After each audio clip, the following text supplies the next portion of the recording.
Hello everyone, welcome back to Rob's Gaming Table. I'm Rob. I'm Mel. And we're here to play some more Frosthaven. That is what's on the table today. Not that I have to tell you, you know by now. If you haven't seen episodes 1 and 2, it's up to you whether you want to watch them. I don't care at this point. But if you do want to watch them, the links are down below in the video description. There's a playlist for all the Gloomhaven goodness we played, including Frosthaven, Gloomhaven Digital, Jaws of the Lion, blah, blah, blah. All the havens are linked down below if you're looking for any of those episodes, and in the future episodes too, which we've already scheduled a couple in the future for this game. If you want to set reminders for them and click notify me, you can do that in the same playlist down below.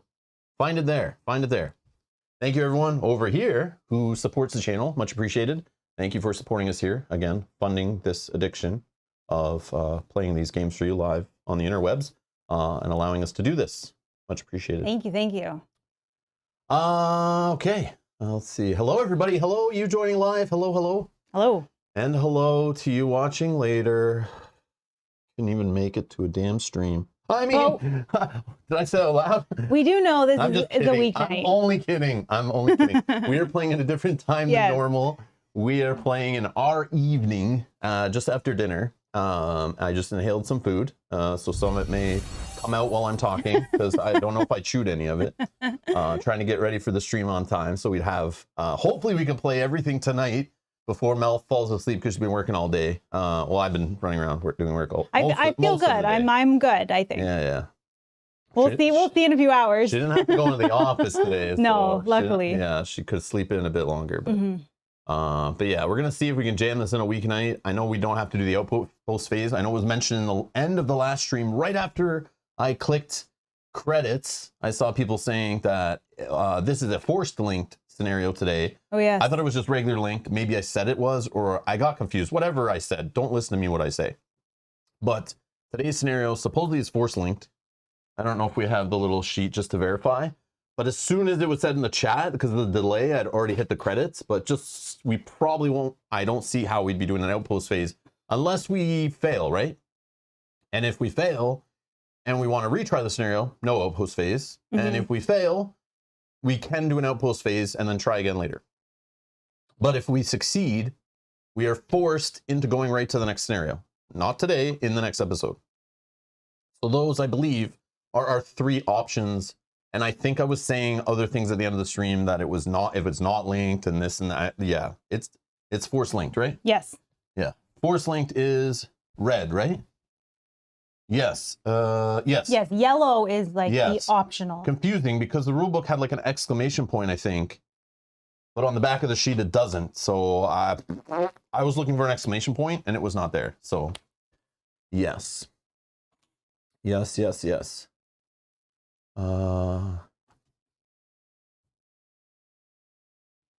Okay.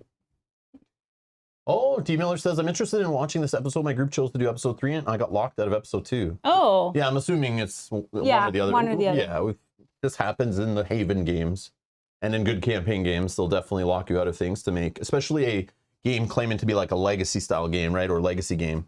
You want to be locked out of stuff. You want your playthrough to be different than someone else's. Like Gloomhaven has like 1,000 ways it can make it different just based on classes that open up, which ones you select, how you build your characters, not to mention the campaign scenarios and whatnot. And in this one, like you could just do random scenarios if you want. You can go back and play ones you've already opened. You can try to like grind for treasure and experience and stuff. Like you can make your playthrough so different than another group of, like our group of 2 and another group of 2 playing. Like you could be a completely different game, like completely different. Not completely. You'll still have the main storyline going through, I guess, but which scenarios you hit along the way can be different for sure. At least in the other games. This game, I don't know. It could be even crazier. It could be more linear. I don't know. I'm assuming since there's more scenarios, it's even crazier. But yeah. Ultravioletta. Thank you for clicking the join button. No, Ultravioletta. We don't thank Ultravioletta, okay? Ever since our heated debates over Harry Potter Hogwarts battle cards, we may be enemies. We may be enemies. I don't know. I mean, I enjoy that card, so it's fine. I don't remember the name of it, but I enjoyed it. But I do use Ultravioletta to play his name in vain, sometimes off stream. So I don't know. I've seen on social media talking some trash. We got the paparazzi involved. It's kind of crazy. So, yeah.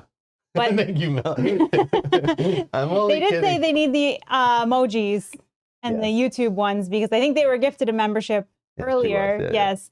So thank you so much for now choosing to join to continue with the fun emojis. Yes, thank you for clicking the join button. I appreciate it. Thank you. I do really appreciate it. I'm only joking. There's no beef. No. There's no beef. It's just made up. It's for the clicks. It's all for the clicks. It's just drama beef. It's all for the cameras. Mel is right. Yeah. Yep. That's they need to be a member so that you can like spam that. You know, I'm not mad at that. And no, I will not create a "shut up, Rob" emoji. So don't even ask. Just because you're now donating, and don't think you have that kind of power. Okay. Joshua, hello. Joshua is new to a live stream, not recorded, but new for the live. So welcome. Glad you're here. For some Rob rants. Probably say now. I think it's. Now for some Rob rants. Yeah, that's what I think it's supposed to say. But yes, hello, Joshua. Hey, Jack, just hold on, man. I'll get to a Rob rant all about you, buddy. I'll get to Cost Yellow Blair. Yeah, okay. Edgar, it's 2:30 a.m. Oh my goodness, Edgar. Edgar, man, you're crazy. It's 2:30 a.m. As always, if I can stay, you will. If I can stand you, I think he's like. It's 2:30, so I mean. I think he's so tired. He's it's probably to say, if I can stay, I will. He's just like jamming on the keyboard, drooling a little bit, like kind of probably his chin type past that. He's just like falling asleep on the keyboard. Edgar, it's all good, man. It's all good. Yeah, that's the problem playing at like this time zone compared to weekends when we play in our afternoon. Like, this is a 6.5 hours. It's 5.5 to 6.5 later than we normally do on a weekend. So sometimes we do this for campaign games. Sometimes we play campaign games only on the weeknights if they're shorter sessions. Usually weeknights because Mel sometimes has to get up for work. Kyle, if he's joining us, has to drive home and then get up for work.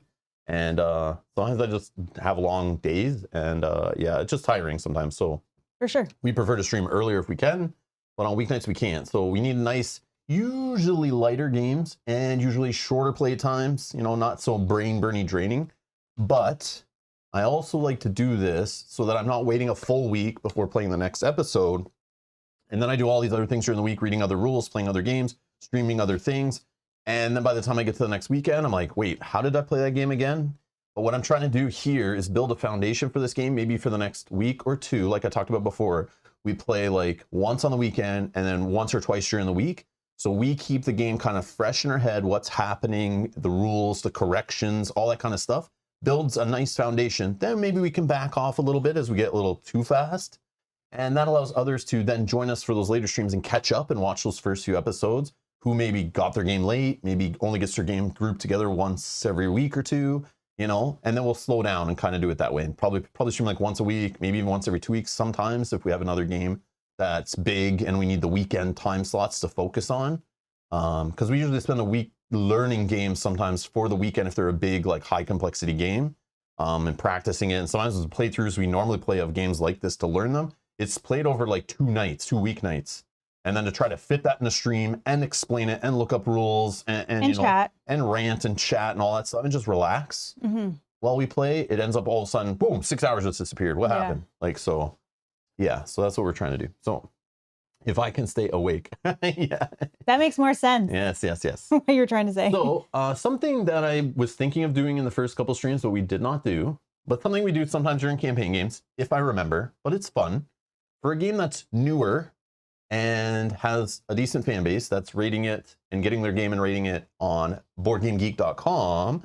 Sometimes it's fun as we stream each week. I find this kind of stuff fun going. People who watch the streams in like a year from now will go through, or even people who are watching it live. It's fun to see this progress. And basically, it's the ranking of the game overall and the rating, I guess. And the rating in whatever subcategories it's in. But we do this sometimes for games we play for fun, to watch them, especially a game we're playing new. We don't always play games that are new or in the first print run or whatever. Sometimes we play games that are 10 years old. And it's like the game doesn't budge.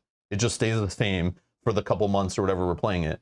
But this is kind of fun because people are still getting their game. People are going to play it. People are going to rate it. jerk faces who never played it, who just don't like it because it's higher rated than their game that they like, you know. Or they didn't get their copy yet. Yeah, they didn't get their copy yet, or the designer said something on the internet, so they want to hate the game, and you know, whatever. Yeah. We'll change it drastically, and it can be fun to watch.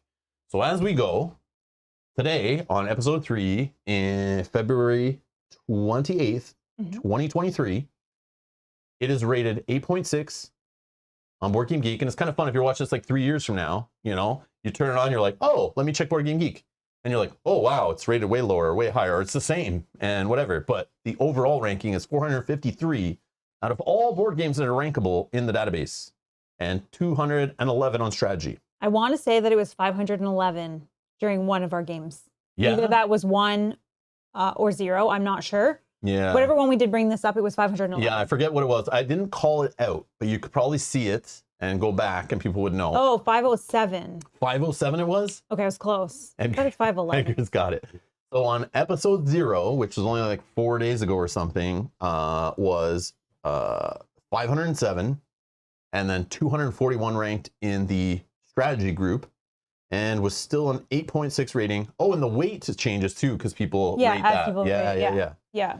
So it's gone up. People are rating it higher on the weight complexity. Okay, fair. I mean, maybe too as you get into it. Yeah. Okay. Mike T says, I got the game. It was 7.8. Oh, okay. Jacko says, I didn't get my copy yet. ... Oh, wait, I haven't ordered it yet. Yeah, Jack Wilson's on the West Coast in California, right? Right, Jack? So he has like all night. He doesn't care how late we play because for him it's like afternoon. Yeah, so Edgar, it's like 2 in the morning, and then Velko and Roy say it's 12:40 a.m. where they are. Crazy. You guys are crazy. I just can't please everyone. I know. Sorry. I've given up. I'm not available in the afternoon, okay. And I won't let him play without me. Yeah. Yeah, I can't play this one solo. I refuse to because it's not real solo. It's like fake sticker on the box solo to sell more copies. Not true solo. All right, let's go to a comment from Jack, one of our members in the last episode. So Jack's pointing out a correction, I think, but everything I've looked at, Jack, I spent quite a bit of time trying to figure out what little puzzle you're presenting here. Just like the puzzle you presented yesterday that totally wasted an hour of my time trying to figure out what you were talking about. But this one, and I deleted that last one because it would confuse other people, and I don't want people getting misinformation about the game. But I've talked about this before. People sometimes come in our comments in our chat and just like bark a correction without kind of check yourself before you wreck yourself kind of thing. So Jack here yesterday said one. I don't even want to repeat it because I don't need people playing the game wrong. It's kind of a big mistake that Jack's been doing in his games and just assumed we were doing it wrong. But yeah, I don't even want to say it. So I deleted that comment so nobody else accidentally plays the game wrong in that aspect, because it is very, very big game changing with odds and luck and randomness and stuff. This one, I tried to watch the video at the point you said. I tried to figure it out with Mel. We tried to deduce it, but Jack is saying, Rob, in the outpost phase during your building phase, the yellow shield symbol is town property, which I assume you mean prosperity, not inspiration. And you can give that 1 point of inspiration on your sheet. I don't know what any of this means, and I read your direct message on Discord. Still didn't understand. I was reading it just before the stream started, trying to figure it out.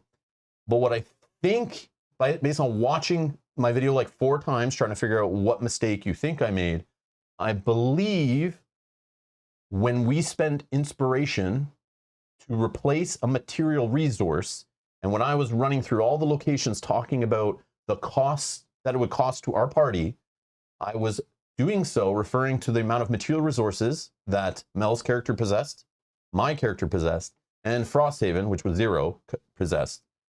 And I kept working in, while I was talking, the cost of it in inspiration to cover the missing material resource. I understand the yellow line is a requirement needed for Frosthaven to be at that prosperity level, So if it says 1 in the yellow banner on a card, an upgrade on the board, that means we have to be at least at that prosperity level for Frosthaven, or we can't spend the rest of the resources to the right unless we have inspiration to cover missing material resources that are needed. So that's what that's how I understand it. If I'm wrong, please correct me now. Anybody correct me if I'm saying anything that's wrong. But when I was pointing at it going through cost, Jack, I think you might have been confused. And maybe you're spending inspiration instead of the yellow, which is a requirement of the town prosperity level that's needed. So I don't know. We didn't spend any prosperity. We did spend 1 inspiration to cover a missing, I think it was a missing metal or something, because I still had, I can't remember exactly what we replaced. But yeah, we didn't spend prosperity. Yeah. Pat says, I got confused too while you were speaking on the building construction. You called prosperity inspiration. You did nothing wrong. You did need the inspiration for a material though. Yes, I can't remember which material it was. It might have been metal we needed or something. Oh, so maybe once, like maybe when I was pointing at the yellow, but I know it's prosperity, but maybe I accidentally said inspiration. But when I was hitting each item, like I watched myself back, and as I pointed on each item, I was generally pointing on the line. And on the line, I would say what inspiration we needed because we were missing a material. Yeah. So I was just going down like each one saying, we need 1 inspiration for this, 1 inspiration for that. And this one we can't do. And I was doing that because in my head, I'm just telling Mel because she didn't want to spend any inspiration, but I wanted to point out what was possible because we had inspiration to cover our missing material resources. Right. I fully know the yellow banner is prosperity. I fully know that. It's like a required prosperity level you must have. I did explain it in the video I watched. I did explain it. But I think just when my fat finger is pointing at each item, you know, I was saying this needs a prosperity. But yeah, it could be confused, of course. So to clarify, we did not spend any prosperity. We spent 1 inspiration to cover a missing resource. Okay. Our sheet is fine. Maybe he was thinking that you spent 1 inspiration on the 1 shield sign and assumed you didn't know it was a prosperity requirement, not realizing you spent inspiration on the material. When you were reading the walls, what you could build. Did we didn't build a wall though, we didn't Jack, build right? a wall, no. All right.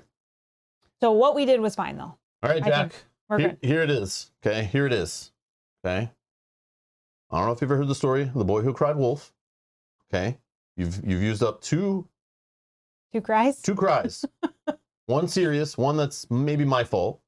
You have 1 more chance. If you're going to correct us on something that you are 1000% sure on, and you've double checked the rules yourself before you tell us we're doing something wrong, because I don't always catch every comment. But somebody watching a video later might, and they might read your thing, and then they might spend an hour looking up rules and reading forums and Googling, trying to figure out if they're really making a mistake.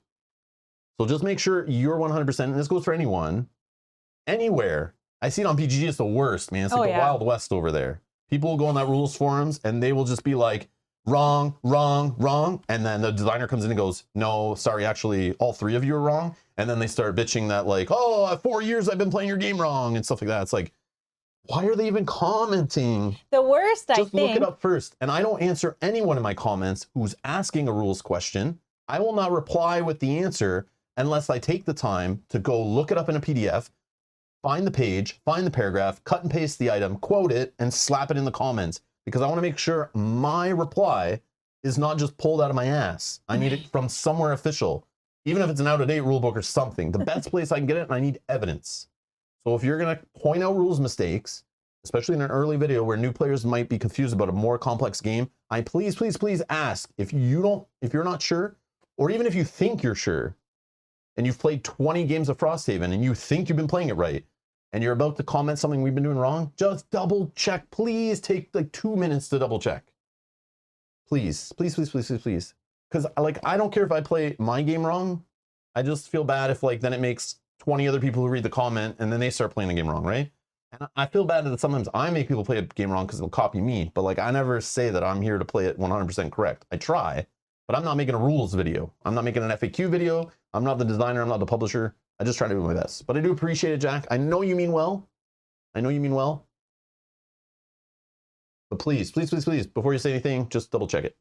And this is mainly from yesterday's rule one that I had to delete. Just to be there. There you go. Okay. Roy Solo Gaming, thank you for clicking the join button. Yes, thanks for becoming a producer. Thank you. Thank you.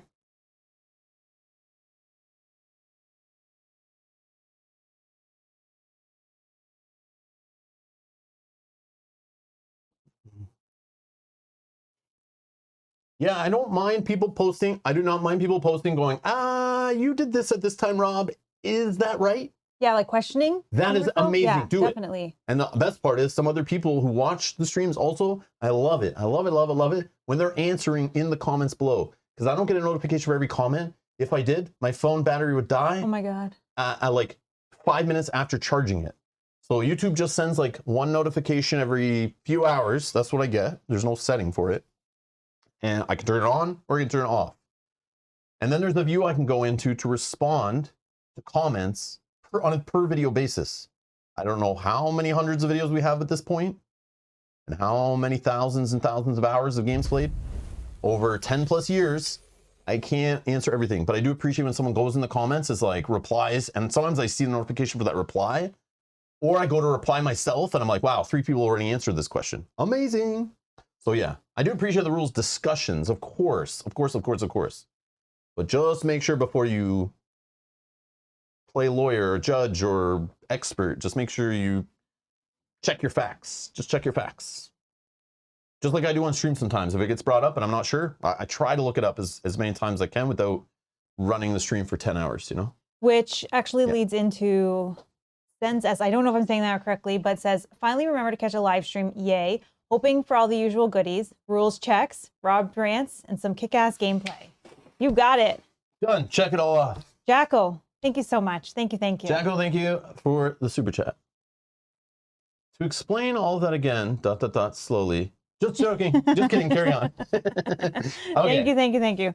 We got it out of the way. Okay. All right. I was gonna. Oh, sorry. Go ahead. No, go ahead. All I was gonna say. Yeah, go ahead. Is to the BGG one. Go ahead. Okay. You know, you said that people ask questions and then people just reply. My favorite one is when they reply to a comment and say, "I think dot like and blah blah blah." It's like, wait a minute, why are you even commenting if you don't know? I don't like trying to answer somebody's question. Sometimes I don't like that, but it just drives me bonkers. I don't mind if they say, "I'm not the designer, and I can't find it in the FAQ or the rules." Different. But here is how my group does it. Or here's what I can find. Yes, those are perfectly acceptable. Yeah, those are fine. They took the work. They tried their best. That's great. But I just don't like ones that are like, this is how it works.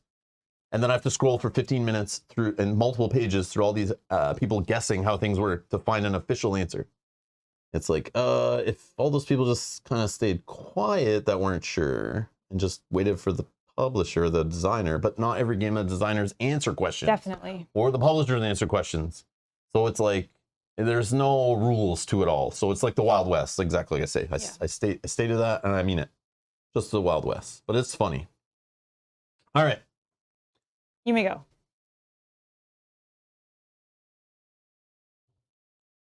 Scenario 2. Bob, I'm not stickering anything. Don't worry, you can stay. So I saw your comment too, by the way. Yes.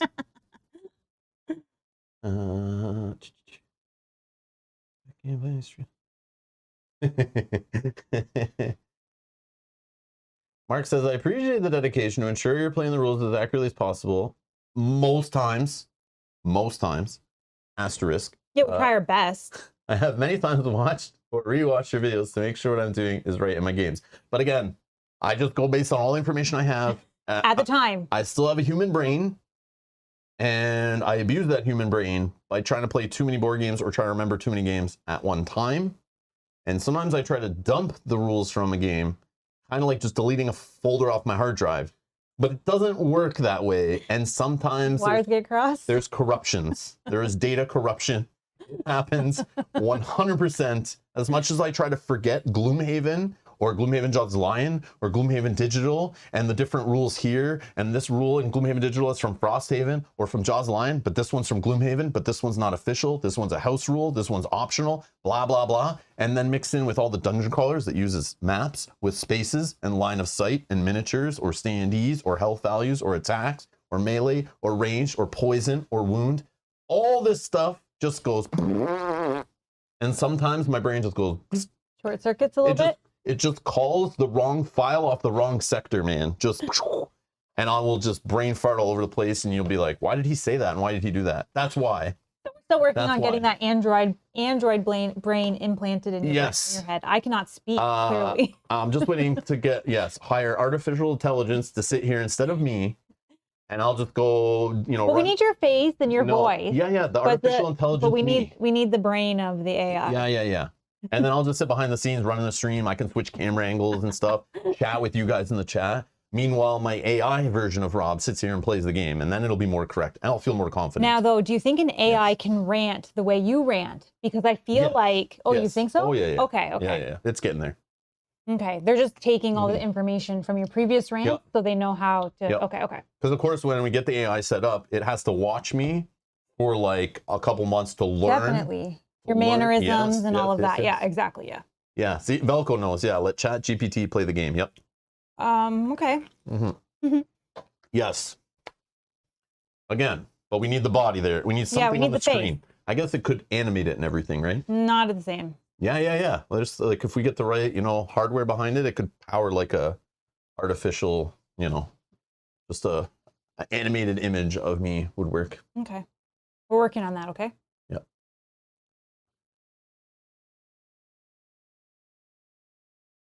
Roy, I don't know what to tell you. That's crazy a question to ask. Complete Gloomhaven first or just start Frosthaven? I mean, you don't have to complete Gloomhaven first. That's up to you, man. If you are having fun with Gloomhaven and you want to play it. But don't do that whole sunk cost fallacy crap where you think, I need to finish that game or get my value out of it. You need to ask yourself, if you're playing it by yourself, if you're playing it with other people, do those people even want to play it anymore? Or would they rather just start over? But then again, if you had trouble getting through Gloomhaven and you didn't finish it and you've had it for years, why'd you even buy Frosthaven? And if you played 35 scenarios, you got your money's worth out of it, I feel, for 35 scenarios. And if you played 35 scenarios, then you broke off and played Jaws of the Lion, which is probably what happened.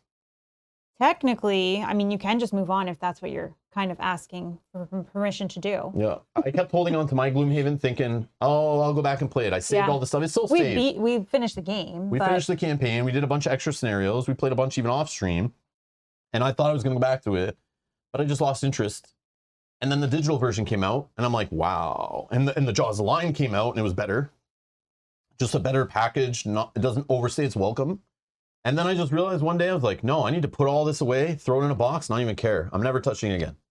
And I just don't care. I'm not going to play Forgotten Circles. I don't care about Crimson Skies or whatever the fan-made stuff is. I can't go back. It's old news, man. Old news. So here I am, Frosthaven, starting it over. Has a town and building phase stuff and upgrading stuff that I love from other games we played. They took that and they jammed it in here. They got the crafting stuff, stole that from other games, jammed it in here. Okay, so it's got some of the stuff I like from other games, got the stuff I love about Gloomhaven, got the stuff I love about Dungeon Crawlers, and threw it all in this Euro game here, this puzzle game, and I want to try it out. But I'll be honest, like I've talked about this before, I'm coming into this assuming I may get bored with it after like 10 plays and go, it's more of the same. I lost interest in Gloomhaven. The digital version was cool. I like it better because it takes care of all the monster AI, the fiddliness, the cleanup, the setup, all that stuff. And I can play globally with anybody. Amazing. Okay? Amazing. So it's like, again, if this had digital version, I'd be playing that instead. I wouldn't even bought this if I knew for sure that it would be ready anytime soon. But we're going to play this, and we're going to see. Does it have enough changes? Does it keep us going? Are you guys interested? Are we still interested? We're going to keep playing. But yeah, worrying about if you should finish Gloomhaven, that's a call for you and your party, your group. And yeah. Only you can answer that. Yeah. Also, there's another option. You say, like, I need to go finish this or play this, but there should be another option is play neither. Go play something that fits your schedule. Go play something that you enjoy. Don't play anything at all. Go watch TV. Whatever you'd rather do. Whatever you enjoy, do it. Don't spend time forcing. Don't spend time forcing something because the sunk cost fallacy stuff, because you feel like you spent the money and you need to be doing it. Life is so short. There's only so much time, especially hobby free time. Spend it on something else. Play another scenario of Gloomhaven. It's going to be the same as the last 6 scenarios of Gloomhaven you played, especially if you don't care about the story. It's just more of the same, right? So Thank you for spending that free time with us. Yeah. Right now, all of you. Yeah. We appreciate it. Yeah, whatever it is, you know what I mean? Like that's where you got to think. That's what I truly think. And I'm learning that over the years. I wasn't like that though. I used to be the same. I'm trying to work through every game in order, and I'm buying games. I'm getting more stressed out. I now just realize like I can't play everything, and I can't give everything the 100% playthrough. I got to just be like, sometimes, you know, I get it. I have enough. The game's okay. I'm not interested anymore. Just dump it, move on. Play something else. Too many great games, not enough time. There you go. Okay, let's get back to the play, because again, I talk about trying to be quicker on a weeknight, and here we are. Save your questions for Saturday's stream. Steve Miller did say that. Mel isn't going to bed on time if Rob doesn't stop ranting. No, it's fine. It's fine. It's fine. Yeah. I don't have to wake up early tomorrow, so it's okay. And Casey, please do not mention Hopomakas Remastered. Okay, that is supposed to show up here in the next couple of days. Please. I'm trying not to think about that one also showing up while I'm trying to focus on this one, okay? I was also learning another game today and playing it, preparing for a stream next week. So, yeah, I already am breaking my own rules of I'm going to play Frosthaven, only Frosthaven for a couple weeks and not worry about any other game, but I just can't. I can't. So, here we are. And I appreciate all the help, by the way. Thank you, everybody. Okay. Let's play scenario 2. We are not using the app for this episode. I don't know. I slept on it. That app sucks. The app, the fact that there's differences, and somebody commented, maybe D. Miller was, yeah. Yeah, commented how the ending or the rewards or something was different in one of them or something. What was it again? Something about that, yeah. I think in the last one. Yeah. That something was different. And we know some tiles were wrong. I see on BGG people commenting there's errors with it. I don't know where this person gets all their information from. But that's not what I'm about. It pisses me off as much as like someone who posts a rules video on YouTube full of mistakes, and then the mistakes get mentioned in the comments, and they don't delete the video and re-edit it and re-upload it with corrections. That bothers me. Bothers me very much. So it's the same idea. People are going to be playing the game wrong because they paid $7 to get a mistake-ridden app. So I'm going to give it some time. Maybe try the app in a few weeks. Maybe it'll get corrected. Maybe as people let this person know, I got to figure out how to reach out. But like, I shouldn't be doing that for my free time for a person who's getting paid to make this app. And charging for the app. And charging for the app and keeping the app updated. Already 100+ people have downloaded it.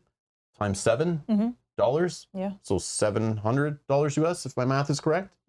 At least, and there's probably more people who are going to download it, and I use it on my video, and now those people are probably going to be like, oh, I want it too, and they're going to download it. Yeah, because we had links in the video. And I feel super embarrassed that I try to show cool things on the stream, and yeah, it's pretty trashy what was presented there, full of mistakes. So, oh, the official app's broken too. Oh man. Oh. Yeah, so I'm just going to stay away from the apps for a little bit. I'm going to stay away from the apps, okay? We're just going to stay with the book. I think I even paid for the app, probably already, the official one. If there was a way to pay for it before, I can't remember. Maybe I didn't. Maybe I didn't. I can't remember. But I don't want to touch it. Don't want to touch it. All right. Anyways, no thanks. All right. No. Alrighty. Okay, what do we got? Scenario book? Yeah, I think... Oh yeah, let's do it in order. Yeah. That, I can use the rule book online. That's fine. Select a scenario, done. Resolve a road event if necessary, no. Yeah, we would have to. Yes, because we're on scenario 2. Road event time. Nice. I'm unorganized here. These are all shuffled up, right? Yeah. I know. They're just sitting there in the corner. Yeah, that's fine. As long as the right season. We're in summer, right? Yep. I assume summer was first. Yes. Yes. You're the holder of the scenario sheet, so you need to know what season we're in. No, I know what season we're in. I have to. Okay. Yeah. You're in charge. See here, you can't see that it's summer. I'll put them upside down then. Like. Put them upside down. You have to like. But that's why I said put the one in the front that's the current season. I know. I was just double checking. I don't know if you did that. That's all. Yeah, I did. But I see this is the summer event because, right? We'll check it. SR09, summer road event? Yes. Okay. The giant boughs of the willow burn tree hang low, heavy with the tart fruits of the season. This picturesque grotto features an inviting pond fed by a waterfall splashing down a rocky cliff face. At the top of the cliff, you can see a swarm of bees have made a hive. They look fiercely protective. Oh, one sec. It's Canada. It's always winter. Yeah, we got a crazy storm yesterday. I'm confused. This is like Canada, though. That's why I say it's the Canadian edition of Gloomhaven, because there's like only 2 seasons. Yeah. It's either super hot or super cold. No in between. Summer or winter. All right, can we see that? Yes. Yeah. Okay. Yeah, it's just the text is super small on this card, and yeah, I'll blow it up and it'll just get more blurry, so it's not gonna work. The pond is warm to the touch and looks very deep. Fish dart around the edges, but the center of the pond is a mass of dark water that leaves you unable to see the bottom. Just behind the waterfall, you can see a cave of sorts, and hidden beyond the curtain of water would be the perfect protected spot to set up camp for the night, away from the life attracted to the Willowburn tree. Option A, which I'm going to pop a poll in the chat right now.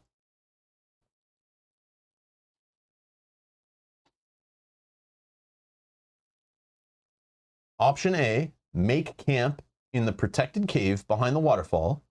Or option B, enjoy a dip in the lagoon and make camp at the water's edge.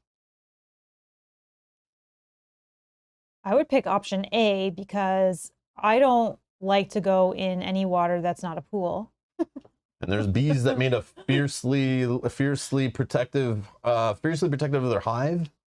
The pond is warm. I don't know enough about this world to what would make a pond warm. What big scary monster's hiding under there that's farting to make the pool warm? No, it'd be pee. Pee? Okay, it's peeing in there to make it warm. Okay. And we can go behind the waterfall, which I don't know if that assumes we got to go through the water. I would say no. Oh, geez, or no. We go dipping in the lagoon and make camp at the water's edge. It says it's so dark you can't even see the bottom. No, thank you. In one spot in the middle. I would go option A because it sounds good to, like, you know. Are we supposed to vote for the fun option? Sure. You vote for whatever you want to happen to our campaign. Yeah. If you've played this and you know the answer on the other side, feel free to vote. Vote for what you think's good. Vote for the other option you didn't pick. Whatever you want. If you're here to tank our playthrough and pick whichever one you think is going to hurt us, vote. If you're trying to help us and you're playing along, and you want to see us prosper as best we can with a road event, which is probably the options are bad and worse, a bit badder. So also, vote however you want. Minion number Q says, I would go for A, so I'll vote B. Also a great option. Vote the opposite of what you would do. Yeah. Huh. Yeah, something is in that water. Dan, I would not go in the water. I think there's something in the water for sure. Yeah. I would do just the protected cave thing, even though it might involve maybe they'll give us some punishment of, like, you got stung by the bees. Yeah. But the other one is like, you got bit by a big fish monster, you know, like, it's probably worse. I would rather get stung by a bee than go into the unknown. All right. That's just me. I am closing the poll. I've also never been stung by a bee, so. I have once, as a child. I'm not allergic. I learned it. We're at a public pool, and I stepped on the bee. I don't remember if I stepped on it because I was, Being silly? No, just like trying to kill it. Oh. You know, yeah. Or if it was by accident. I just remember the trauma of, like, a bee stung me in my foot, and I started freaking out. And Did it hurt? I don't remember. Oh. I was very young, but I do remember the event. I remember where it was, and yeah, that's the day I learned I was not allergic to bees. Nice. Glad. And now I swat at them like crazy, and I am not afraid of them whatsoever. The rest of my life, I'm like, I'm the killer of bees. Oh yes, I've seen you. Yes, I've been trying. I'm the one who's been wiping them out. Yeah. I'm sorry, I'm ruining the planet. I know, I am that guy. Anyways, all right. 56% say A. All okay, right. Good. That's what I would have chosen. Love it. I'm gonna use this card. I mean, I don't know if we can read it. It's even smaller than on the front, and italicized, which is making my head hurt. You're splashed through the waterfall into the cave. You find a horrifying sight. Wait, so we did have to go through the waterfall to get to the other side? Okay. Yes, because we were protected camp behind the waterfall. Okay. We didn't have to go into the lagoon. Okay. That was the option. Yeah, no, I know. Behind the water. Yeah. Okay. It was behind the waterfall, but we didn't. I guess. Yeah. Got it. Frost demons have made a nest here. They're not at full strength thanks to the weather, but they're startled by your entrance and jump to attack. You quickly retreat back the way you came through the waterfall, but not before taking an icy beating. Oh no. All characters start the next scenario with, I'm going to say -3. 3 damage. Oh my goodness. I think that's what that super tiny symbol is. And a brittle. And brittle. Wow. That's our first experience with brittle, which I believe is like after defending and all that stuff, the damage you're taking is doubled. Yeah. And then the token disappears. Or if we heal, it'll get rid of brittle, right? Yeah. That's the other thing? Okay. So -3. Oh, I didn't even fix my dial yet. And this, get this.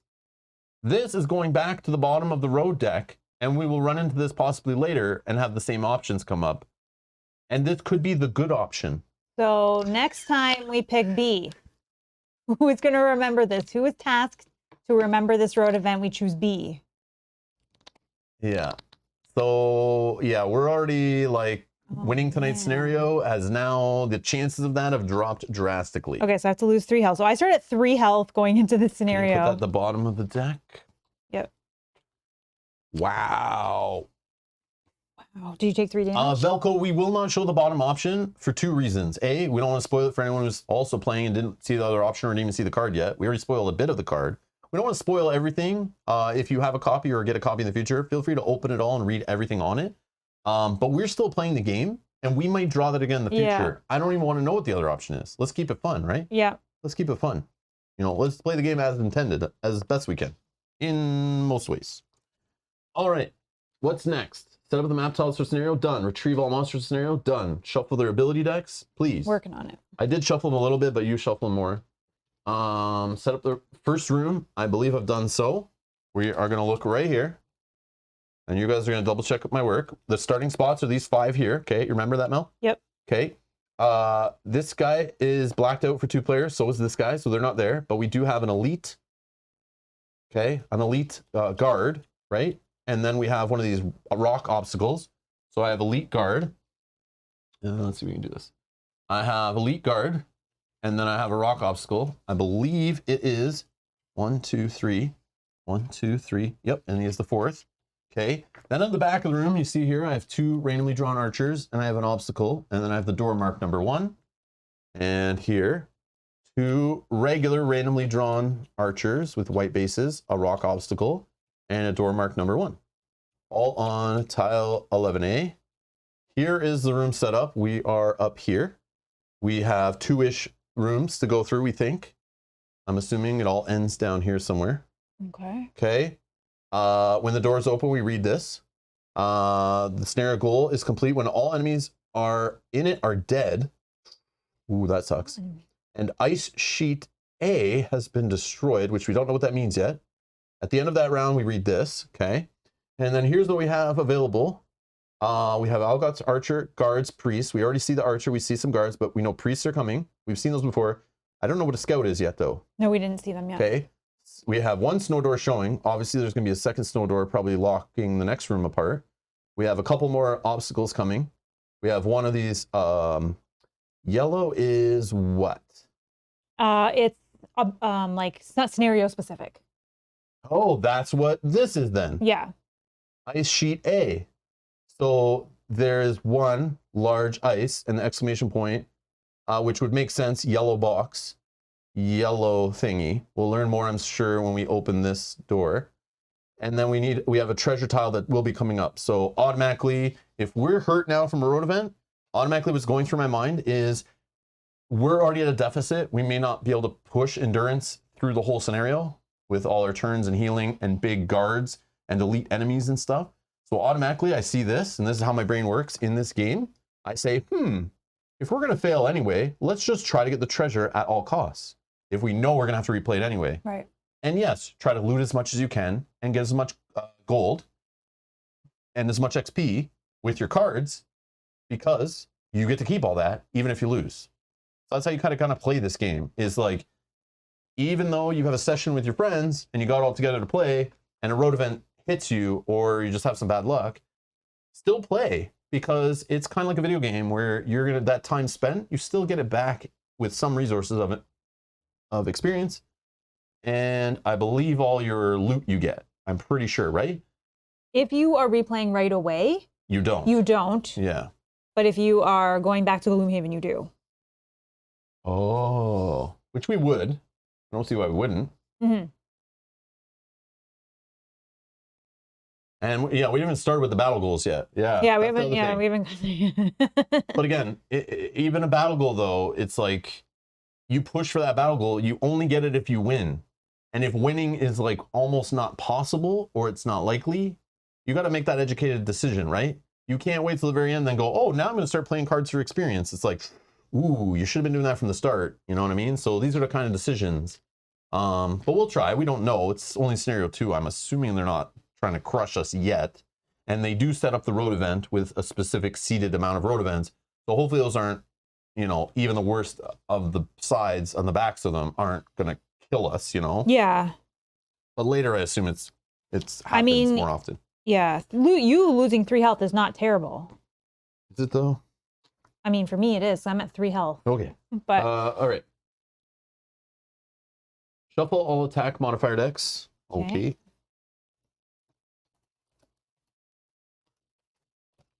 When I did something to mine last week or last episode and I forget what I did. Yeah. I'll look at it in a second so I remember. I think I took out a -2 and put a 0. Yeah, put a 0. Yeah, I think so. Okay. Read the scenario entry. I'm about to do that. Okay. Shuffle. All right. They'll be tried from the raid, so this is your moment. Oh, sorry. They'll be tired from the raid, so this is your moment. Santha has explained, pointing you toward the foothills of the Copperneck Mountains where Scout tracked the Algox attackers. I doubt you'll be able to fight them all on your own, but maybe you can find another way to subdue them if you can get close. On the other hand, they'll be worn out after this little battle, so feel free to test your luck. Just remember, even a tired Algox is strong enough to rip someone in two. You head to the area indicated by the Scout, following the Algox's trail toward a wicked-looking mountain. As you draw nearer, you see that the trail splits. The main force returned to their near side of the mountain, but the smaller group peeled off to hike around the eastern face. The Scout told you he suspected there was a back door to the Algox settlement, and you follow the smaller group's trail, hoping he was right. The path narrows as you approach the steep eastern face, winding up to an overlook high above. Peering upward, you make out the faintest glimmer of light, but then a shape bolts it out. A body, large and white, tumbles over the rocky ledge like a boulder slamming against the jutting rocks. A dead Algox brawler, just like the ones who attacked Frosthaven, lies at your feet. Judging by its injuries, the rocks weren't its only problem. There's a fight up above. You scramble toward the top, hoping to make it before the battle is through. When you're halfway up, another furry shape appears over the ledge. More intruders, she scoffs. You will never open the Sky Hall. This place belongs to the ice. Your shock at the fact that an Algox just spoke your tongue is quelled as the speaker lifts a huge boulder and hurls it down at you. Time to move. That's it. Oh yeah, the loot deck, I'll shuffle it 1 second, is made up of this. Oh, we have and we have a random treasure in there too. So loot. So yeah, we want to loot them for that treasure. And if we find it, we check it off. So even if we fail this and we have to play this one again, we have another shot at trying to get that if we haven't got it already, which I'm okay with. Okay. Okay. Deal and select battle goals. Okay. Which I will. Yeah, replace the -2. Okay, and I'm tracking if I collect any lumber.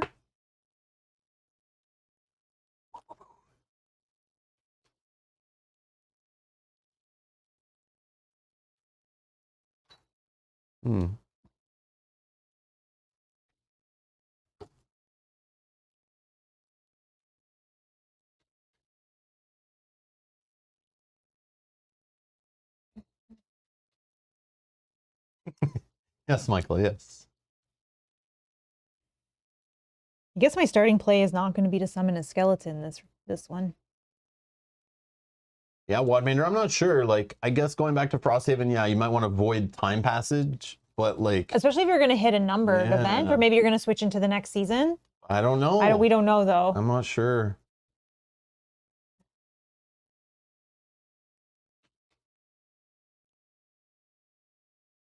Now, if the errata is in the section book, Jack, for this, I did go through all the errata on a members-only stream where I sorted the game out. And I used permanent marker and wrote in the thing. I used paint markers and wrote on cards. I took all the errata that was there from last week. So if it's new errata that is less than a week old, I don't know about it. But yeah, if it's in the section book, I probably already wrote in it and corrected it. So yeah, just assume I did. If you see it come up on stream and it didn't, and there's no writing anywhere, no stickers, no post-its, but I don't want to look it up because I don't even remember what it was, and I had no idea what I was doing then. That was before I even like learned the game. So yeah. Yep. So even though you're telling me there's errata, could be spoilery, but I don't remember what the errata is, so that's cool. So, I didn't. Yeah, and Mel wasn't there for it, so she doesn't know. So it's all good. So yeah. I was shopping for pens. Yeah, she was getting the markers and the pens I needed to do the errata. Just kidding. Yes, that is correct. Anyone who was there knows. Anyone who was there knows. Yeah, exactly. Are you going first? You go first. Sure. And I think just for the sake it's a weeknight, and I already ranted long enough and answered questions and looked up rules stuff and blah blah blah. I'm gonna just pick myself. But if you have any suggestions in the chat, just throw like a left, a middle, or right. And I'm not gonna do a poll though. I'm just gonna look at them quickly.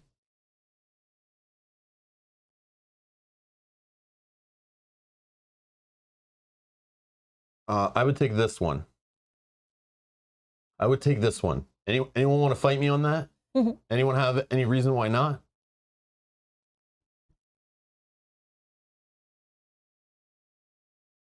Both of these lead to less endurance. And I feel like this scenario, based on losing health, we're going to need more time.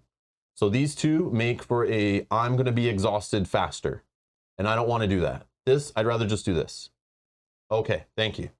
All right, nobody's fighting me. Temujin says left or right. Get out of here. All right, so I got mine done. Okay. I'll put these up here for you. No, I can't, because I won't even know where they go in the middle. But yeah, you do. I can just hold them like this, actually. You look at them, and if you need any help or any questions, interact with the chat, do what you got to do, get some help. But you pick. You the final say. No poll. You can ask them for what they would pick, obviously. And if there's ones that are obvious, like you don't want to use. These are all a challenge for me. Well, then throw it up there. They are up. I'm just reading through. I think the easiest one for me to do is the middle, because I can control that. And it looks like I think the chat is this. Yeah, okay. We're going to take the middle, which I'll just quickly hold up by itself to show you again what it is. You can pause it if you need to. Okay, yeah. Everybody's in. Yeah, the other two I don't know that I can do. Okay, done. Wow. Okay. That would be what I would choose, because the only one I can control. Place the token tray nearby. Done. Build the loot deck. Did. And I'm shuffling. Okay. Select which items to bring. Done. Done. Right? Yep. Okay. Select which ability cards to bring. Set dials to maximum. Okay. I have 10 and 0. And then we apply any event and scenario effects right now. So I have to lose 3 health. Yep. And we got brittle. So I'm at 3 health with brittle. Okay. So ability cards to bring. I think I'll just do the same, because I don't want to spend the time to really go through card by card again. Yeah, I liked what I had going last time. Yeah, I think it was all good. Let me just look at what's not there. And if anything Unless jumps there was out, like a big heal card or something that I need to take now that we've lost the health. So there's no traps in this scenario, so pushing on a breakable wall and that formation doesn't really call to me, but the healing banner, I don't think so. Incendiary throw. No, I think I'm okay. Can't lose health myself. Can't lose health myself. Yeah, I'm good. I'm okay. I'm good. Till I get a new card. Okay.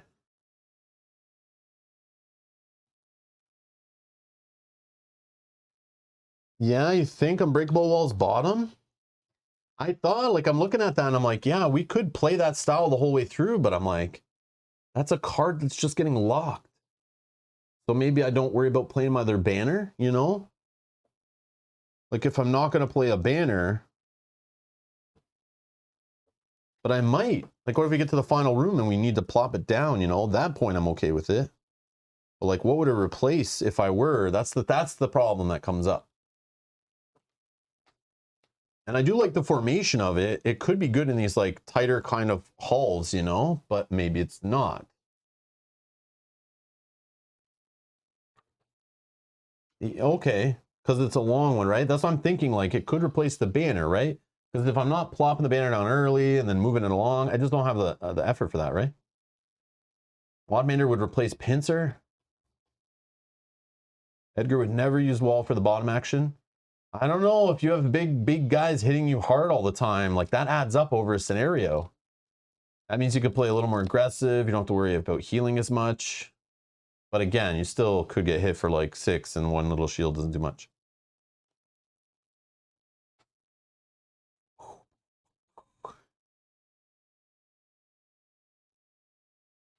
Yeah.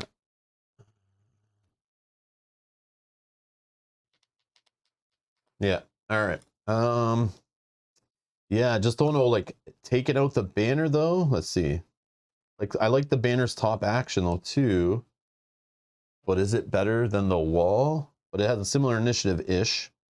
So that's why I would consider that one to replace it. I feel like it's either you go this style or you go this style. And then someone mentioned Pincer.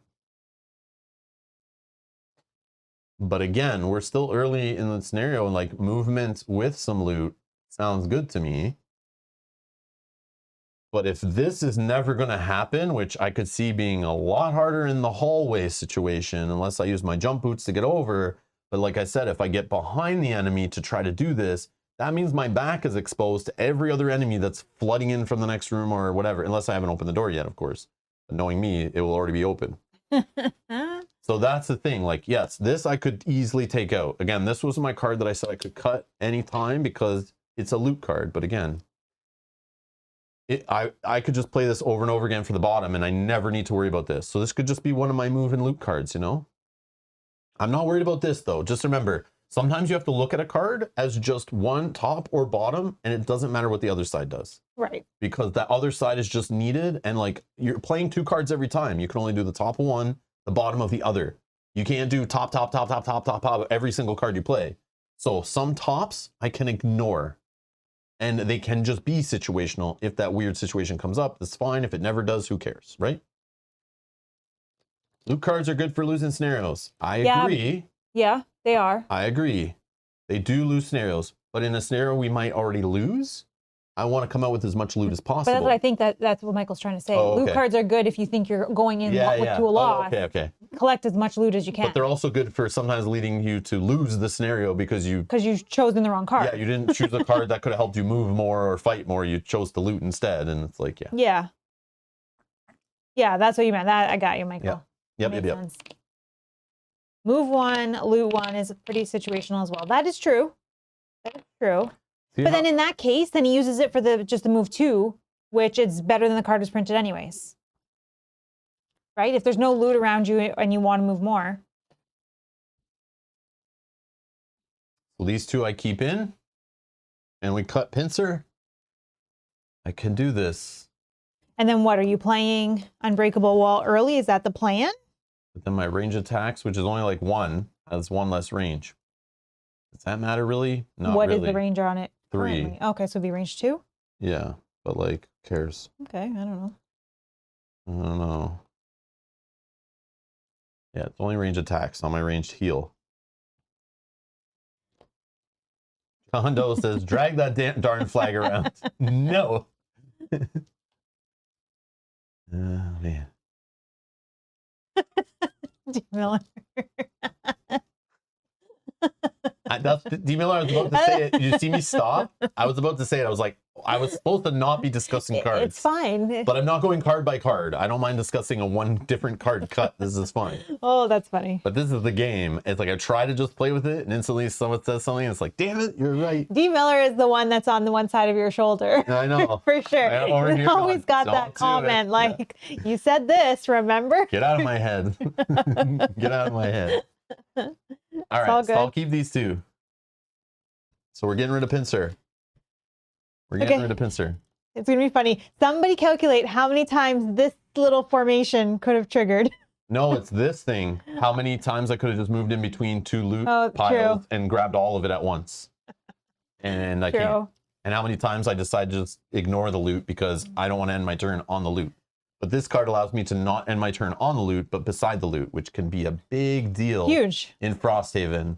One hex versus another changes so much. So I'm going to be bitching about not having especially for you, because of your formation, you don't want to have to move to loot. Okay. You're good with cards? Yep. Okay. I just kept my same hand. I like it. Let's do it. Let's play. All right. I think I need to So anywhere in these 1, 2, 3, 4, 5. I need to go in the back for sure because I don't think I can put a skeleton out and go down to 1 health. Or do I? And then I just try to worry about healing after.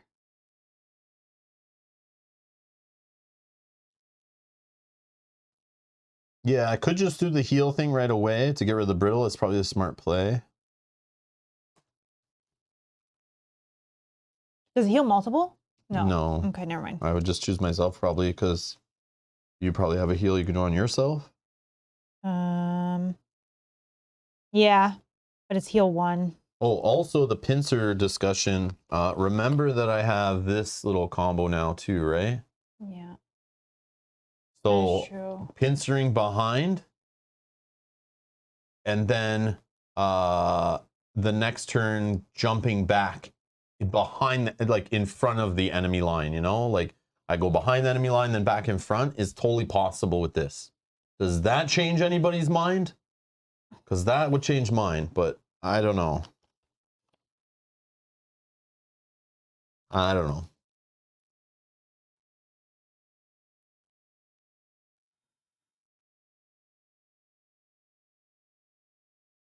How much we lose? 3? Yeah. So I could play this, right? I could play that one, but I wouldn't heal myself. Do you have a way to heal me?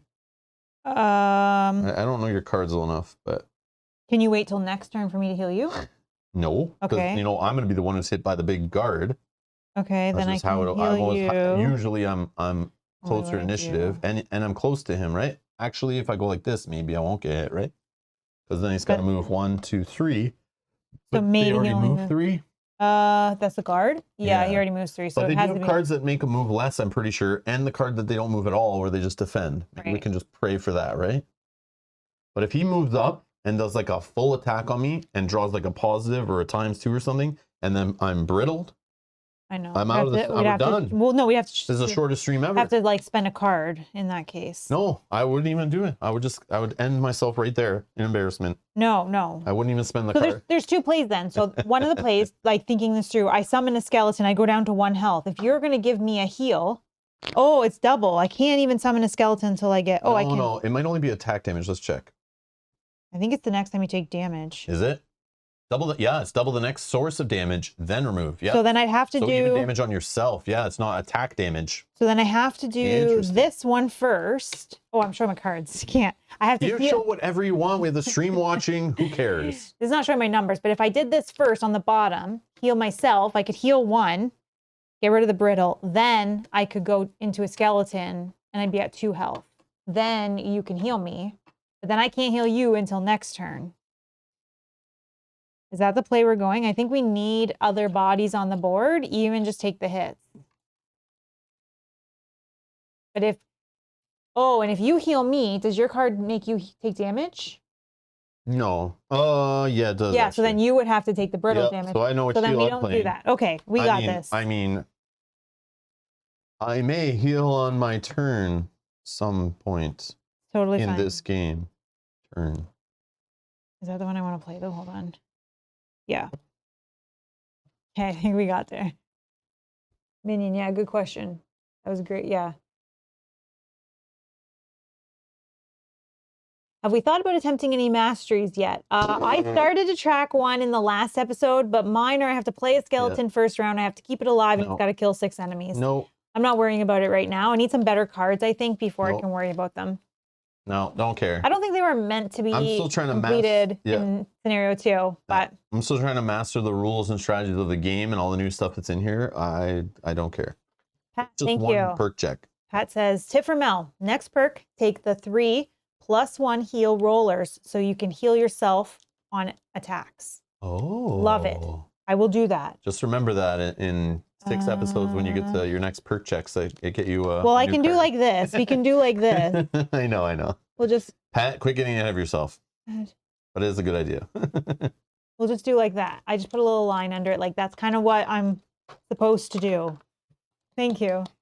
That's true. D Millers, that's the positive, not going back to the to Frosthaven and just trying the scenario again after you fail. So like on Thursday night, 2 nights from now, when we play again, if we do fail this, which I hope we don't, but if we do, if we choose not to go back to Frosthaven and we just try it again, we avoid a road event. We avoid the road event, so no punishments. We're back to full health. We're ready to go, but we don't get any of the loot or anything we gain in this turn. So basically, there's like, it was all a big waste of time. While Rob's picking his cards, because I've already picked mine, I noticed today in the Frosthaven Facebook group, for anybody that is part of that group, there was an interesting post very similar to yours about like, I'm playing the Banner Spear, and I don't know what I'm doing wrong with it, but I can never get into the formations. It's just not working. And I didn't read through all the comments or anything, but I just thought it was really interesting because it was exactly like what Rob was talking about.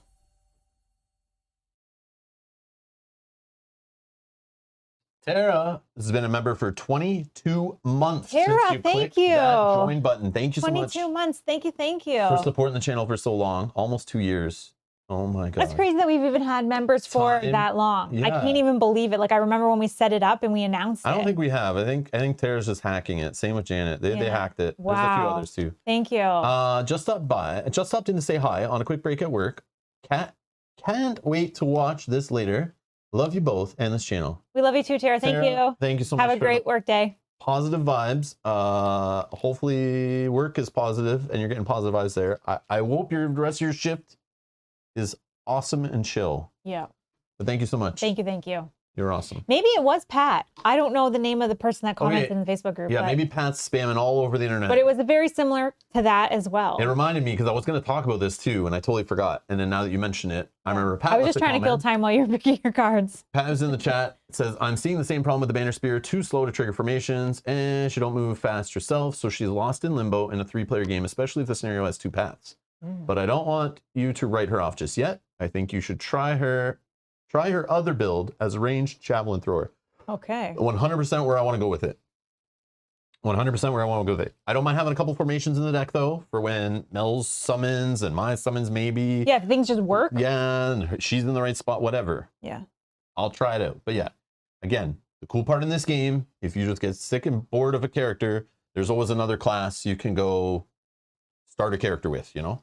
Because only 4 are in use if you're even playing a 4-player game. You start with 2 spares, but as you retire and unlock more, a lot of options come up. You just aren't supposed to play the same class as someone else, unless you have other components or just house rule stuff. But yeah, easily I can put a character on pause and then play a different class and make a new character and whatever. So the game does allow for that, which is neat.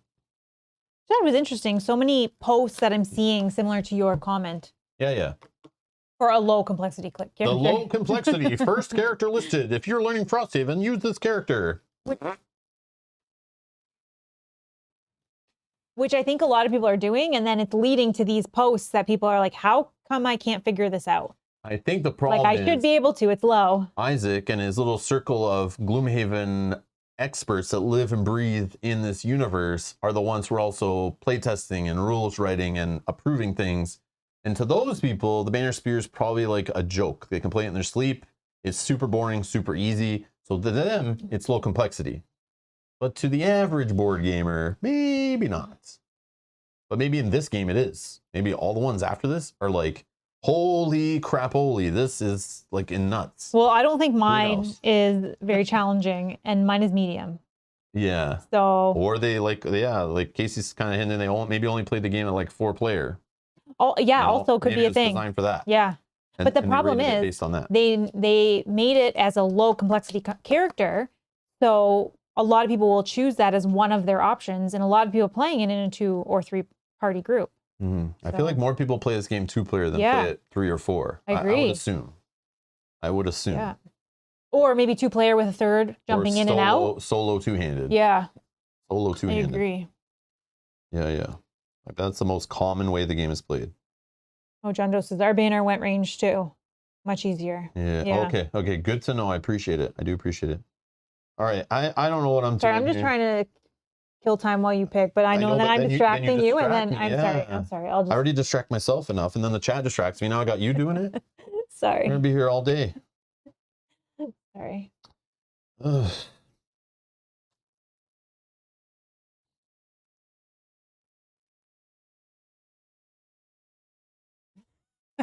Belko, maybe. Belko says, in 2 weeks, new errata. Difficulty of characters should be revealed. Or reversed. Sorry, reversed.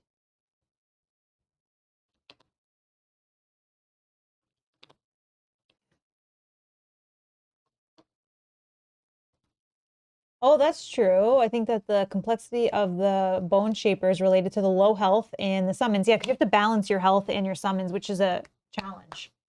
We're going to find out if I can do it in this one. Yeah. 25. 91. And we only have guards. Mm-hmm. And then if you can put their cards underneath them. Sure. And keep their decks where they are. And then the same here. And underneath and underneath and underneath. It's guard and archer, right? Yeah. Okay, 44 and 30. So, sorry, what number are you? 25. So you're first. Then the guard at 30. Then 44. Then 91. Okay. So unfortunately, he is moving plus like one. Even extra, but he's hitting a little less. So if it still gets doubled. If you can get rid of. Good thing I went earlier than 30. Yeah. So you're first if you can get rid of. All right. So I'm going to heal myself for 2. I'm pretty sure the only one that stops you is poison, right? Correct. From actually getting the health. That is correct. If I remember correctly. And then I'm going to get this regen thing. Oh, fun. But yeah, I'm sure that won't stick around that long. And then I'm going to put up this shield card. I debated summoning my little dude, but I had a feeling he would just get destroyed right away. So I'm going to try this. This does shorten things. I maybe wouldn't normally want to play this so early, but I think I'm going to do it. I'm just going to try it out. I know I probably should be worried about getting through the whole scenario. There's a lot of hexes. A lot of wasted turns fighting these dummies, and we have to kill every single one, which is so annoying. Boring. But yeah, we're gonna go that route. It's probably the wrong play. I feel very wrong about it, but I don't know the scenario, and in my mind, I feel like we're already on. If it helps you not throw away one card, then it's a good. Yeah, or play. waste other turns healing instead of pushing forward and attacking. Yeah, that's my mentality. So I'm gonna get 2 experience for such things. So going forward, I have +1 defense, and this will just sit up here, and then when it leaves here, it goes to my lost pile. Okay. So I'll never do Unbreakable Wall. That's really what I hear. Okay. Damn it. You're good? Okay, the guard. The guard is moving for up to 4, but he just needs to move 1, 2, and we get to choose in this case, right? I think because I went earlier in initiative. Well, I mean, he would move like this versus like this. Like it's the same distance. Well, I think he focuses on a spot beside, and we just choose. Yeah, so we would choose. I think we choose in this situation. Yes, which one do you prefer? Yeah. But attacking is attacking me. Yes, right? yes, he's attacking you. It's just the hex. I don't know if you prefer one over the other. Do you prefer one over the other? You can do it. There's good. I think I'm okay. Farther from me. Sure. Okay, and then he's going to attack for -1, so he's only attacking for 2 on you. Mm-hmm. 2, 2. And then I block 1. Yep. Oh, you'll lose your. Oh. So I could do this, right? Yeah. I could save my regen, right? If I did this first. Yeah. Right? Yeah. Meter shield. Because I'll do that. So then I'll get an extra heal out of that next turn probably. Oh, it's elite. Sorry. His base is 4 -1, so it's 3. Attack of 3. What does that do though? 2? Just 1. Oh. Yeah. I didn't even realize it had a yellow base. I didn't. Yeah. Sorry. So he hits harder. Yeah. He hits for 4. 3. And then -1 is 3. It's 2 hits. Whatever. No, I'll save. All right. So 2. Yeah. Back down to 7, and this is gone. Okay. And then the archers, they have a -1 movement. So they're only moving for 1, and they're trying to get within range 4. So number 1 will go first and move for 1, still not in range. Okay. And then me, I am going to heal oneself, which will remove my brittle. Put me up to 4. If an enemy has died this round, perform a heal oneself. They have not. And then I will summon a skeleton. I will gain 1 XP to 1, and I will lose 2 health to 2. We'll summon a skeleton. Casey, I would save the shield for the exact same situation you just saw. So if ever I was in a situation to save my regenerate, I'm thinking that may come up again. So this, like, why not save it, right? Like the same thing, like, does 1 point now matter than later? Now it does nothing for me. It doesn't save my regenerate, but later it could. But then if I long rest and I haven't used it, that's a problem. But I'll just save it. You never know. Because maybe I short rest and I get this card back, then I go to play it again, you know? You never know. I don't know. Yeah. It's just the difference if a short rest happens or a long rest. That's all.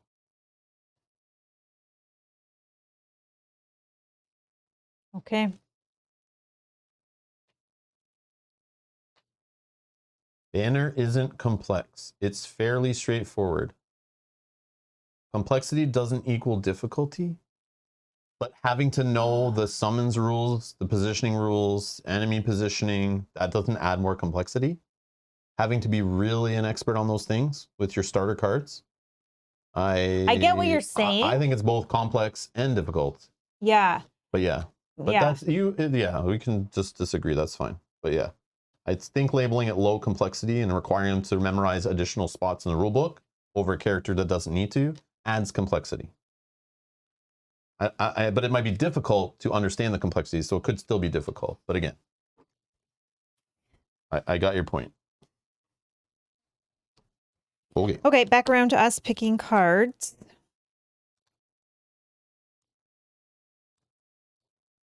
That.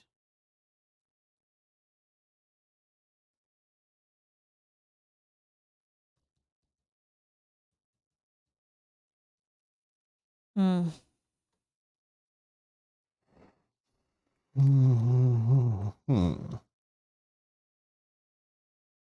Archers are gonna be annoying soon. Maybe we have some time. Yeah, it's elite guy. It's elite guy, but if we he's 12 health. How are we supposed to get rid of this guy before these guys start shredding us? I don't know. How is that supposed to happen?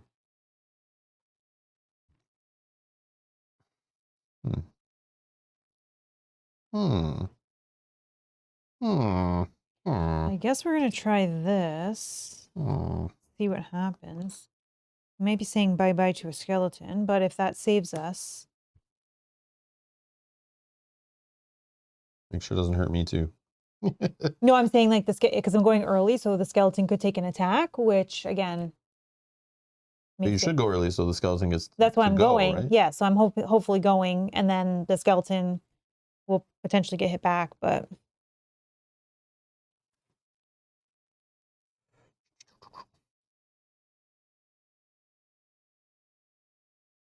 Ideally, too, if we both go early, we can get 2 hits in on it. Hoping for that ×2, man. ×2.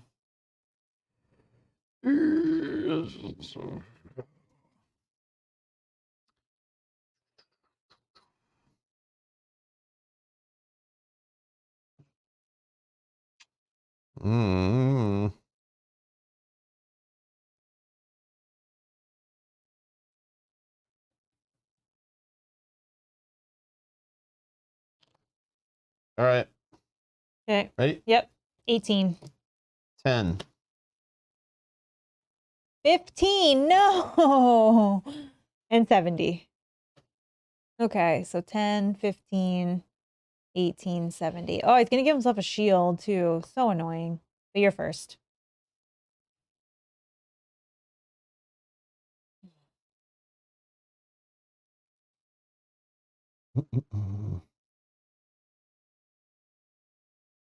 You guys remember to stack your modifier decks to put the crits on the top, right? Yeah, right.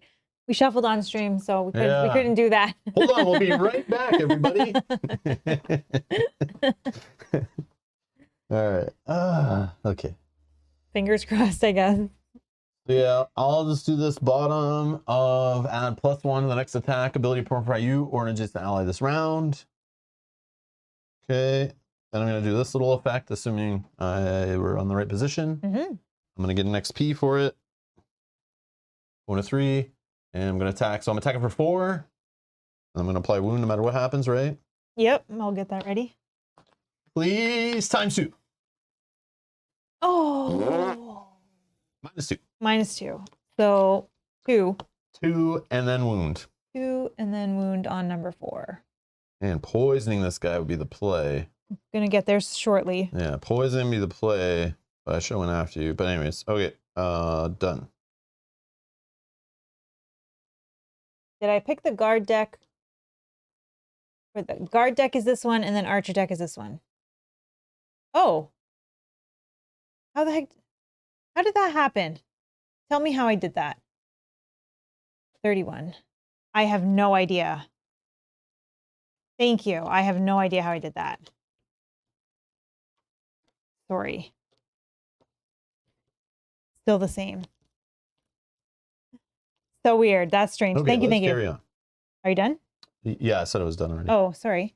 Okay. Guard is going to attack with poison for 4. Okay. +1 is 5. 5. With poison. All right, so block 2. I take 3, go down to 4, and now I'm poisoned. And then he's gonna have a shield 1. Okay. Did he get wounded on his turn? No, thank you. Sorry. Okay, I am going to heal X +1, where X is the number of your summon, so it's 1 + 1 is 2. So I'm gonna go to 4. That's the top of that one. And then the bottom is curse. Target 2 at range 2. I'll just target here. So we'll throw a curse into this deck. At range 2, 1, 2. Okay. And then the archers can move for 2. And they have a range of 4. Well, this guy has to move 1, 2, and then 1, 2, 3, 4. They still can't reach. And then 1. I don't know. I guess we can choose him to go here. It's the same. And then they can't reach at range 4. Oh, did you forget your summons before your turn? Yeah, sorry. I was thrown off by making that mistake. Yeah, I apologize. I apologize. Okay, summon is just going to attack for 2. Oh, there's a ×2. 2 × 2 is 4. So he's at 7. Well, then he's got shield 1, right? Shield 1. So 6. Sorry. Okay. Now we're done. Turn's over? Turn is over.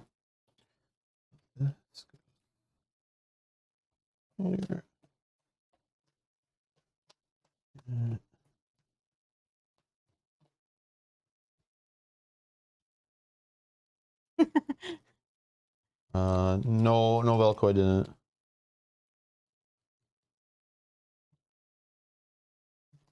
Okay. Yeah, I think I use this ability, right? It's just once. Add +1 to the next attack ability performed by you or an adjacent ally. But I did it first, so I don't think it gives the adjacent ally, right? Right? Yeah. It's not one of those ones that's like constantly on. I think if it said the next attacks, like with an S maybe, but I could be wrong. I could be wrong. Oh, Timogen says, yeah, just 1 attack. Oh, okay. We're good. Okay, perfect. Man, Belko, I was hoping you were correct. Well, the guard is half dead now. So a couple more hits, and then we got to worry about the archers that are coming up behind us.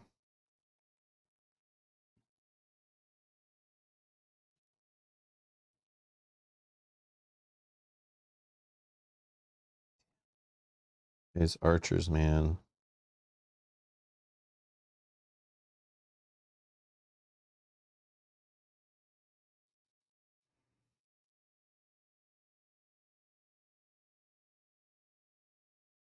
Oh, sorry.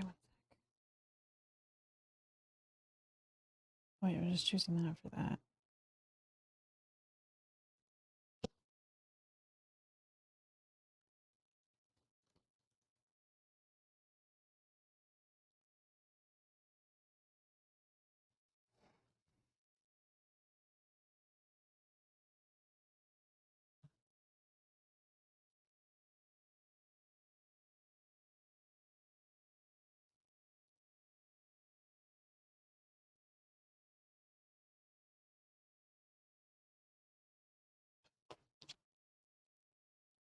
right? Yep. 71. 26. Okay, guard is 55. Archer is 32. So you were 71? Mm-hmm. All right. 26. So I'm first, then the archer, then the guard, then Rob. All right. So my skeleton is going to do an attack of 2 minus 1. So 1 is going to get through here. Okay. Then we're going to do top of this card, which is grant one of your summons an attack plus 1. So he's now going to do another attack of 3 to get through. Okay, that was the top. There was no elements for me to use on that one. And then the move on the bottom, I don't think I'm doing. I don't want to get up in the mix of these archers. They are for 2. And then they have range 3 attack plus 1. Yeah, so they can definitely get in the mix. Yeah. So we're not going to move on that. Attack your skeleton first before you, I think. Unless my skeleton's dead on the first attack. Yeah. Yeah, so we're not going to move. We're going to. Okay. And then the archer. So that's what I think the trap is in this scenario, is this guy is meant to make sure, we've seen this before, like this is the scenario that teaches you Frosthaven, Gloomhaven, whatever. It's an endurance game, right? It's like your cards need to get you to here. Mm-hmm. And this guy in this little situation is meant to keep the player here. And then you realize after you're sat there spending all your cards and turns and you've rested, you haven't even left the first room. And now it's like mathematically like impossible. We have to kill all the enemies still. I mean, it might not be that bad. I mean, there's like 1 enemy here and like 2 enemies here. We don't know, but this is already has me worried that we're not even leaving the starting space at all. I'm already scared. And like, cause I don't have a movement coming out the wazoo. So in my classes I normally play in these games, yeah, it's like I move forwards, I got jumps, I got extra movement all over the place. And I'm bouncing around, I get to the end, no problem. But this character not. And your character definitely not. Yeah, I'm not like, I'm supposed to be on the front scared line. the more we stay in these starting positions, it's like turns are ticking. But again, like pushing forward and getting hit by 3 enemies is also bad. So that also could delay you and lose cards and stuff too. Mm-hmm. So it's a fun little pressure on both sides for sure. That's the beauty of the game. Okay, who's next? Archers? Archers. So archer number 1, Yep. He wants to be within range 3. 1. And he can move 2 2 spaces. Yep. Okay, so he's attacking for plus 1. So he's attacking for 4. Plus 1 is 5 on my skeleton. Rumbling bone. 5. Even if I use my thing, he's dead. Yep. So skeleton is dead. Oh no. Okay. And they can only move 2 because it's 1, 2. Yeah, only 2. Oh yeah, you couldn't reach anyway. Yeah. But if I moved up, I was worried. Yeah. Oh, Because then there's this guy too. Yes, He's gonna hit. He's gonna have to. Okay. Okay. Then the guard. The guard here will take a wound first. Going to 4. And then move -1, but he's already adjacent to you. Attack is +0, so attack of 4, and then he's going to strengthen himself. So +4, attack of 4, -1 is 3. So block for 1 here, brings down to 2. And then he strengthens. You said 3 damage is coming at me? Yes. So I block 1 here, but then, +1 for poison. So I'm taking 4, 3. Yeah, 3. Yeah, with the. So I'm down to 1. Yep.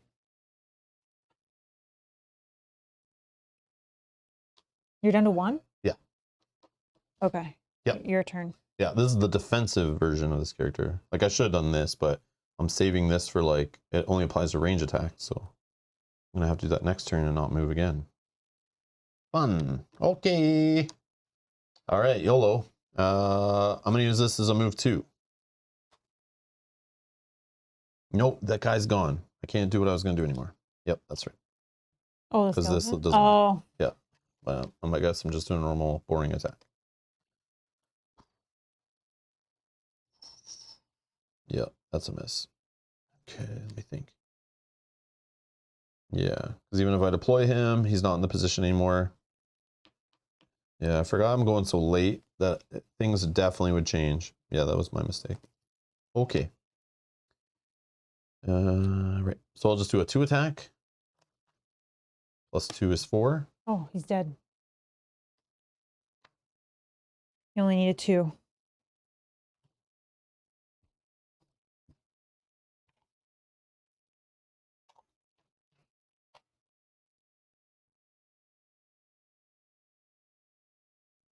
And I'll just do the move to move here and a turn looting.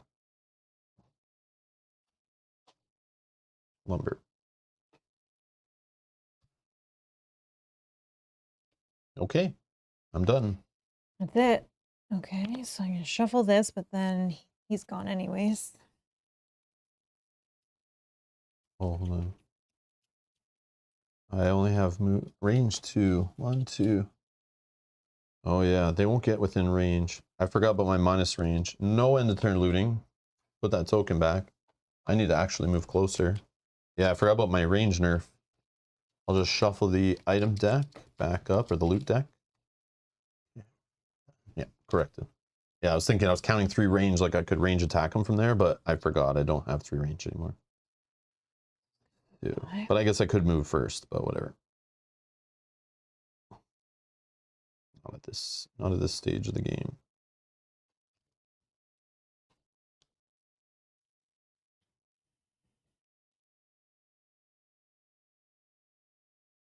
Okay. Oh, that sucks too. Okay. Ready? Yep. 81. 15. And Archer, 14. Okay, so Archer, you, and me. Okay, so the Archer's going first. Move -1, so it can move with 1. It has a range of 5. Its attack is minus, so that's good. So it's already within range of you. It's going to attack for 2.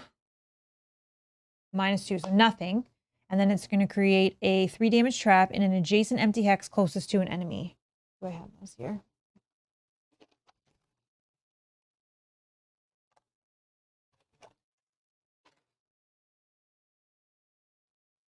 Okay. Next one is within range 5, so he doesn't need to move either. He's attacking you for 2. Need to grab another trap? I didn't, but I should, yeah. He's attacking for 3.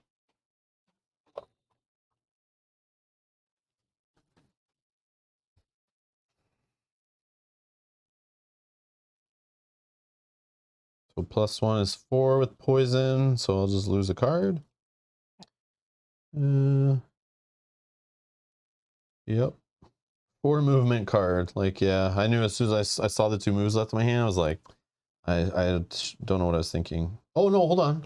I have a defense here of 2. No, I haven't gone yet. Yeah, he went before you. I know, I thought even 15 I could go before them, but I couldn't. That sucks. Oh, well. I'll just lose this one. No, I'll lose this one. Oh, they know they both suck. Both 4 moves. Yeah, I'm just not having this today. That road event, man, just killed me. Just killed me. All right. Okay, it's you. Oh, okay. How much is the damage on traps right now? It's 3 or something? This one says a 3 damage trap. Oh, okay. 3 damage trap. How much is their health? 8? 5. They were just 5? Okay. Yeah. Okay then.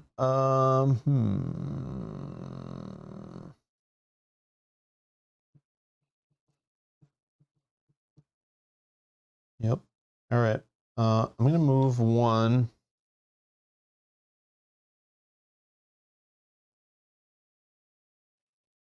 And I think this will work. I'm gonna move 1, and then I believe range 3. This doesn't get nerfed by the range, just on attack. But then I can up the range 3 away, pull something for 2. Maybe actually, hold on. Let's go 1 here. And I'm actually gonna pull this one. 1, 2, 3. I'm gonna pull the one in the back. 1, 2. Oh, then it's dead. And it'll go through both traps, and it's dead, right? Yep. And then it dies here. The only problem is then the top of my card does nothing. When I probably could have saved a trap. I mean, getting 1 guy off the board might make us... Yeah, like that's the thing. Like I'm choosing not to rely on Luckfest over here. Yeah, you went for the sure thing. Yeah. And then all attacks targeting me this round gain disadvantage, but those already happened. No, that's sorry. I did the top. No, I did the bottom. This is the top. versus doing the bottom of this and the top of this, which I originally planned on doing. Yeah. Yeah. So yeah, I'll do that. I don't know. That's like the. No, the chat's agreeing with you that was the best case scenario. Right I was gonna pull him and only use one trap on the first guy, get the loot, and then fight him for the second. But then I don't trust that I'm gonna pull enough attack to kill him. And then we have 2 archers instead of 1. But then I have a second trap where if I rest, get the card back, I can pull the other guy on the trap. Do the same thing, but I don't know. Anyways. Okay. Me. Yeah. I am going to move for up to 4. 1, 2, 3. I need to collect the loot, but I go early. 1, 2, 3. Do I have that card yet? Okay, no. Let's go 1, 2, 3, 4. And then I will summon a skeleton here. Is this good formation for you or no? No, then you never want them in front of you, right? Do whatever makes sense. It's like... Actually, no, this makes sense. I have He's one card in hand. Going around. I'm probably going to long rest next turn because I have to get rid of poison or something. Gain an XP, lose 2 health. Try not to be targeted. No, my skeleton should be targeted now. Hopefully it's not a big hit. Okay. Done. Done.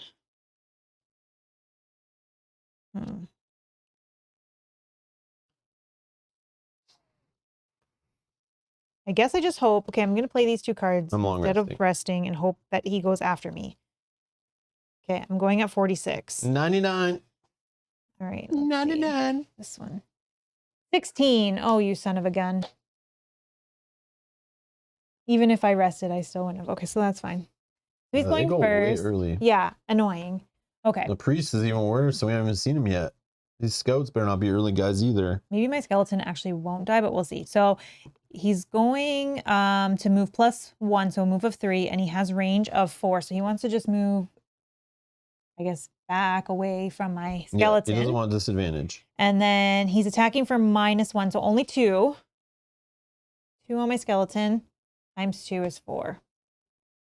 But, okay, then I'll use my robes to give 2 defense so that only 2 get through and he's still alive. Okay. Then he's done. Me. Skeleton now needs to move to him. An attack of 2.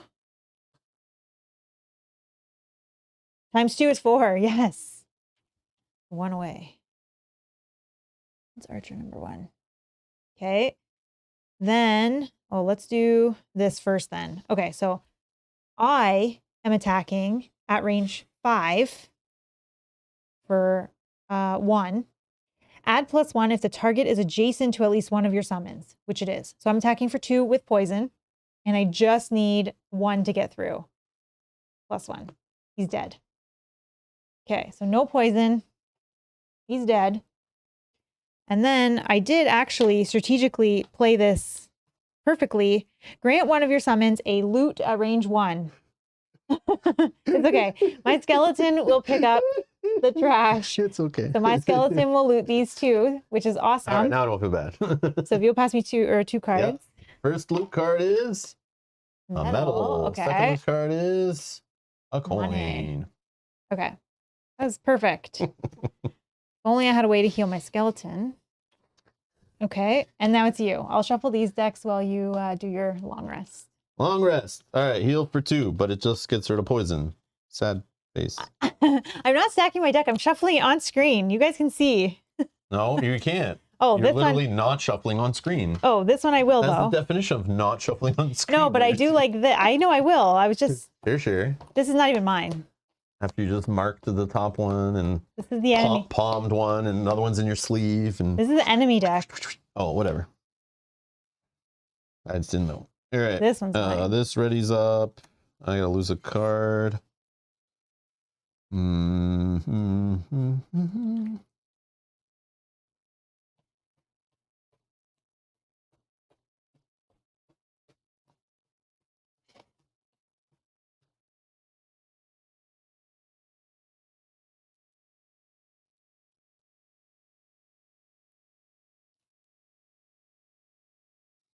cut it here.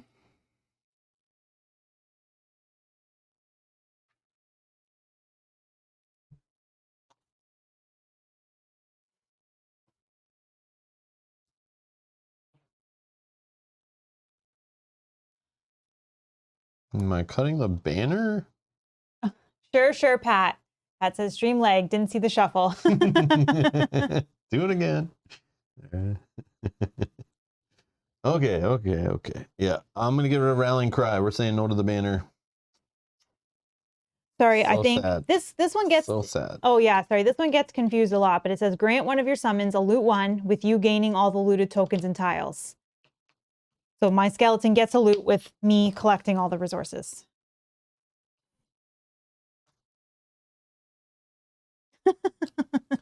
Temujin, even though one of them is my move 4,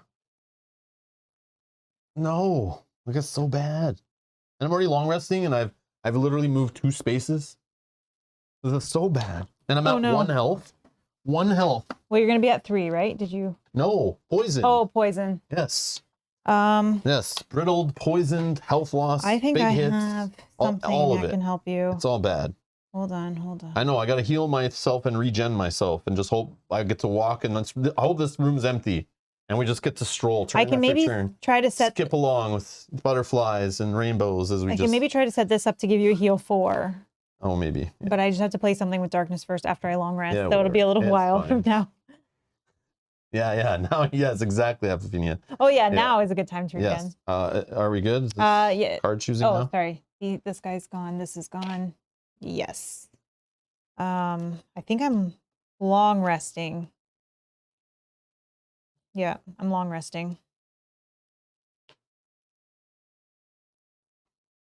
Like, I don't want to get that far away from you. Well, it's gonna take me a little bit anyways to do. But I have moved 4 cards. Yeah, I have 1. And well, you're gonna get that at me, maybe. And I have, but that's fine if I just need to heal to get some more summons out as we open the door, because even if they can.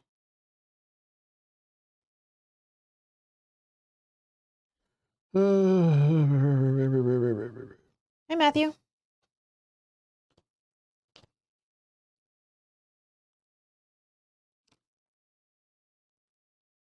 Yep. I'll just go at 6. 99. I don't know. All right, you're first. No Okay. I'm gonna heal myself.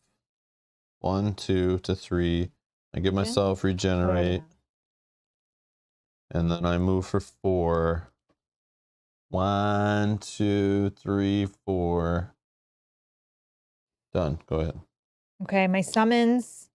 I could have him move towards me, but I will not. Just gonna stay where he is. There's no enemies to move towards. I will heal for 2. I will ready my robes. And I will lose a card. Which all of these were good, but I think. Hello, Matthew. Hello. Oh, that one's good. I think we're gonna actually lose this one. Okay. New turn. 1, 2, 3, 4. I can jump ahead of you. Yeah. Can't get to the door And then yet. I can summon another skeleton. Oh, I should have did that last. Oops. Okay.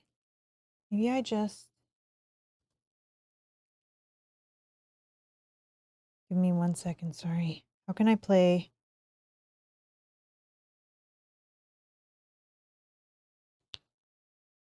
This.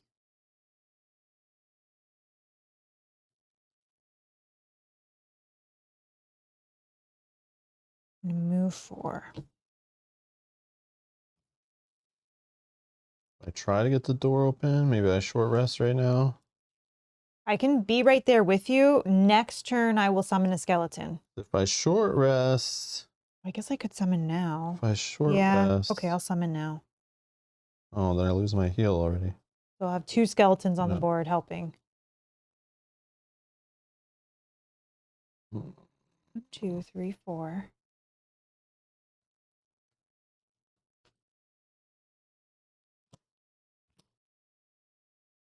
Yeah.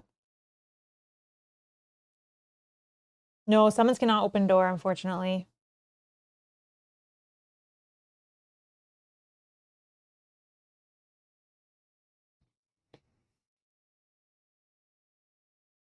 Good. Yep. 10. 91. Off that disorder. Oh, are you healing? Not yet. You need heal on both though, right? I could use heal. I'm gonna. Yeah, because I could do this, and then I would take 2 damage, go back down to 1. No, don't do that. You don't need to do that for me because I actually, have. I go back down to 2 because I do regen 1. I will be healing myself for 3 next round. Okay, and we don't care about your skeleton then. Not so much now that I have my robes back, and if I can heal it, I will heal it. But I. Okay then. So I don't want you to just go back gonna down move to 2. 1. 1, 2. Okay. Done. Did you regen yourself? No, regen to 4. Okay. Summon isn't going to do anything. I'm going to move for 4 with this bottom. 1, 2, 3, 4. And then, oh, I'm going to do something maybe fun. We're going to summon another skeleton, skeleton number 2. I'm going to put him right here. I don't know if that's helpful for you. I gain 1 experience. I lose 2 health going to 2. I don't know what's happening in the next room. I know. And I just want to see. This is just like an information gathering run, I feel. that is that. Okay. Now, if I do this, I get to heal for 3.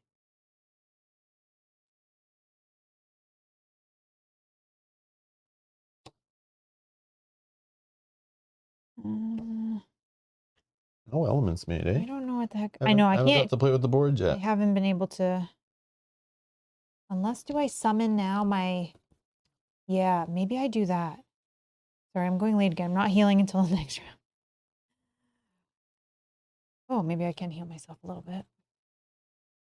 Okay. I'm going 21. 76. All right. Okay. I'm going to move for 2. Step on door with move 1. Regen. Oh, regen first. Yes, of course. Super important. All right. Book. Do I have it here. I have it here. But I need the other book probably. Yeah, probably. Yeah, read section 27.1 when the door is open. And I'm going to open door. Get rid of 1, flip this, door is open.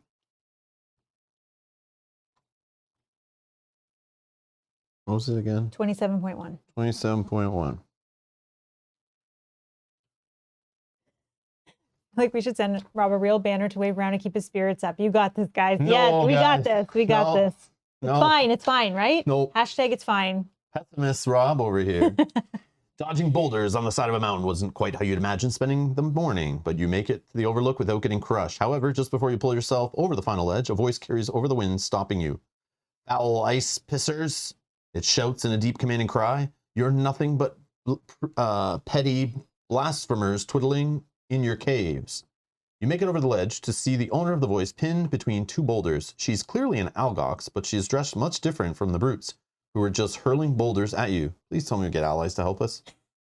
Larger than, and get a heal full. Larger than her male opponents, she wears ornate battle garb and marks her as a prominent member of a different faction. She turns to you with snarling hatred, but softens when she realizes you're not friends of her enemies.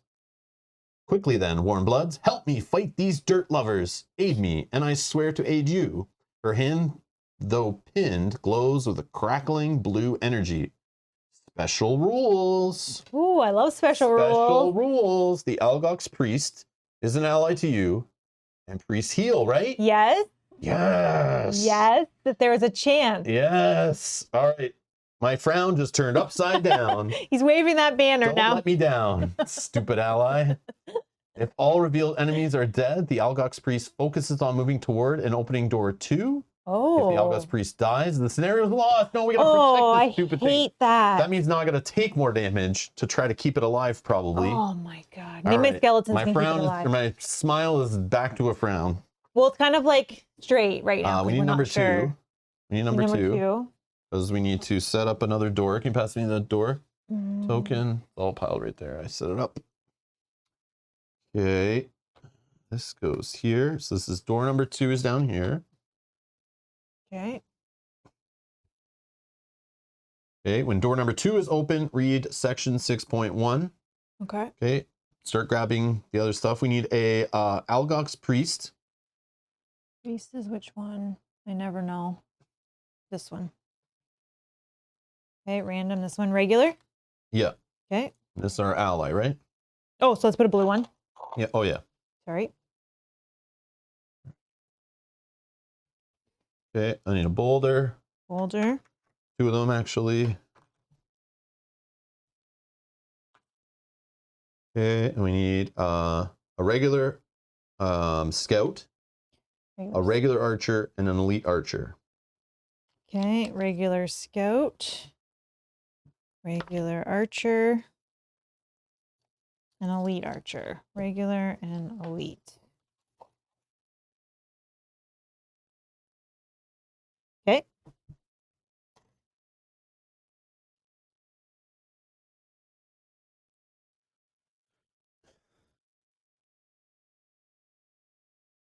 Okay. Right? Yep. Right? Double check. Double check. Okay, so we brought in an archer and a scout. Okay. What is the health on these scouts? Oh, they have armor? No. Oh, I'm reading the wrong one. They have 8 health? What the heck? I should have looked at this earlier. I did not.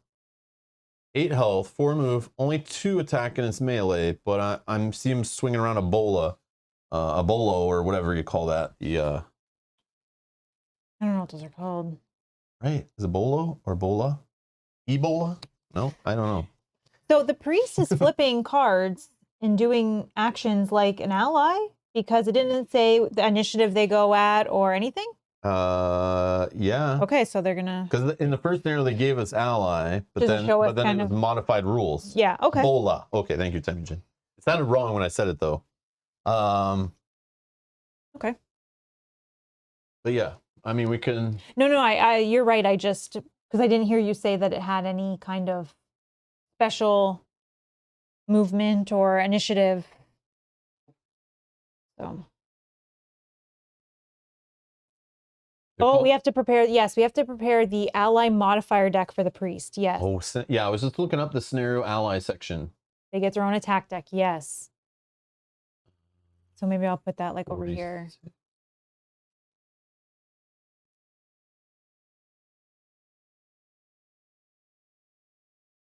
Okay.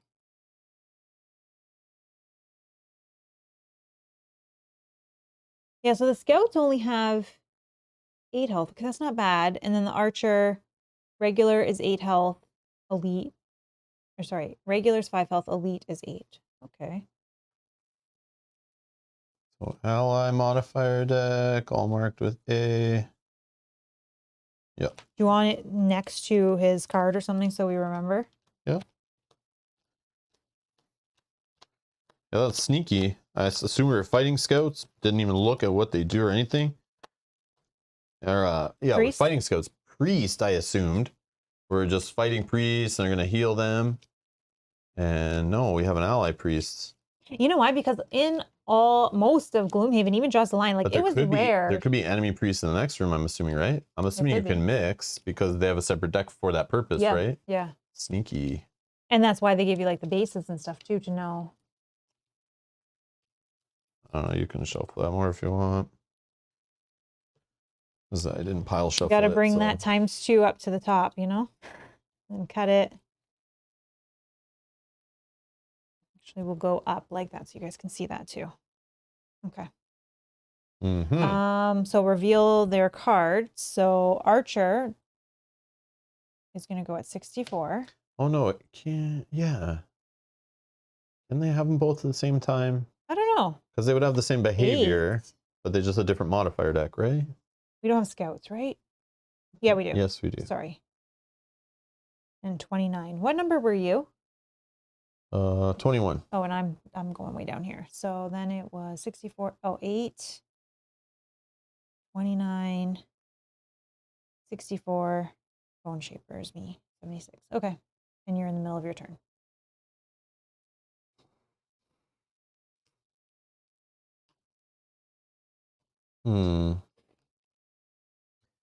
The range on the archers is 5 on this card. It's based on their card. 1, 2, 3, 4, 5. So I can go 1 in the room. Oh, yeah, because they can't move. You're right. Yeah. So I don't get hit by archers yet, but the problem is this guy. He has move of 3, so he's definitely getting where he needs to go. But he's doing a range 3 attack. And then I get that can't use items effect. Is that fine? Did I heal at the start of my turn? You did. We told you. Alan, welcome to your second live stream. Yes. Yeah, Alan, how's it going? But then it's doing attack -1, which is only an attack of 1, but their deck's been shuffled, so I have no idea how bad it's going to be. And what's the priest doing? He is trying to disarm. Yeah, but he's going at 8. So if there's a tie between you and them, anybody. What? But I don't think there would be in any case. Sorry, what? Because the priest is like on our side. Yeah. So if there was a tie, he's going at 8. There's no tie right now. I know, I'm just saying based on your positioning. Okay. Priest should go first, yes, but Rob's still in the middle of his turn, so Rob finishes his turn, and then the priest will go next. These guys all have to go after me. Yeah. They have to. They don't get to just all of a sudden jump in, right? No. I'm pretty sure. Nope. You get to finish your turn, and then they get to go. Yeah, yeah. That would get so confusing. All right. So yeah, I move up, but then no, I can't grant you guys any movement. Yeah, I always forget when the door opens. Yeah, it all takes so long to set up a room, go read have a the coffee, story, take a nap, run around the block, you know, all the glue, find all the enemies and items, and then like, all right. And then it just feels like the start of a turn, right? Like, okay, 20 minutes later, ready to play. What was happening? Yeah. So I'll move in. YOLO. I'm going to attack for 3 on this guy. Range of, only 2. 1. Oh, I can't even get there. Ah, this stupid card. I forgot I can't. I mean, you could discard it at any point, no? But then you just don't have your shields up. Yeah, and it's only for this 1 attack, but already twice it's been like annoying to not have 3 range.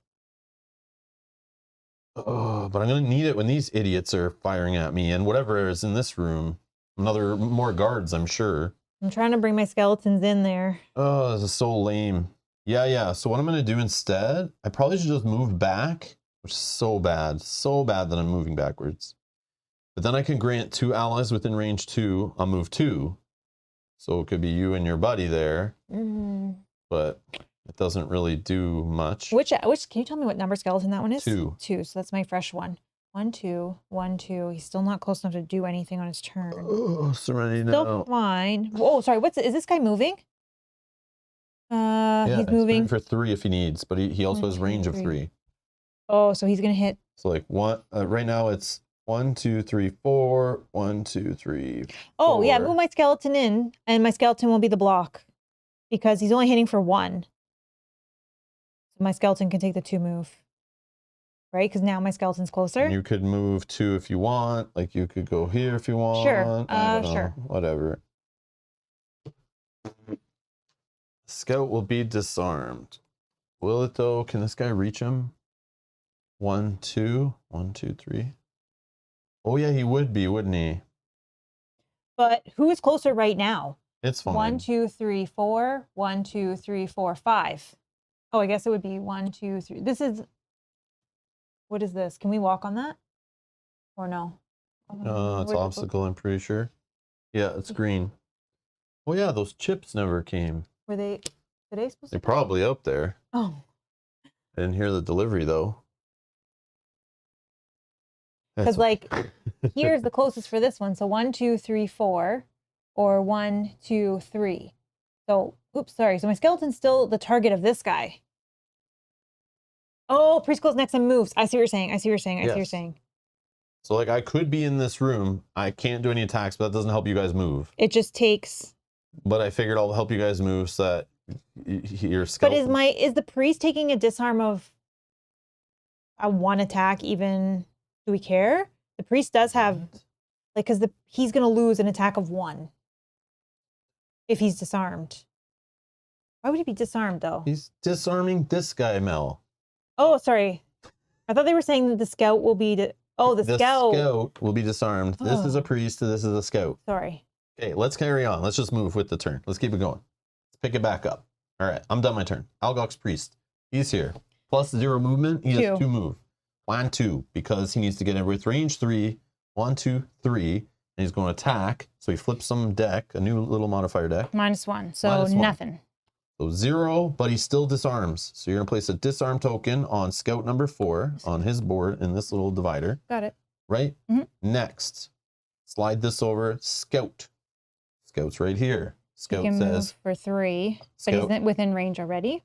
Doesn't matter. He's disarmed, so he now has no attack ability. So we need to treat him like he wants to do a melee attack. So we're going to move this guy with 3 movement. He's focusing here. Yeah. Done, right? This goes away at the end of his next turn, which was that turn, right? Okay, that's going to be shuffled later. Algok's Archer.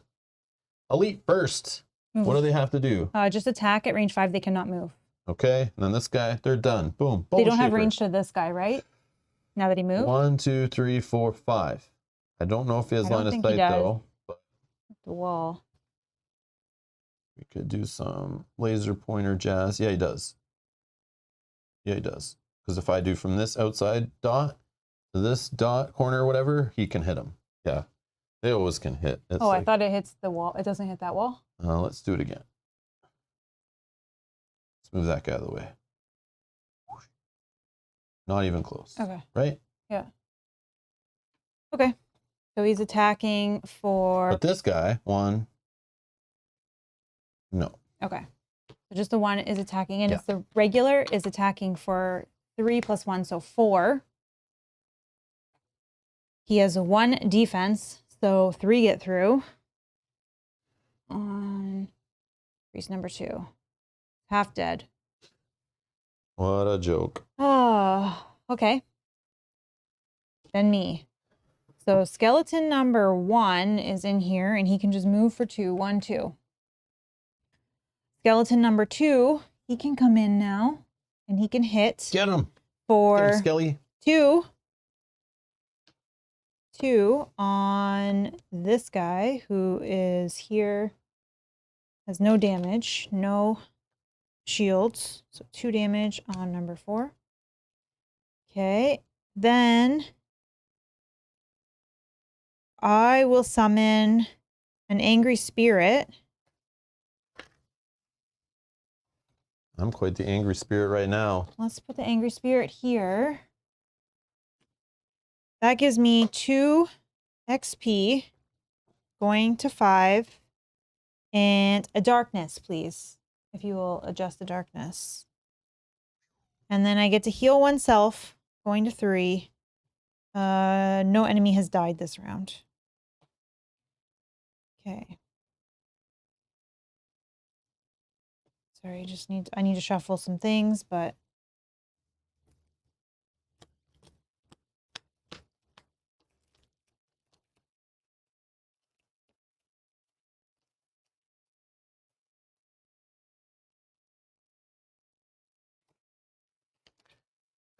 okay. What am I doing? Like, people are in position to do things, so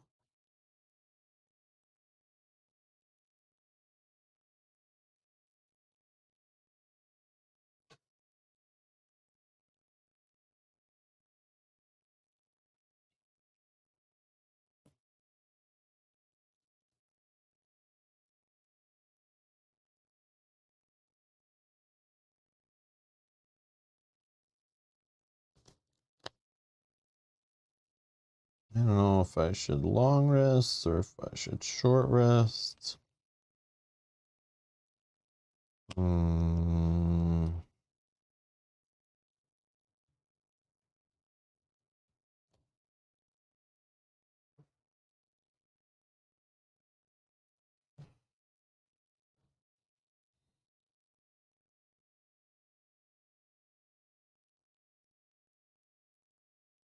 oh, Tamagen gave Apophenia a chat trophy. Rob is an angry spear.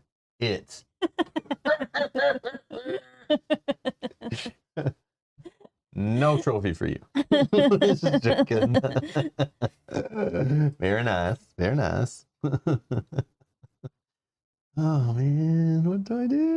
Oh my god. I'm so nervous that this priest is going to go early again and die. And then we're going to lose just like that. I know. It's like... I'm going as early as I can. This is crazy. And two of my summons will be able to attack. One skeleton is stuck, but...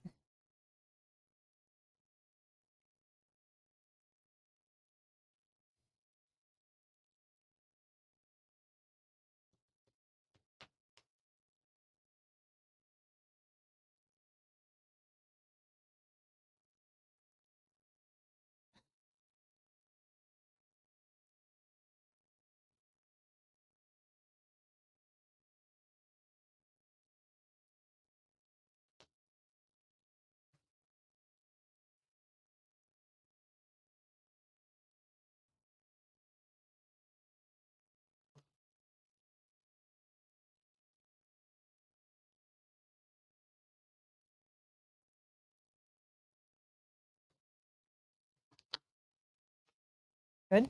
YOLO. 18. 6. Okay, Archer, 32. Priest, 23. Scout, 92. Scout doesn't have any range, so that's good. And it's not moving. 6, 18. 23, 32, Archer, and then Scout. Yep. Okay.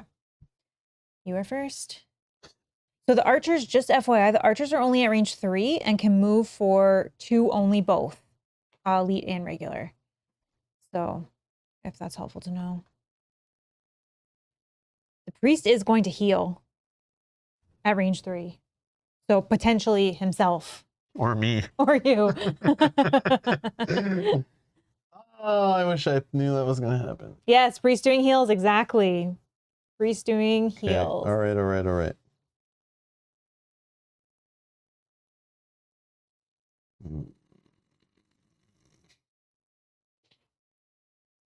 Oh, this is so annoying.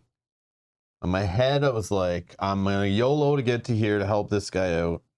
I'm going to move 4, get over here, 3, 4, do a heal on him, give him a little regen business. Because I go so early, I'm getting the hit from this guy. I assume these guys will hit me anyway. But then the priest can heal you. If you heal the priest heals you. But then I still take 2 shots from these dummies where right now I don't know. 1, 2, 1, 2, 3. They don't hit anybody. 1, 2, 1, 2. Yeah, if I don't go there, I can go here and heal him. But then I'm not in position where I want to be to then attack this guy next turn with my little ally wounding attack thingy. This guy has 3 attacks coming from my summons. I don't know if it'll still be alive. Potentially it will, but just if that matters as well. Yeah, I guess I'll regen at the start of my turn. That happens no matter what I do. Yeah, thanks, Edgar. What are you at now, just for me? I think I'm gonna YOLO it. I think I'm doing it. Yeah, YOLO it. All and like Ross says, 1, 2, 3, 4. I'm going here. Yes, I'm gonna be taking 2 attacks that I wouldn't normally need to take, but I don't know. It positions myself better. I can then maybe get to these guys faster in the future. I can attack this guy for sure next turn. I don't know. And the priest dying is a lose condition, so I mean. I know. That's why I was like YOLO. Us dying, not so much. Yeah. So that's my move 4, and then I'm gonna heal him for 2 at range 2 and give him a little regen thing. Oh, so that's perfect because then he'll regen at the start of his turn and not have any. Yeah. I don't know. It's kind of weird. No, I like it. But if he heals me back, then we're cool. Yeah. I won't be so mad. All right. Done. Okay. Hopefully that doesn't kill me. I'm next. Summon number 1. Oh, he can move now because you're not in that space. So 1, 2. Okay. Summon number 2 skeleton, who is adjacent here behind him. He's going to attack for 2. 2. Going to 4. Half dead. And then my spirit is already within range of 3. So it's going to attack for 1. Plus 1 is 2. 6 out of 8. Okay, spirits are done. Let's do this first. So I'm going to curse at range 5. Oh, can I see him? Yeah. Yeah? Yeah. Because if not, I can move first. Yeah. You can. Yeah, because you could draw from the corner right through the door to hit his edge. Because I am going to move in there. So, okay. So curse at range 5.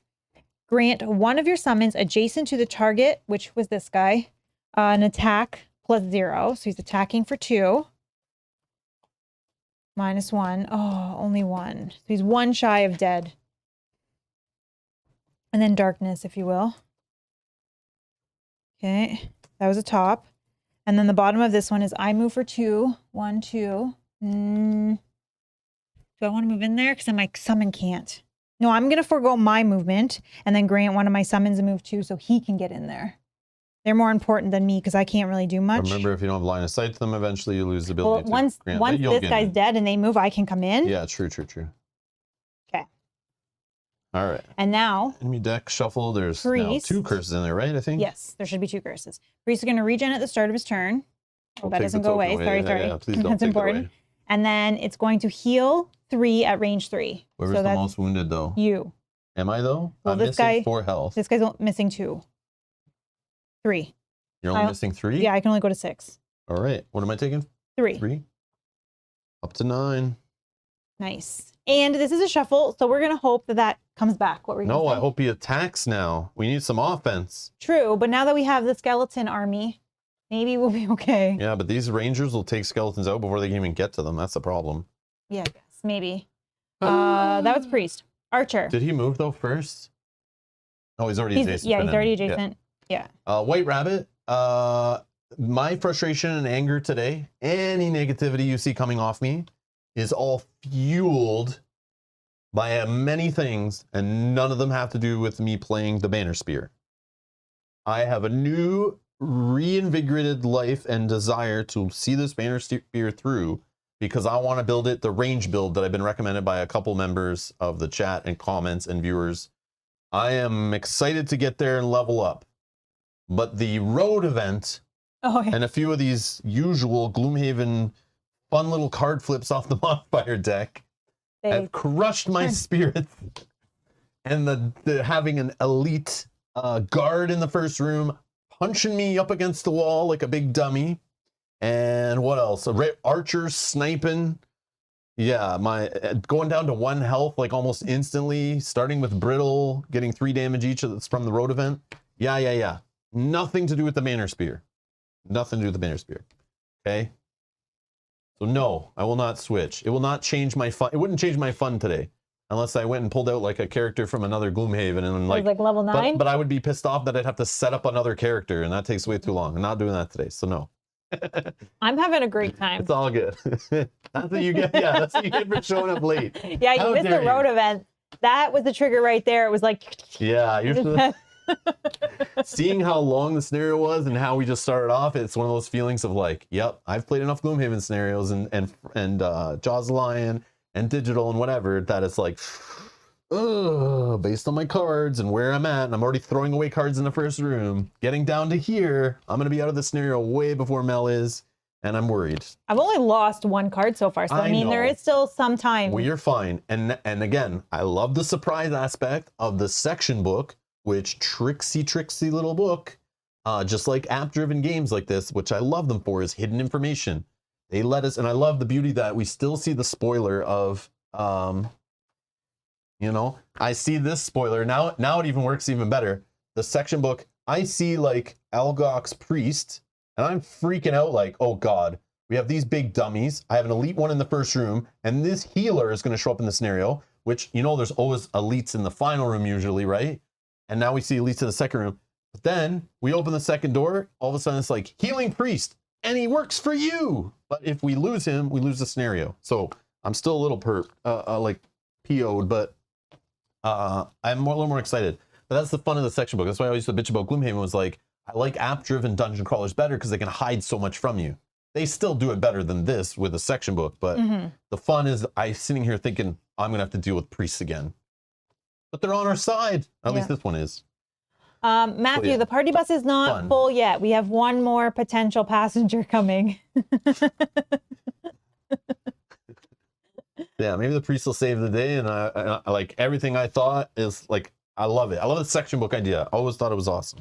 I always love books. And I remember I used to bitch about Gloomhaven after we played Sword and Sorcery because they're like, man, Sword and Sorcery hides everything in that Book of Secrets, right? Yeah. And it's like, why didn't Gloomhaven do this? Ah. Yeah, but they definitely. And now they did. So it's good. Love it. So instantly Frosthaven better than Gloomhaven because of the section book. Like literally one of my favorite things ever since I discovered like hidden information in a dungeon crawler makes them so much sweeter. And random allies that show up and help you in the middle of a scenario. Rules and all that stuff. Yeah, love it. Love it, love it, love it. Okay, so the archer's going next. So the elite archer's going first. So they are move at 2 and they need to be in range 3. Okay. So his attack is +1, so his attack is 5. Oh my god, this is so bad. Please be a curse. Please be a curse. Oh, +2, 7. -1. I have to pitch a card. We kind of thought that might happen. I think I'm gonna get rid of my heal ally and my summon. Yeah. Although the summon could help, but he doesn't attack really, so he's useless. But he could help me with formations, but at this point, like, I don't know. Okay, I think the other guy cannot hit you because he can only move for 2, and he can't move onto the boulder. This is closer, and then it's range like 3. on the path, right? Yeah. Like the path we count around. He's trying to get here.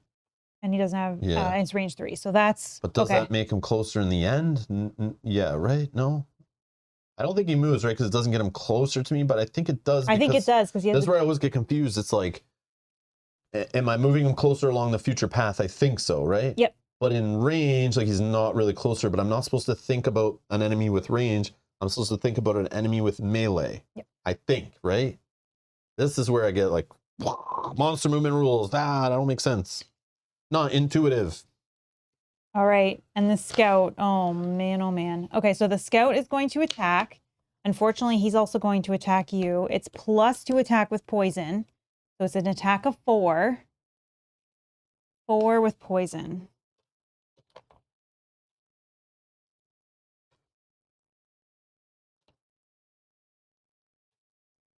Let's hope that priest heals again.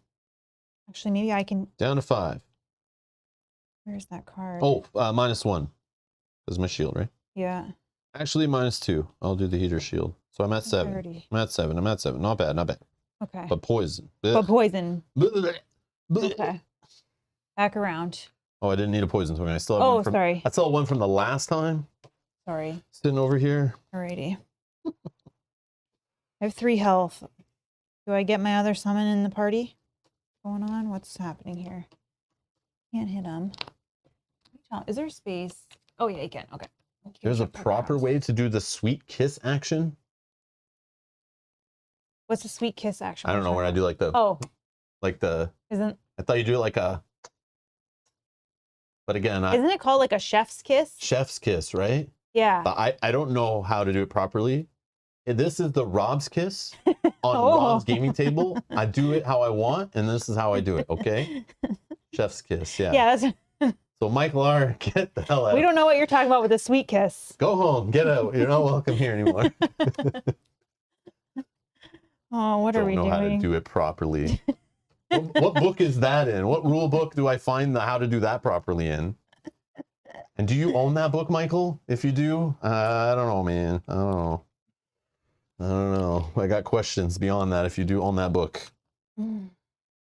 What am I doing? Or do you have like did you watch like a training video on that, or is there an instructional YouTube video you watched? This. Yeah, this. It's in the FAQ. Yes. Damn it, he's right. He got me. And that. Okay. Affection in motion. Coffee table picture book. Ask an Italian. Yeah. Oh, Mike is going to clip it. Okay. Throw it in the Discord if you're in the Discord. I didn't see him do it the first time. I don't know what I did. I just assume I did that. But... You know what now I'm thinking we should start in the Discord is a channel for clips. Like video clips, like clipped out so that you don't have to scroll through. Oh, pre-stack shuffle? Oh, thank you. Yeah, sorry. I was just so worried about picking my cards. Okay, we're going to do it all kosher on stream here so you guys can see in case that heal does magically come up again.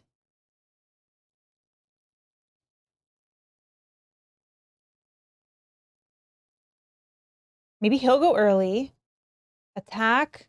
This guy who only needs 1 to die, and then my skeletons can then start running towards the archers. That would be ideal.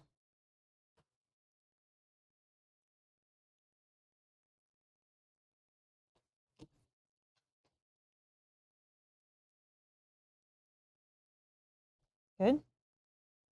Yep. 46. 21. Okay, archer, 29. Priest, 62. Scout, 53. Okay, so 29, you are 21. So you're first. Then archer. Then me at 46. And then scout.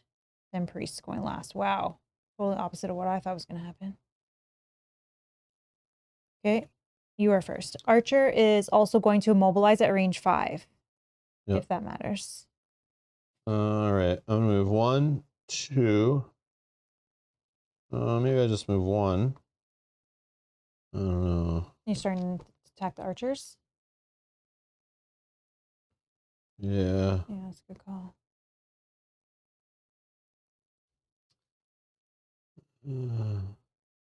I mean... Yeah, I'll just move 2. Yeah.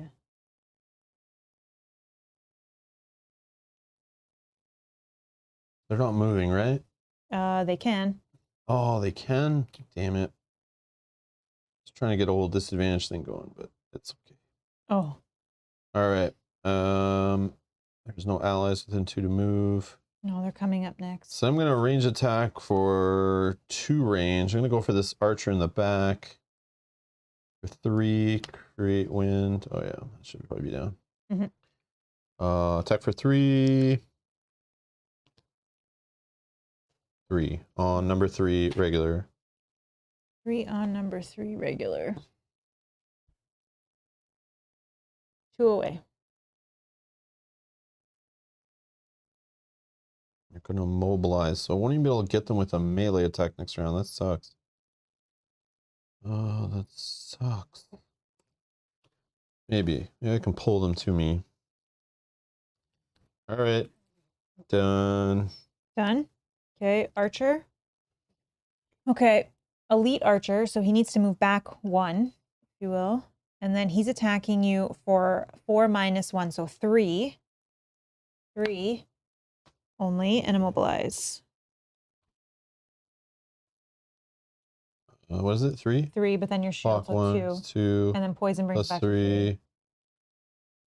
Down to 4, immobilize. Okay, and then the other one doesn't need to move. He's already within, he's all good. And then he's attacking for 3 minus 1, so 2. 2. Yeah, I was thinking of the potion, but I think I'll save it still. Good. So it's 2, and then 1, but then your thing cancels out to 2. Down to 2. Okay. Me. Skeleton number 1 is this one. So he wants to jump onto this side so he can attack. He's attacking for 2. We just need 1 times 2. He's dead. Okay. Okay, then skeleton number 2 wants to move. That's this one, right? 1, 2. Can't get there. And then spirit can move for 2. And 1, 2, and then range 1, 2, 3. He has no range. Okay. Then we're gonna grant one of your summons a move +0, attack +0. So I think only one of them can get. Yep. I can spend the darkness, but I don't get any bonus from it. So attack is for 2. -1, so 1. That's on the elite. 1 on, what number is that guy, sorry? What number is the elite archer? 6. 6. Okay. And then the bottom, I'm not doing that. So I'm just going to move myself for 2 to... Oh, I had to do that first. Sorry. I had to move first. Sorry, to have line of sight. I apologize. I just did that in backwards order, and I'm done. Priest is attacking at range and so first has to move. Move for 2, and then range of 3. So I don't know who we want him to attack. 1, 2, 3. Attack. If it attacks the regular, it might kill it. I think it goes based on priority, right? He's like a normal monster, so he's prioritizing. I don't know. That's weird. Because right? like we would get to choose. Is that how it works, though? Even with these guys, don't they just pick like the focus and work like a monster? Yeah. Right. Oh, earlier in initiative elite. Okay, so he's gonna attack the elite. Yeah. That's fine. +1. That's so sorry, his attack was 3 total on the elite. So elite's gonna go to 4. Okay. I mean, that's still good. And back around. Sorry. Sucks. Being immobilized. 6, 6, 6, 6. So I might just long rest. Yeah. I think I'm just gonna long rest just to get the heal, to get rid of the I think I'm gonna actually long rest poison as well. Yeah, like I don't know what to do. I could short rest and then I can short rest actually, so then you can long rest. But because I don't, then I could get a card that could pull them towards me and then attack one and be aggressive. But you're only at 2 health, right? So if you want to lose your poison and you're immobilized, so I can just short rest instead. But then this guy could flip a heal and heal me. I don't know. But like when I do heal, I want it to actually heal something, not just get rid of poison. But yeah, I'll short rest. Yeah, I'll long rest.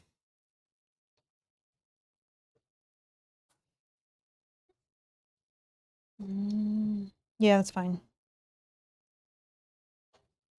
Okay, so then I want to go early, potentially before the guards, to get rid of one of them with my summons. So we're going to use that. And we're going to do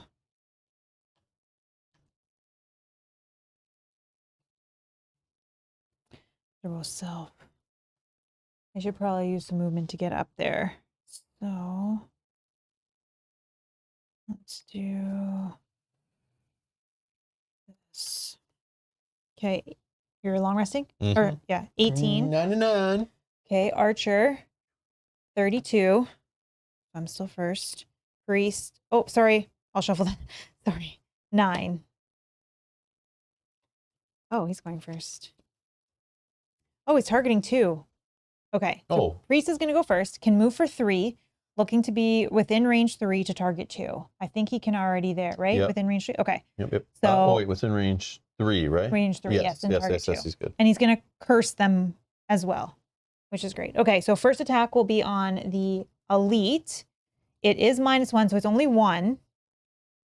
-2, so nothing, but curse gets in. And then the second one is the regular for 1, -1, nothing, but curse gets in. I guess that's still good.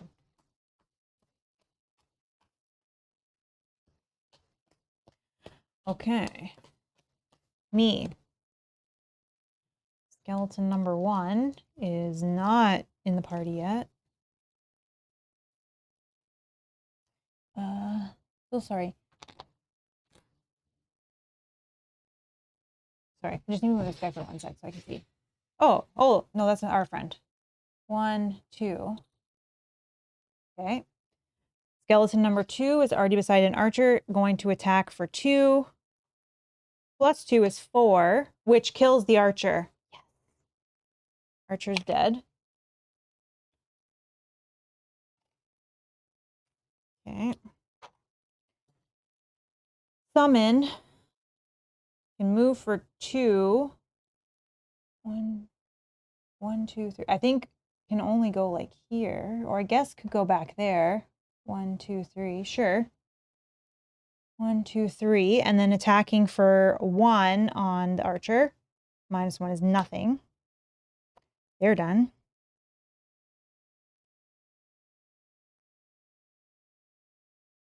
Okay, so if I grant one of them, I can move for 2. Sure, let's collect some fun stuff. And then grant one of your summons and move 2. Let's do this one. Yeah, he's fine there. That was the bottom. And then, oh, no. I did the wrong thing here. Did the wrong thing here.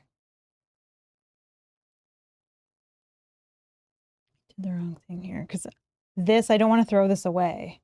I was actually going to heal myself for how many summons I have. Yeah, go nuts. Which is X 3 plus 1. So, but I can only take 3. Yeah, that makes sense. So I go to 6, and I can bring my other one out.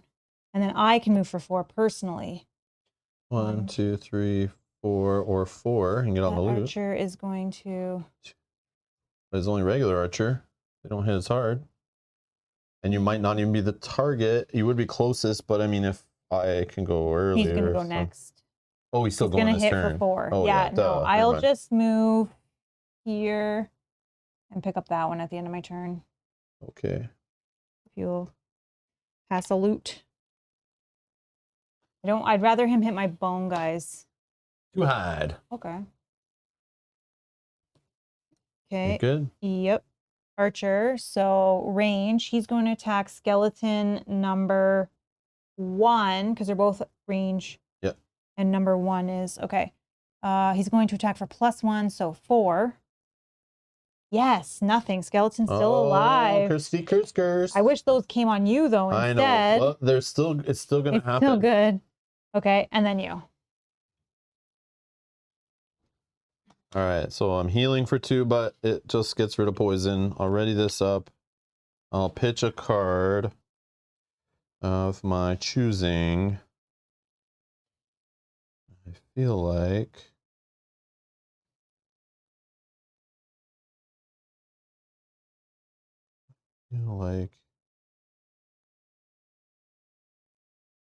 Imogen, every time I draw a loot card, I hope it is too. I hope it's the wood, but we've drawn 2 so far, so I guess that's a good start.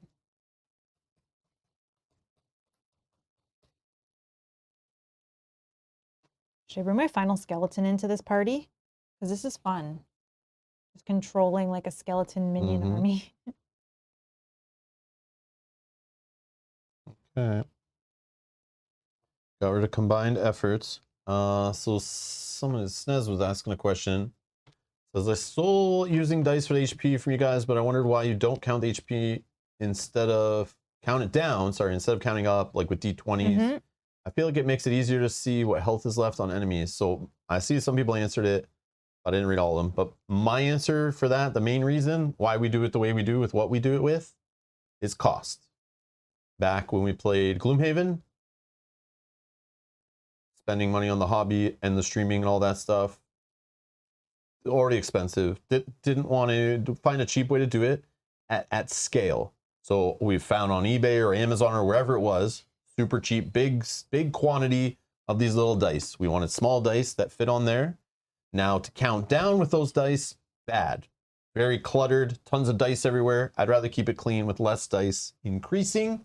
And as enemies get killed, you clear it off rather than starting with a crap ton of dice everywhere and then like too much information on the table. Yeah. But using D20s, again, goes into the cost. At that time, I had like 0 D20s. Oh, for sure. I have a few now, but we don't play RPGs. I don't just have D20s lying around everywhere. They're more expensive. You can't get bulk D20s that cheap. At least we can't in Canada last time I checked. And even at Gen Con and stuff, when we get like the dice booths and everything, those always cost more. These are just easily visible and kind of more visible on stream than maybe a D20. And the D20 don't have to be fairly small, right? So like... You guys can't see the health on that. Yeah, like if I put this D20 is maybe not the best example, it's contrasted. But, you know, let's say this thing has, 3 health left. Now, how many numbers does the screen see? Yeah, because you can see too many numbers. Like I can get confused. I can see that's a 3 there, like if you focus. But just imagine there's like 4 of them here and some over here and some over here. Or if you bump. Yeah, like, and that's the other thing I was going to get to too, is D6 is less likely to bump and roll than a D20. Especially, imagine there was dice here and dice on this side, and I went to grab this one with my big fat fingers. I'm definitely bumping other dice more often, right? Yeah. So D20s are messy. If we had a big D20, like you use a magic or whatever to track health, it'll tip less. But if you're trying to use smaller D20s to fit on this paper, like this is just paper, like it's gonna roll, it's like These don't have the strongest base. There's like many reasons why not. That's what I think. That's why I would go that route. And we need, like, again, if we were playing, we used to play Gloomhaven 4-player and 3-player and stuff too, sometimes on video, sometimes not. And like sometimes the amount of dice you can get going, you need a lot. Yeah. So like to have just that many D20s lying around that don't accidentally get bumped or moved onto the other side. And that's what we like the 2 colors for. Which now I feel like we need blue ones. Yeah, and we have more than this. This is like half the supply. But it's just like tons. Yeah, I wish we had blue ones for health for allies, but if it's only 1 ally, but I know there's gonna be more based on how the rules were to allies. Yeah. Yeah, but anyways. Yeah, the D6s can be clear. They don't take up as much space as the D20 and less chance of rolling, and they're cheaper. I don't know. Those are the there's you go. That's why we do what we do. So that's fair. Only just got into board gaming and my bank account has taken a serious hit. Yeah, that's what I'm telling you, Makes man. sense with the stream too. Yeah, definitely like all the little bits and bobs you can buy to enhance your games definitely are cost. Yep. That's why we like generic upgrades that we can use for different games all across the board. Because we stream all different games. So like thanks again to eRaptors sending over like card trays and stuff for us to use on the channel, and obviously that helps them like get their name out there, but like it helps me organize stuff. Plus we bought random stuff on Amazon stuff. But I always have to be cost effective, right? It's like we don't have unlimited funds. Thank you all for the donations, but like for me to play a game, it's like I need lights, mics, cameras, computers, fast internet, all that kind of stuff, right? There's a lot more cost when I put a game on the table most of the times than the average person, not to mention sleeving, painting, storage solutions, presentation solutions, organizational game trays, all that stuff. Yeah, because for us too, we have to kind of think functionally for streaming so that we can easily grab, like we can't take 20 minutes in between setting up each room and stuff. Yeah. So yeah, I'm always thinking like being cost effective, but generic, efficient, work in multiple games, like Mel said. Many reasons go behind it, but that's why.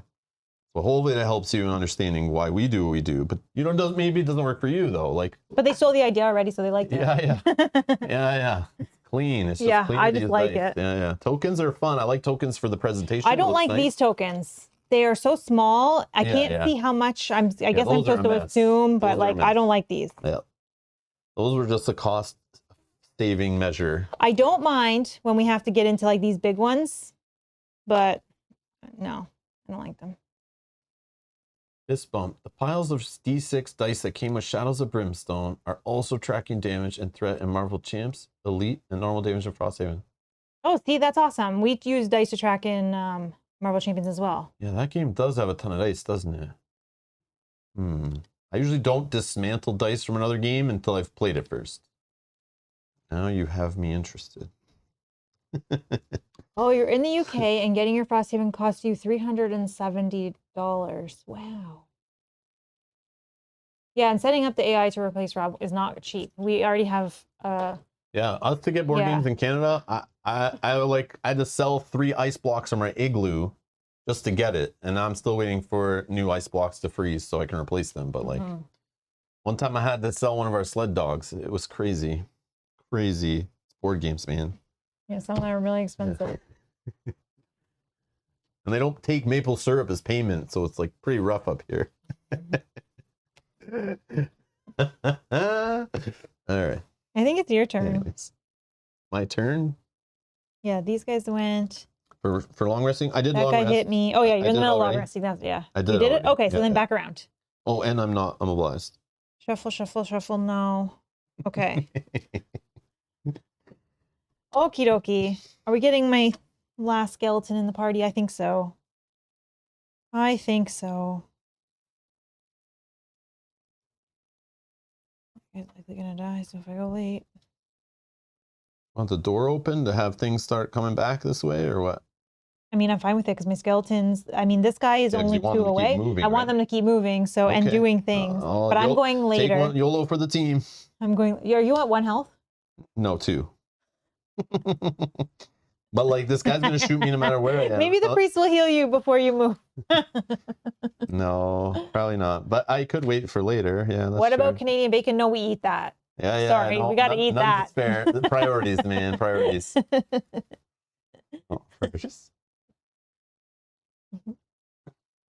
I'll give away a case of beer and some hockey tickets, but I'm not Canadian giving away bacon? any Nope. Canadian bacon. Nope, not happening.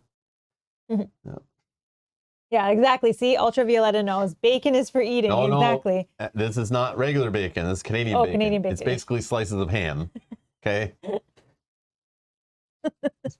It's not the same bacon. We're not thinking of the same bacon. I mean, both bacons but are both good. are fine. Yeah. The bacon you're Throw thinking a little of is bit better. of syrup on that, the maple syrup on your bacon. Now you got candied bacon. Yeah. Try that if you haven't. Yeah. Made popular by another Canadian YouTuber. Really? Yeah. Oh, I don't even know who made that popular. That cooking guy, that former teacher from like Quebec that started the bacon with all the guys and the girls and eating yes, I know who you're talking about. Eating food. I know who you're talking about. Like 8,000 kinds of meats and all that. I forget what those even called. But yeah, he was a retired Canadian teacher from Montreal, I think. If you're in Canada, then isn't it just bacon? No. Nope. Nope. There's a difference. Yeah, there's a difference.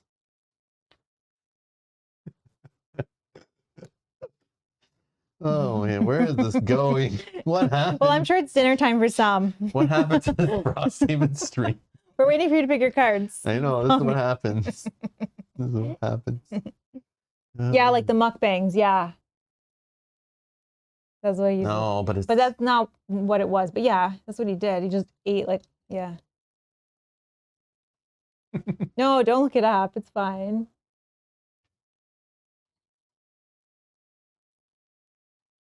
Yeah, mukbang is like the eating thing, yeah, where people just like overeat. I don't know who even started that, but it's silly.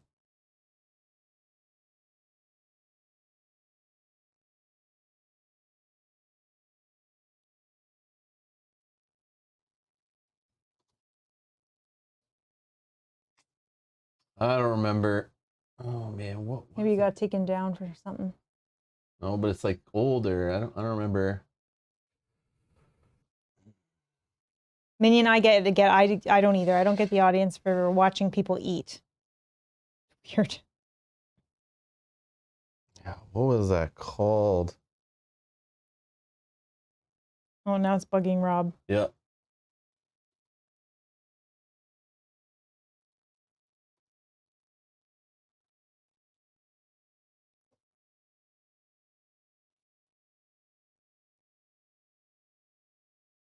What color dice do you use for bosses? We'll use the on-screen. Yeah, on-screen. We'll use the on-screen text. It's easier to count down and you guys can see. The numbers are too high, it gets messy and fiddly. Oh, yes, it was. Was it Epic Mealtime? Yes, it was. Thank you. Thank you. Thank you. Yes. Epic Mealtime. Yes, Black Cheval, you know it. Epic Mealtime. Are you Canadian? Or you just know that? Oh, yeah. Epic Mealtime. That's what it is. I'm like Googling everything about it, like man with glasses, candied bacon, slogan. Man with glasses. No, that's the guy's name. Man with glasses. That's so funny. I know. Overeating bacon. That's what I was searching. I know, but it's just funny. I just thought maybe a comment would come up on Reddit. Oh, you just something. know it. Okay, not Canadian, you just know yeah. it. Okay, that's so funny. Yes. Look up Epic Mealtime. They even got like a TV deal, and we're on like one of those comedy stations for a bit. Yeah. That's funny. I don't know when all that was. Like how long? It was a few years back for sure. 2010 was their like TV show, I think.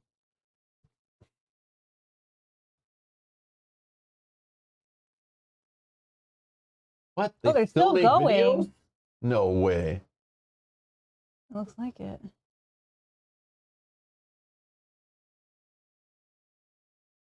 I don't know if it's the same guys doing it or whatever, but yeah. 6.86 million subscribers. That's insane, just to watch people. But they just make like the craziest food. Yeah, it doesn't even, it's not even the same guy. I don't even know. I don't know. We haven't watched him in a long time. But it's just think of like Jackass, like the movies and shows or whatever, the Jackass guys, but Canadian version who just like make the craziest foods. Like, and they do it for a whole group of people, and then they sit there eating it and drinking alcohol and like eating these burgers that are bigger than your head, and like just like they make like layers and layers of bacon inside of everything. It's just like you die eating it. Like I don't know how these guys all didn't die. This guy's that guy Oh, right so there. that probably is the same guy. Yeah, that is him. Yeah, he used to be a teacher in like Montreal or something. He's like a Canadian guy.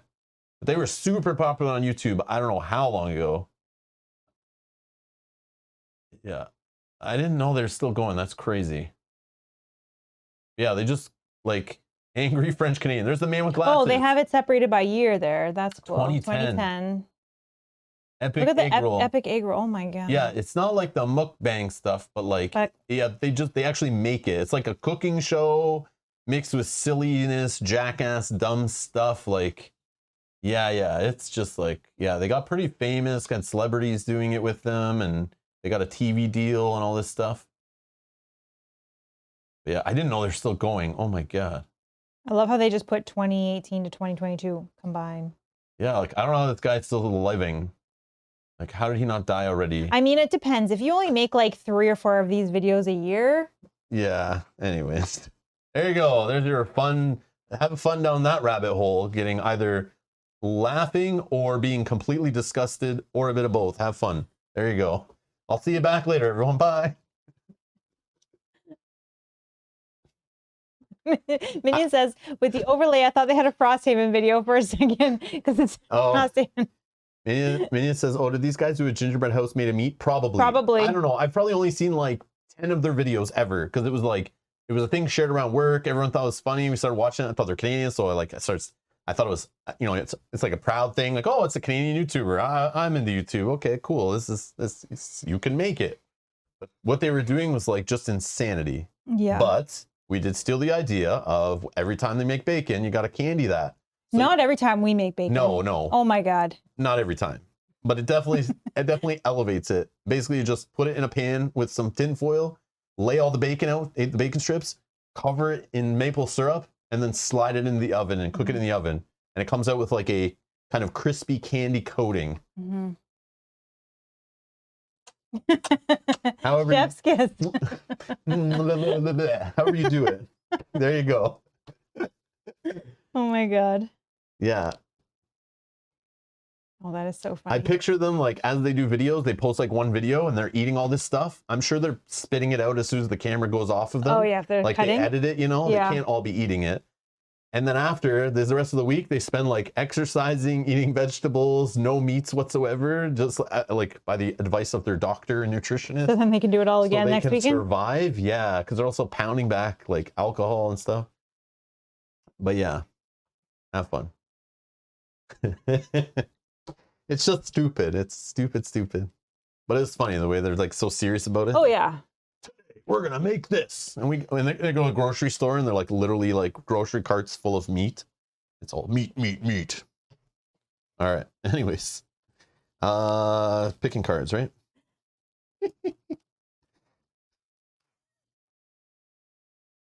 While you're picking, I'm just reading one funny message. Matthew says, I wandered off for a few minutes to check to see why the haunted Roomba decided to start moving around on its own again and get back. Mine are still talking bacon.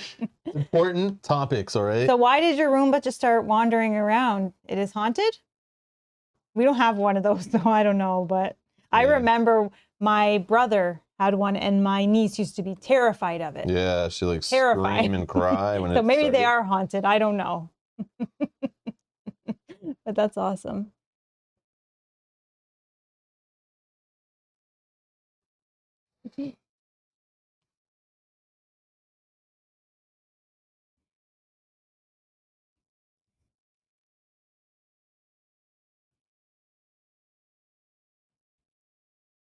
Okay. YOLO. 6. 71. We just have Archer 44 and Priest 23. So you're going at 6, Priest at 23. Oh, I should have gone later, but Archer, couldn't go late enough. The Priest is not going to heal me. Oh, it is heal. Okay. Oh, maybe he can get me. Can move. All right, I go first. Yep. Move 4 with boots. Boots. What are you talking about? Boots? 1, 2, 3. Room 2. 6.1, right? Door 2. 6.1. Yep. Page 6. He says it won't answer me. Why? Oh my god. Finally, you make it inside the mountain, but your victory is short-lived. Just past the cave opening, huddles another group of defenders, muscle-bound Algox with icy fists. They've gathered in a circle, positioned like a lord's private guard around some person of value, except all they seem to be protecting is an ice-covered gap in the floor.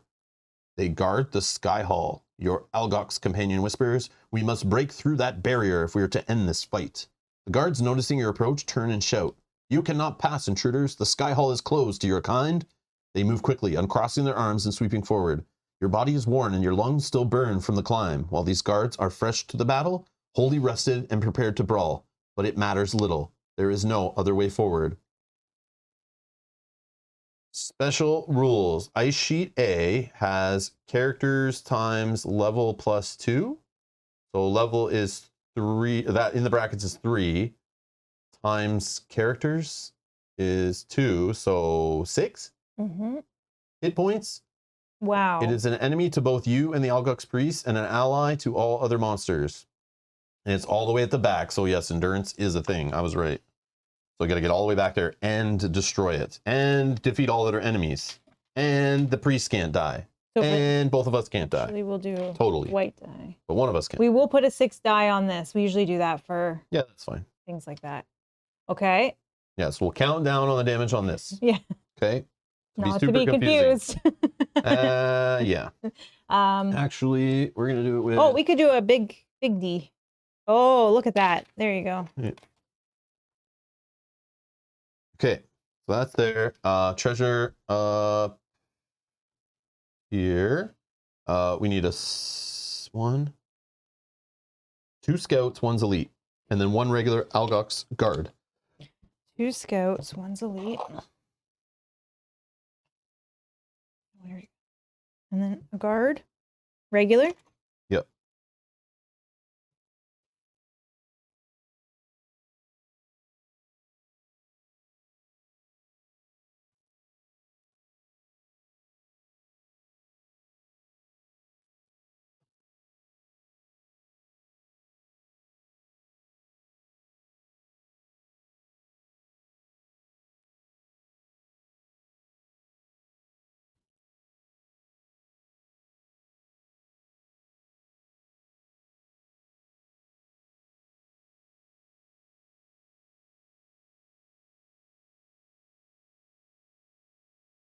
So Ra is saying the FAQ errata for scenario 4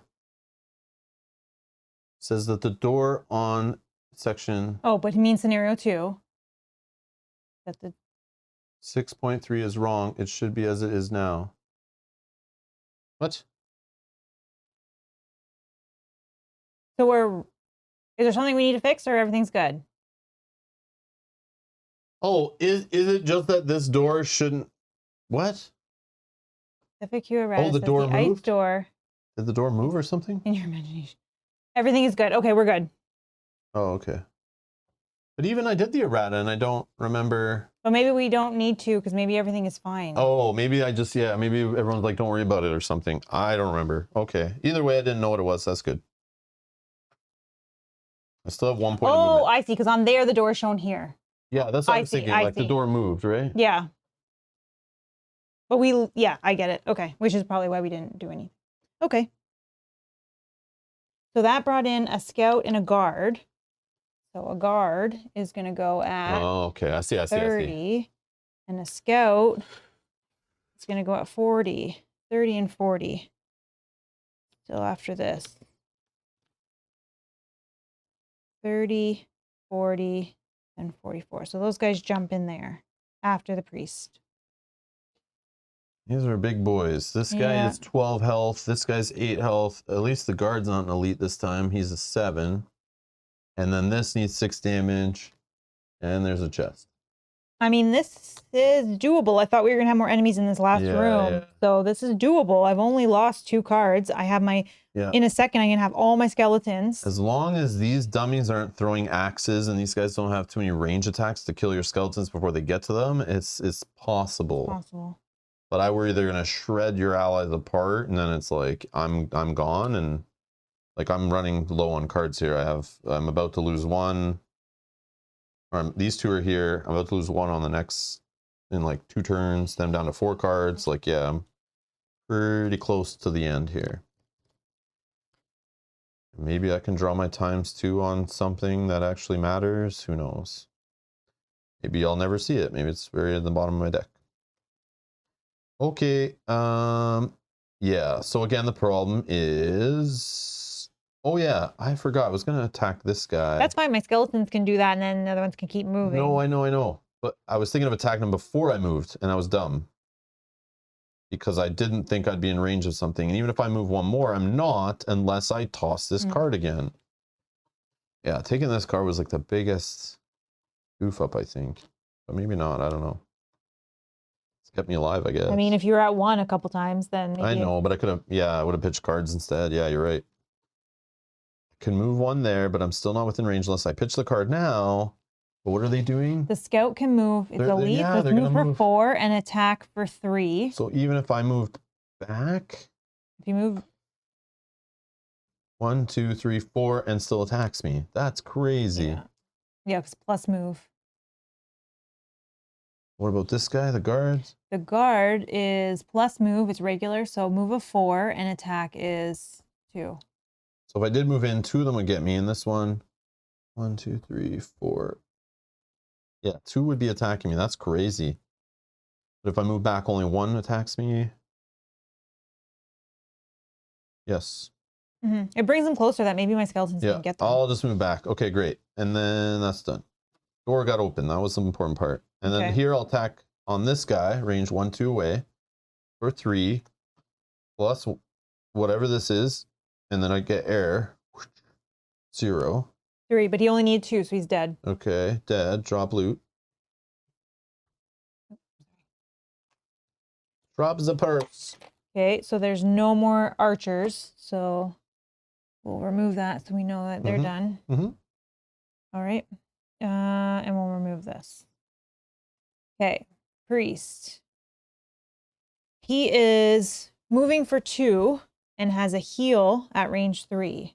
So he's moving and trying to get to be a melee hit, and then he can heal you, right? I assume I'm full. My skeleton is 2. Yeah. At 2. Heal for 3. 3. All right, go to 5. Okay. Guard. Guard is this one. He is going to move for 4. And 1, 2, 3, 4.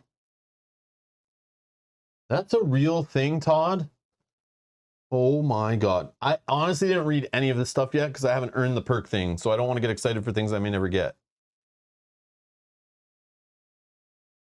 This is seriously, this is my new, I mean, I love Wow, I didn't read these. This is like my play style right here. I always love playing big moves, using boots and stuff to like open a door and then have the choice of running in the room to get an off an attack so my turn's efficient, or stepping back if needed to allow others to get through. That's like my dream ability. That's amazing. Whenever you open a door with a move ability, add +3 move. Yeah. I didn't read this stuff. Like, I didn't pick the character based on these things because like I didn't know how long I'm gonna play a character for either. Yeah, that's awesome. Whoa.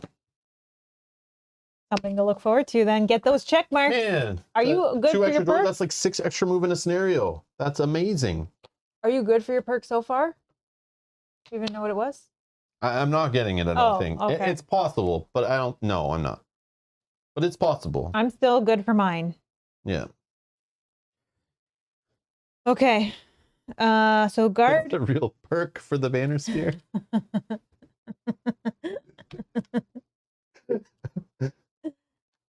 Yeah, Todd, man. I didn't even look yet. I figured we'd do it on stream. We'd all do it together. But yeah, automatic. I hope you're there to help vote for that one. I'll probably still pick it though. It seems really good. Okay, guard is done. Moved for 4. Has no range. Stops there. Scout. Elite Scout's gonna go first. He can move for 4. Oh, it's actually 5. He can move for yeah, he can move for 5, and he's trying to get within range. The ice is an enemy.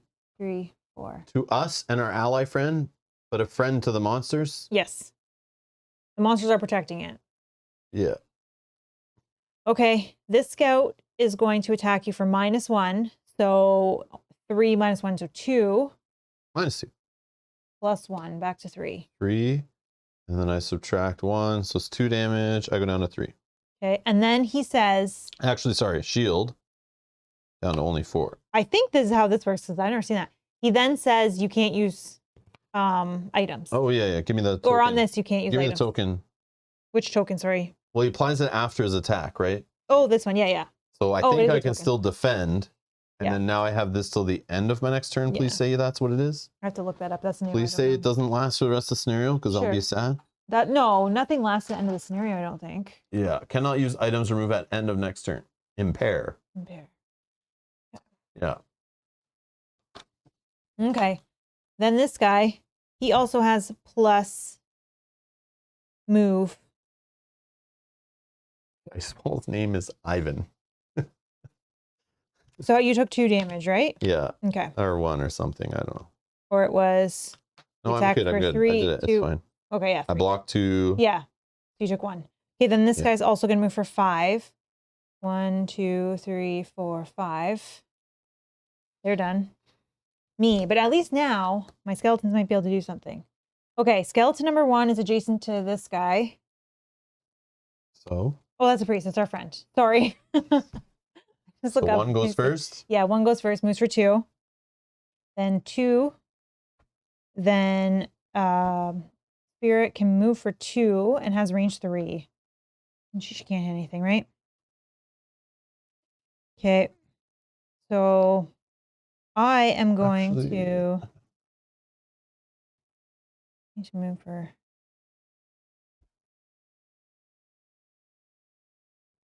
How do I do this? Spirit can hit the scout. 1, 2, 3. You said range 3? Yeah, range 3. Yeah. Okay. So hits for 1. Plus 1, 2, yes. He's elite? Yeah. He's elite 2 on number... What number is he, sorry? 5. 5. 2 on number 5. Okay. Then... 10 more to go. Okay, my guys are coming. I'm going to use this card just as a move 2. To move myself closer so I can summon closer. Let's move. I'm going to just put these actually down here. And then I'm going to summon my 3rd skeleton. Okay, sorry. In this space back here. I'm going to gain an XP to 6, lose 2 health to 4. And that is my turn done.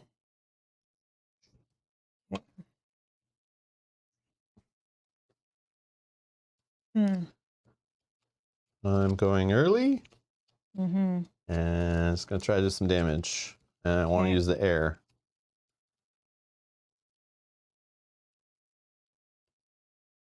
But I'm going to get some big old hurting. I'll go as early as I can, but it's not very early. Okay. Yeah, it sucks that I can't get this back. I want to use this so bad to ready this up, but I can't use this. And then in my turn it goes and it's too late. So hopefully I'll have another turn in the game, but we'll see. Hopefully if you go early enough. Here's the priest deck. I don't know. Okay, you're good. Oh, whoops. 46. 10. Okay, guard. 15. Shield and retaliate. Okay, and good. Yeah, scout. 79. Hit itself in the face? No. Attack target 2, range 4. And priest is healing. Okay. At 23. So sorry, you're going at 10. Then guard at 15. Yeah, priest won't get. Then priest at 23. Then maybe 46 is me. Oh. And then scout at 79. So priest probably can heal me before they take the beatings. Yep. All right. I'm going to add +1 to the next attack ability performed by you or an adjacent ally this round. And then I'm going to do this attack. I'm going to consume this to give +1 to it. So it's +4 with advantage. Oh. To stop, you know what's going to happen if I didn't get advantage. And I finally get an attack that's higher than a 2. Yeah, it's so 4 with advantage. 4 with advantage. Please don't. All right. Okay. All right. So 5? I was like, it's going to be -1. then a -2 or something. Okay, so that's 5 damage. 5 damage. On scout number 5, so it goes to 7 out of 12. Okay, then all attacks targeting you this round gain disadvantage. End of my turn. This freaking token goes away. Okay. Dunzo, I got 1 card in hand. Okay. Guard is next. He is going to just shield and retaliate too. That's fine. Priest. Oh, and I get an XP. Most important. Yep. The priest. Oh, yeah. Temujin's got it. Yeah, yeah. Okay, I got it. I was like, there is more I need to do. Okay, go ahead, sorry. So the priest can move for 2 and is going to heal. So he's going to jump the skeleton, if you will. Oh, he's going to block the space. No, not necessarily. Doesn't he still move as if he were melee? Oh, yes. He wants to attack this guy. Yeah, yeah. Oh, it's going to take my space. That's fine, I guess. Yeah. Now my guys can't do anything. That's fine. Yeah, I don't know if there's... I could have moved instead of making it +1, but it's too late now. That's annoying. We should talk about that. Well, I wasn't thinking the priest. It's fine. So I could have just did the attack and then used like a move 2 to get out of the way if you needed and stuff. Yeah. Oh, no, none of my guys. Oh, I don't know. Yeah, that sucks. Because this guy won't even move. Yeah, none of them are going to move. This one can still attack. Yeah, and then I played cards to give them extra. Yeah, that sucks. I mean, we could roll back if you want. I'll leave it up to you. But all it was an extra +1. So we could just say I used it as a move 2. Because we didn't discuss what you need to do. I mean, if you're okay with that. They can move through other monsters? What? My skeletons can move through monsters? No, they can't. They're allies. I don't think so. I don't think so. If they can.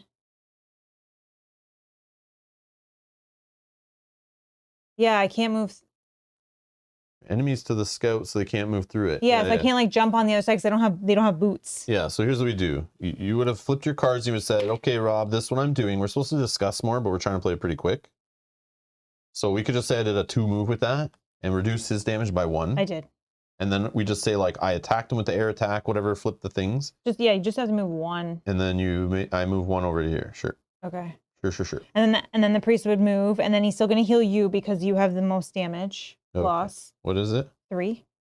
Up to 7. Okay. Okay. Then then me.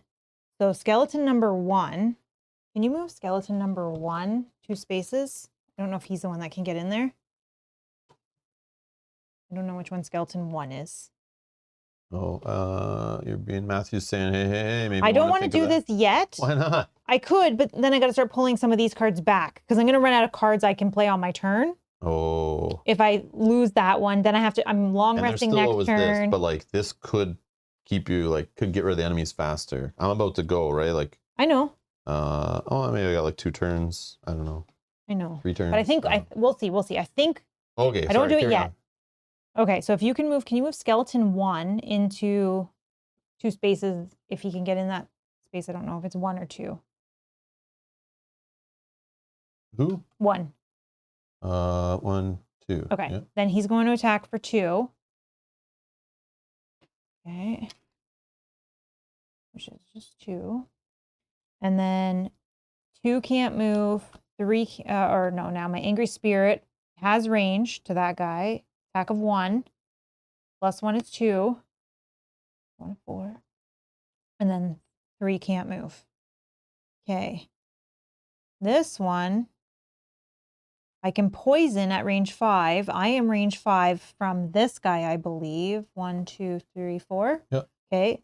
So I attack for, is it better for me to attack for 2 with poison or to give my skeleton attack? How can you attack? You're not beside him. It's range 5.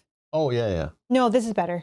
I'll attack for 1 at range 5 with poison, add +1 if at least one of my summons is adjacent to the target. Yeah. So I'm attacking for 2. This goes after. Don't add this in. 2, which is enough because then he's at 12. He's dead? He's dead. Okay. Drop of the loot bag. Oops. Okay. Loot on the door space. Loot on the door space. And then that was the top of this one. I don't want to do the bottom of this. I'm just going to move for 2 personally to the loot. Either one.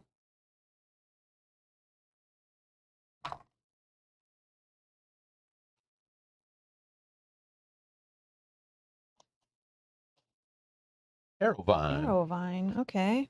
Thank you. Add that to my pile down here. Okay. And then Scout. He is not moving. He has range of 4. 1, 2, 3. One of these He's two. targeting 2. So Both he would of be them. targeting the priest and yeah. So the priest first. first. Yeah. It's -1. This is not elite, right? He's regular. So it's attack of 1 on the priest. -1, so 0. nothing. And the priest has block 2. And or then, block 1. Okay. And then me, skeleton 1. And that skeleton 1 I think is dead. No. Nope, wrong pile, wrong pile. Keep that on there. He's probably coming back. No, okay. No. Nope, that's okay. You can come back. Yeah, you can come back and get XP. And it'll be full health. Okay. Back around. I'm long resting. 1 card in hand. Shuffling this. And there's still a guard, yes. I mean, I'm surprised that skeleton with 2 health lasted as long as he did, or 2 damage.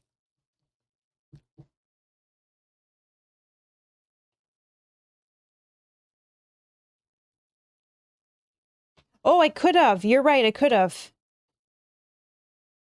I can save the skeleton. Save the skeleton. Save the skeleton. Up front, he'll get some damage in. You're right, you're right. I was not thinking. Snoozing back there. It'll take forever to get up there. I could have saved the skeleton with the ropes because I'm long resting now, so then I can get them back again. You're right. Smart plays.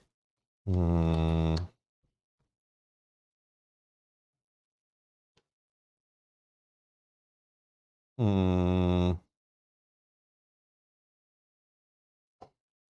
I long rest. I'm long resting, but you can if you want. Long rest. The priest will go in there likely, but I think we should be okay. Range attack. Yeah. And if the guard, which we just shuffled, just does the retaliate thing again, we'd be okay.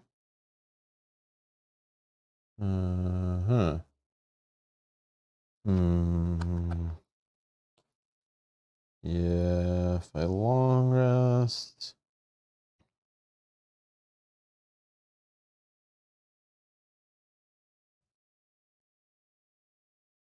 Yeah, I'm gonna long rest. Okay, so you and I are long 99. resting. 99. So guard is attacking at range. Scout is attacking at 29. And then the priest, is healing again. Okay. 23, 29. So 23, 29, 35. And then we're both at 99. So, I mean, I guess it doesn't really matter. So priest, 1. Who's earlier initiative? Doesn't matter, Scout. we can choose Scout, so it goes here. Okay. And then he's going to heal at range 3. Does he have range to you? Yeah. Okay. Line of sight, yeah, from this to this corner. And you have... I don't think it hits the wall, but this, I'm missing 3. Your skeleton's 2. missing only 2. Yep. Gives it to you. No, I don't want it. Oh, it's 3, right? So I'm full health. Oh, that sucks. I shouldn't have long rested then. I was just trying to buy time, but yeah, maybe I shouldn't have. Oh, all right, whatever.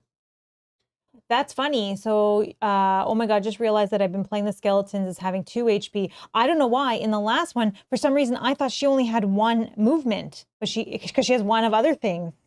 So I get that completely. Yep. That you did that. A lot of little stats and symbols to remember. Yeah, I don't know. Then someone pointed out and was like, why are you only moving 1? Because I thought that's all I have. So yeah, I get that.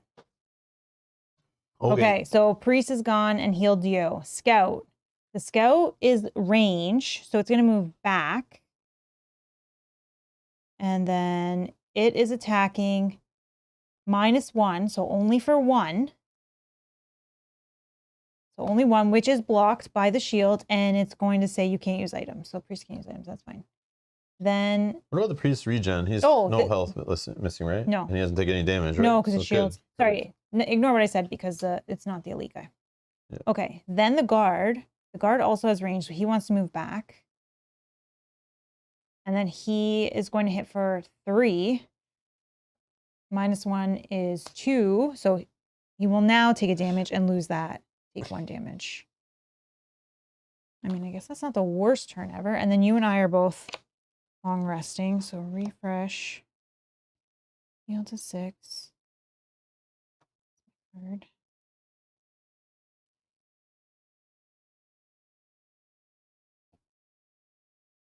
Rid of that one. Okay.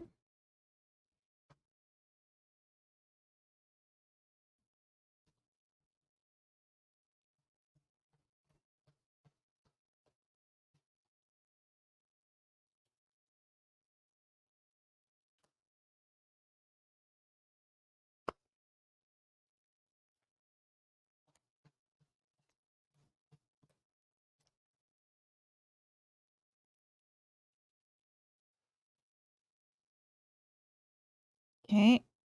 And just gotta pick my cards quick. Where my skeleton sitting at? Maybe I do this.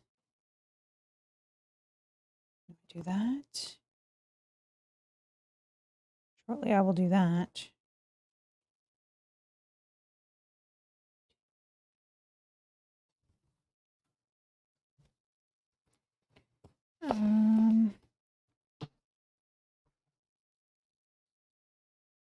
Okay. 6. 18. Guard. 15. Shield and retaliate. Scout. 53. Nothing special. Priest. 8. Okay, so 6 is you. 8 is priest. 15 is guard. 18 is me. Scout is 53. Okay, you're first.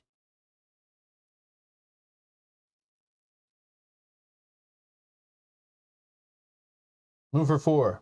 Oh, my summons didn't go in the long rest. I'm so sorry. I'm so sorry. I'm so sorry. Whoa. So sorry. Does that change? No, it's fine. So that's 1, 1, 2. Yep. Nobody. I think they're all just moving. 1, 2. 1, 2. Yeah, and then she can move for 2, but she. What initiative does she go at actually? She would be before number 3. So. I don't think. 1, 2. Or but sorry. Yeah. 1, but she still can't fly over obstacles. I don't. 3. 1, 2. She almost 2. Oh, sorry. So she goes here. Yeah. So nobody could hit anything. Sorry. Thank you. Thank you. Thank you. Thank you. Well, at least it gets them closer to the shenanigans. Yeah. Sorry. All right. So now it's you. 1, 2, 3, 4.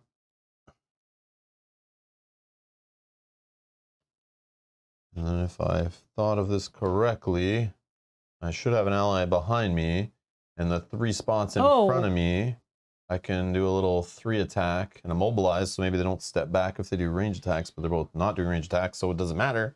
But either way, it's an XP and some hits. XP. All right. So we are going to hit first on Scout. 3 on the number 2 regular Scout. 3 plus nothing.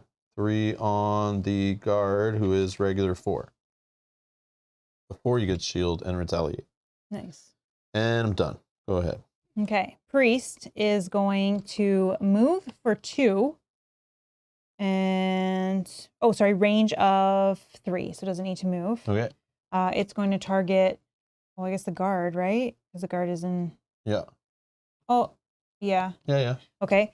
So flip a card for attack the ally. of -1. So attack of 1.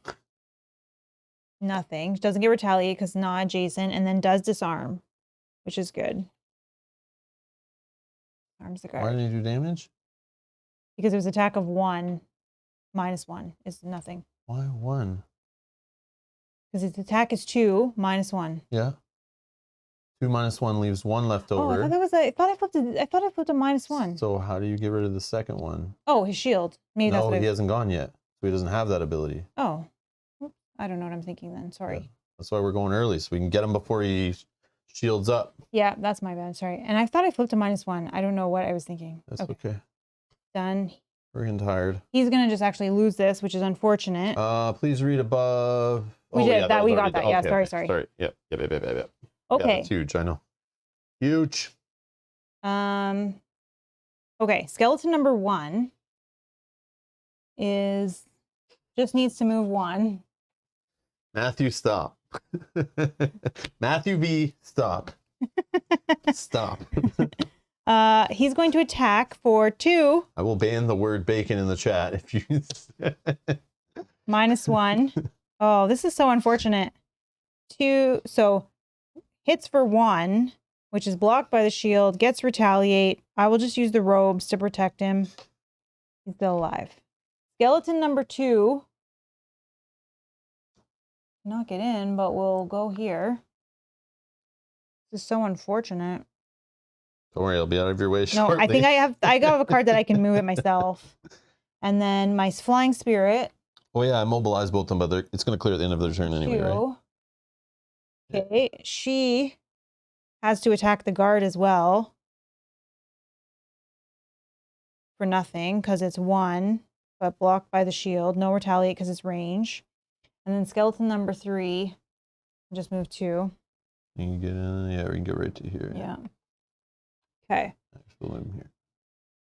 Then I can move for 2.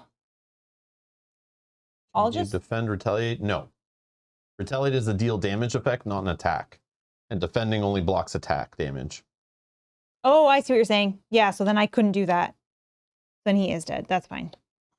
Oh, which is yeah, good because then that gives room. That's good.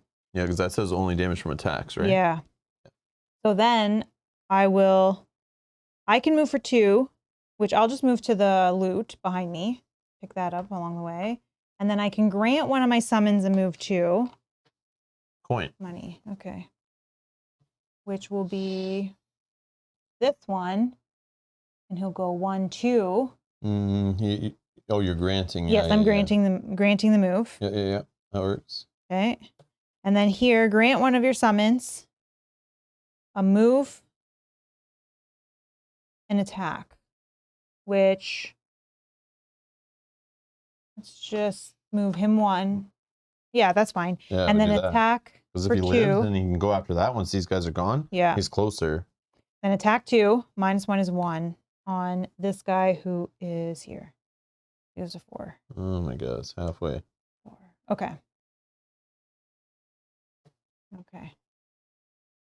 Technically, it should be alive because the priest should have healed it, but there are a few rounds past. What? The priest healed Rob. Yeah, doesn't the priest heal the one missing the most health within range? And yeah. In that case, it would have been me.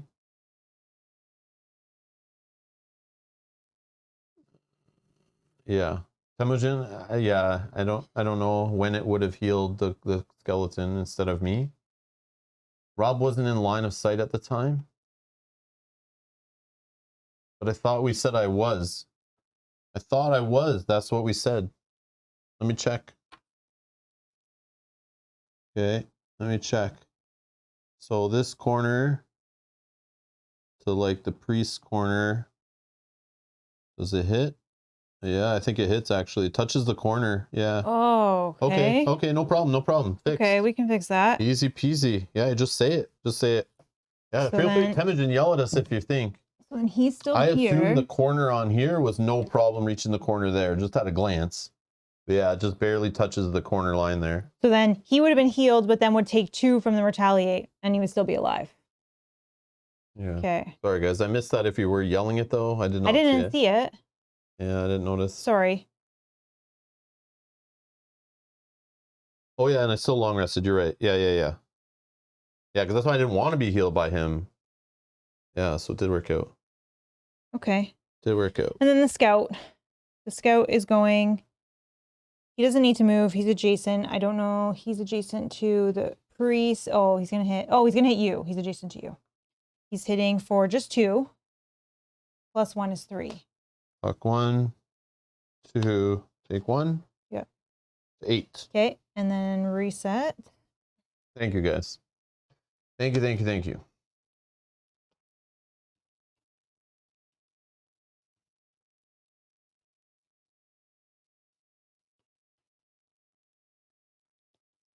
Okay, maybe this guard won't shield up this time and we can do something.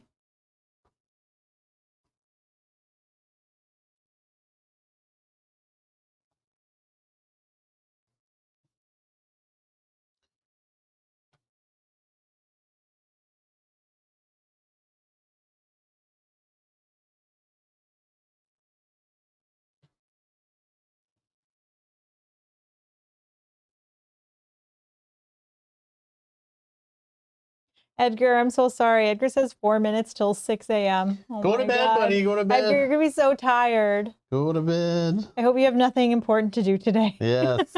I hope you have a day off. Do you have a day off to chill?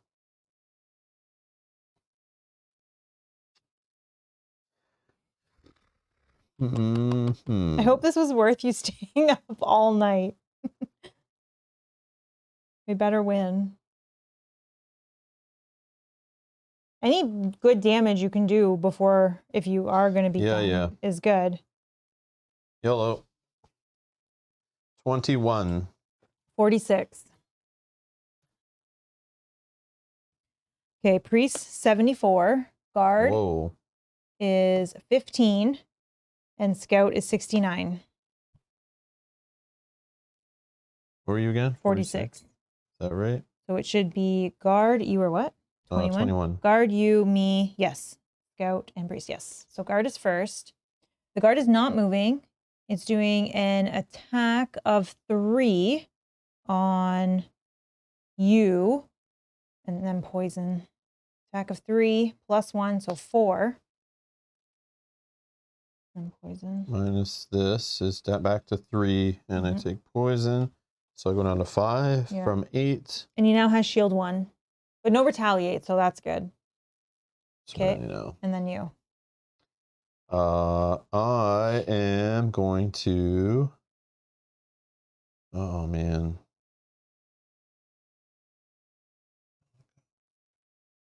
I will just use this as a move 2. I'll give it jump.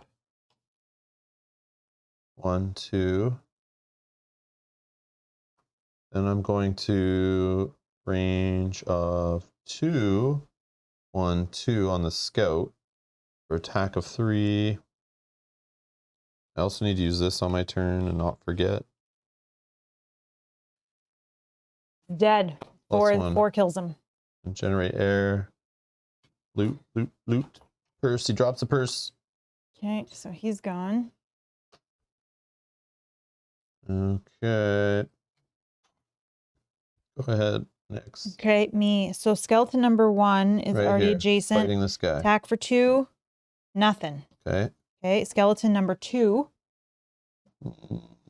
Moves up. Okay, attacks for 2. Minus 1, so 1 blocked by shield. Spirit is in range 3. 1, 2, 3. Yep. Yes. Attacks for 1. Blocked by shield. Skeleton number 3. 1, 2. Can't get there. Okay. Let's do this one. Grant one of your summons attack plus 1. Okay, so skeleton number 2 will do attack of 3. Plus 1 is 4. Minus 1 is 3. 3 damage. So 3 damage. He goes to 7. He's dead. Oh, he's dead. Right? Oh, yes, he's dead. Drop a purse. Oh my god. Oh. Where was that one? Here? Yeah. Okay. Then Cohen's doing it right. It's 4 a.m. there, and currently in the office working a night shift. Oh, nice. You're doing it right. Getting paid to watch Rob's gaming table. You're winning at life. You're winning. I'm just going to use this for a basic move 2. 1, 2. Because really, that's the only reason people watch is if they're getting paid to watch anyway. So. Okay, I'm done. And then so that's gone. And then the priest. No sleep till Rob loots. So the priest is going to move for 1, has range 3, can't hit this, unfortunately. Okay. Yeah. Back around. I'm going to. I'll long rest. Short rest. I don't need to heal, so I'm just going to short rest. I have 1 card.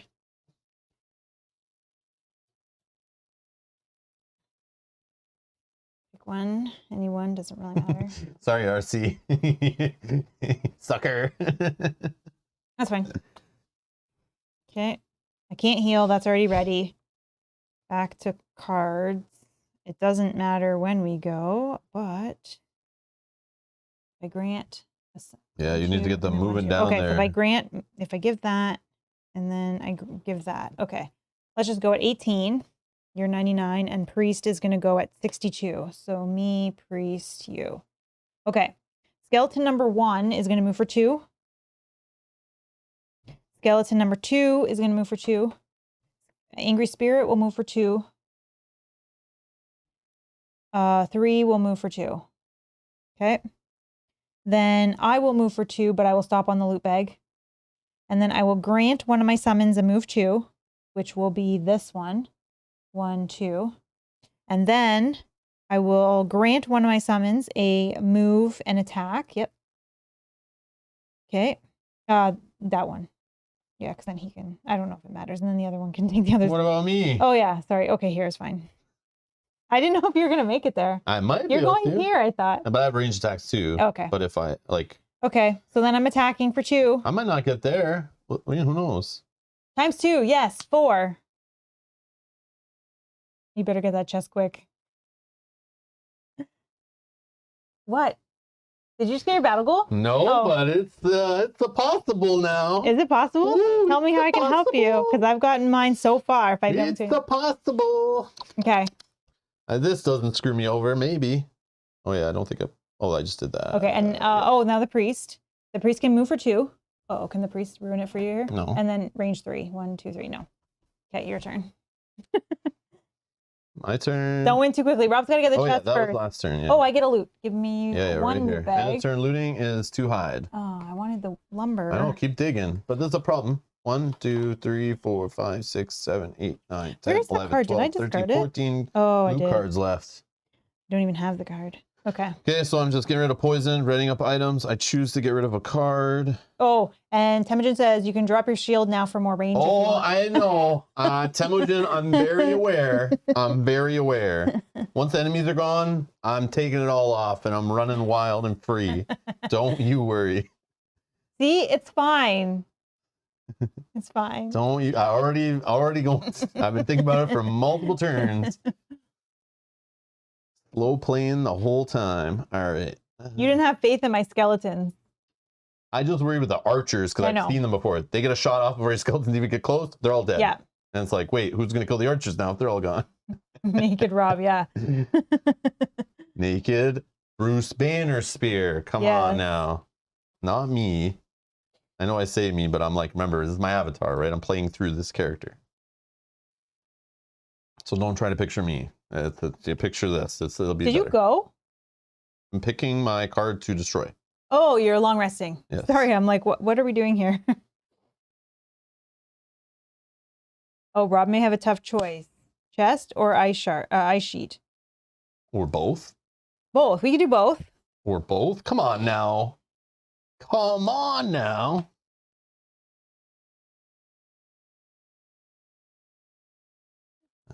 Probably I need keep to. that. Oh, how is this worded? How many cards do you have left, like, available? I have 2 in my hand, and I have 2 here, and then I have all of those I can pitch anytime. Well, this one will go discard. And So they become okay. Yeah. So you're not going to need like 2 movement to 2 of your guys to get them up there, move 3. So they're no. even if we draw a bunch of nulls. Yep. I'll still keep it though. I think that's the play. No, I don't need it. Okay. Good. So I think the way this is worded, we have it for sure this turn. No, I'm short resting just in case. Because of the way my thing is worded. I don't know if we have it. Slay King, no. No more Skyrim. At least not for now. Doesn't matter. Maybe not ever. Yeah. If we do play it, it won't be with Kyle, and it won't be on weeknights. And right now our weekends are packed for like the next 2 years playing Frosthaven. And other games that we're more interested in playing than Skyrim. You need to go. It's still fine. It's just, yeah. If it blew my socks off, I would have kept going with it. I might play it solo, maybe in the future. I can ditch the skeletons if we need to prolong the scenario. You need to go first, right? Before my skeletons do things? I will, don't worry. Okay. Right? You can't go earlier than my earliest. No. I don't think so. No. 6? 80. Not even close. I was just double checking. But yeah. Oh, Skyrim was cool. 8. We talked about it at the end of our last stream. Everything's still staying. But yeah. Nothing new. No new information. Okay. You're first, and then the priest is 8.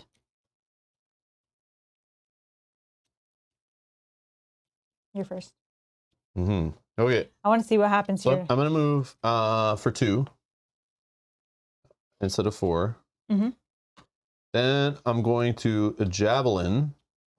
Ooh. 1, 2, 3, because I'm tossing this away. And now I have 3 range again. I feel free. Got rid of the heavy armor, my big shield. And it'll generate air, which I think should have been gone anyway, but it all is on this. Attacking for 3. Got it. Boom! We did it. Oh. I got mine as well. Don't stop believing. I got mine as well, so that's good. All right. Mine was let the other player get the last kill. Have 1 or more cards in your hand each time you rest, which is why I had a short rest there. Just in case. The only time I've ever dabbed before was to annoy my daughter when it was cool to dab, and just to make it not cool, I would be dabbing, and she'd be like, "Stop!" Oh, it. I will get the loot. Yeah, I will move and get the loot. Stop Except it. I can only get. Oh, is your turn done? Hold on. End of turn looting. Just grab me 1 because I'll just move to here. I have move 4 because my skeletons can't move. Lumber, yes. Lumber, nice. Yes, I'll mark it But down. not the chest, not the random loot. So my lumber is 3 now. What is this chest? Number 32. Rule book. Yep. Rule book. Don't put it on stream by accident. Just look at it yourself away. I don't want to see no wandering eyes. I don't want Gain 3. Oh, 32. Gain 3 loot cards. No way. Yeah, you're right. Make sure we check that off in the other sheet, though. Yeah, well. Gain 3 loot cards. Really? Like off of here? Yeah. Like the current loot deck? Come on, give me the chest. 1, lumber. Coin. Metal. Oh. Come on, where is this chest? Oh, man. Yeah. Oh, there it is. We needed we needed these Yeah. few. No, it still wouldn't have been enough, I don't think. Oh, okay. Oh, well. That's okay. Better than nothing. Thought for sure I'd get it there and be like super excited. Oh well. Okay. Wasn't the giant fire sword I was hoping it would be. Or flying boots. And so that I remember, and I'm going to do this going forward, I have noted on my sheet here that this one links us to number 4. Oh, Yeah, I should good put idea. a forced link though, so that I know when it's forced and optional links. So Well, we this just one, know we're playing 4 next session. There's no question about that now, right? yeah. All right. So what do we need to do to wrap it up after a scenario ends? That is linked. That was intense. Yeah, it was intense. My shoulders hurt. And I got mad at people in the chat and was losing my mind. This game is too much for me. I take it too serious. Messing with But it emotions. needs to be taken serious. That's why I love this game. No one gets mad at me when I take this game too serious and start complaining. But there's like every time I do it with a lighter game and I get mad at it for not being gentle on new players, like then people get mad at me because they're like their little game. This game's like, yeah, it's like come at me, bro, and we're allowed to beat up on it. Yeah, no outpost in this one because we're forced linked to go into scenario 4. So we're just going to double check we get all of our rewards and do all that. Michael R, I'm always mad at you. No, I'm joking. You make me laugh all the time. Keep it up. I can never be mad at you. All right, ending a scenario. Whether the scenario is lost or completed, recover all discarded. Yeah, whatever. Reset dials. Yeah, we do that when we set up for the next scenario. Remove all conditions. Sure. I don't have any. Remove the deck part. That's the important part. That's the one I would forget, like I do in other games. Oh yeah. Did they even? Oh, here's one. Oh, look at this. Yeah, nothing in my deck. Look at, they're all just sitting there. These are in the monster deck still. Oh man. I know. Sucks when you put them all in there and you only see like one or nothing. I mean, it did save a skeleton, so I guess it's fine. Yeah. And I didn't have any in mine. Okay, I'll give you back also this ally deck, which we did not adjust. Gain experience from dials. 6 for me. And then we'll also gain the experience from the scenario, right? At the same time. We'll just make that our new step, which is... Scenario level... 6. 6 and 6. So I get 12 because I had 6. I had 11. So I'm at 33. I have 41. Oh, 4 away from the next level. Oh, man. But that's okay because we're not going back anyways. Well, yeah, that's good. And then hopefully I get enough that we both can level up. Okay. Okay. And then gain gold from loot cards, which was 2. Oh, we just hold on to these, I'm assuming, till we get back to thing? No, I think we still get, I don't know. Oh, you just write them on your sheet, right? Yeah. So I have 2 gold loot cards, so I get 4 gold. I already have 4, so I'm at 8. And what's it worth? 2 each. 2 each? Yeah. Yeah. So I get 2 gold, so I only had 0, so I'm at 2. And then I got 2 wood, and I got 1 metal. Okay. I got 4 hide. I got 1 arrow root. Oh, they literally have arrows. And I have 1 metal. Okay.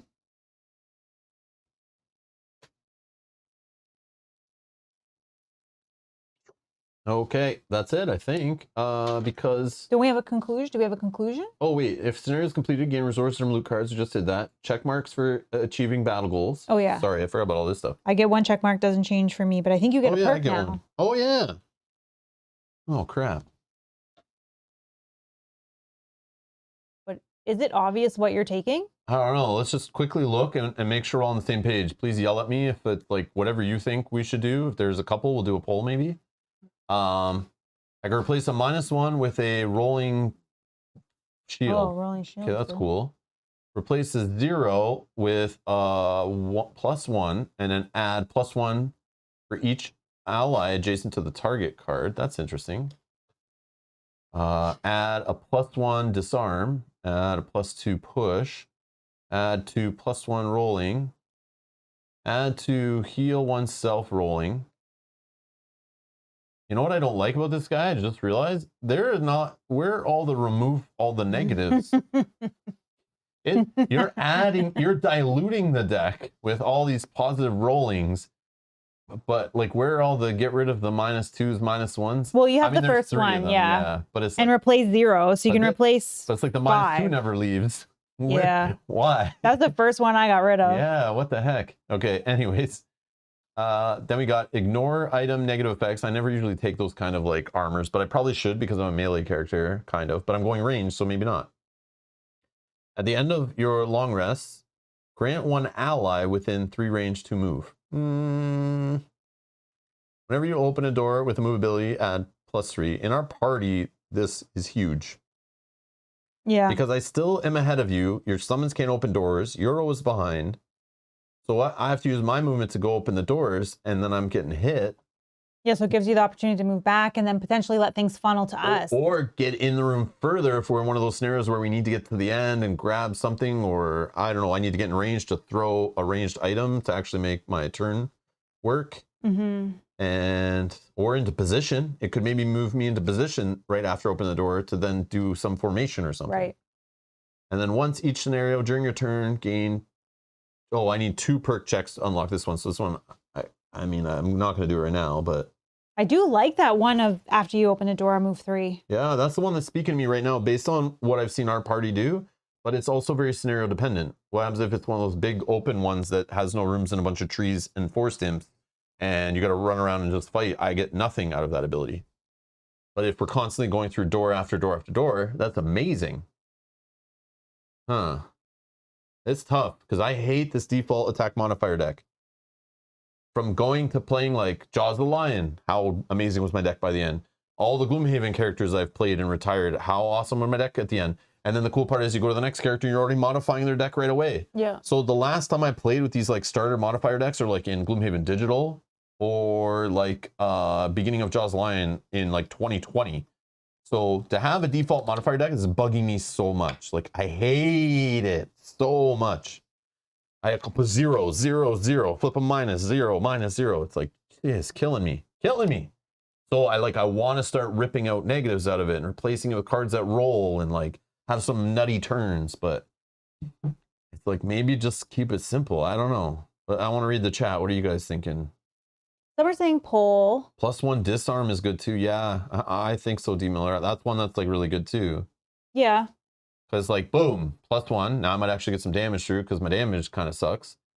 And even if I'm just doing a basic attack, it's now a 3. And any disarm is good. And disarm means one less card I'm pitching, or, you know, one less time I have to use my shield, or maybe I'll live 1 turn longer in the game. Who knows?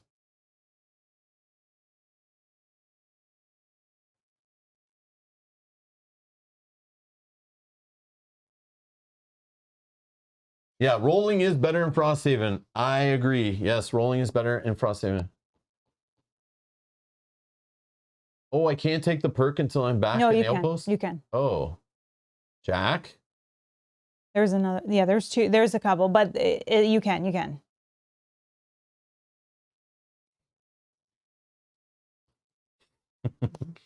All right.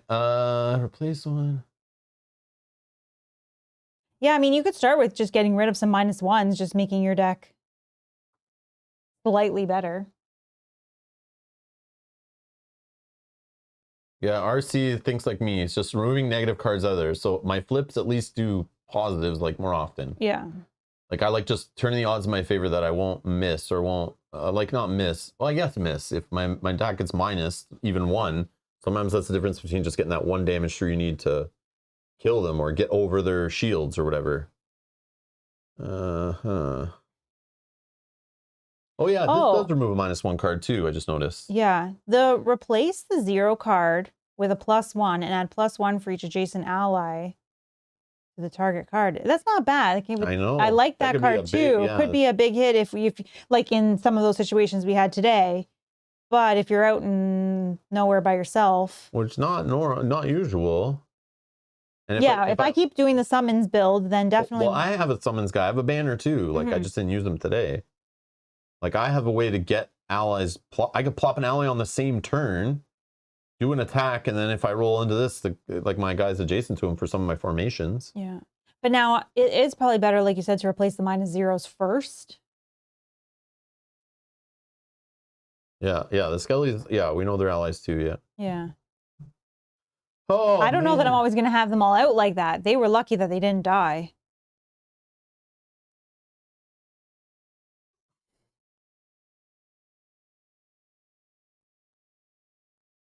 Yeah, Todd, I want to do a poll, but like, I don't know for which options. I think it would be like do 4, and like I see a valid like 6 or 7. Like even the rolling into health healing, like that's not bad. But like you said, is it better to replace some of your bad cards first, then start inflating your deck, instead of inflating your deck with cards that you may never see because you still have, I don't know. Yeah, Timogen, I remember reading that on one of our streams. We were talking about that. The design, I remember reading one of the design updates, right? Where they were like change a bunch of things, like road events are more interesting, and like yeah, the choosing the perks, it's not so obvious, just go from top to bottom. And it's like that's cool that they did that. Like it's not so obvious, you know? And I like that a lot. It's just like making it feel like your decision is like matters, and there's not just one line of play that's correct, you know? Yeah.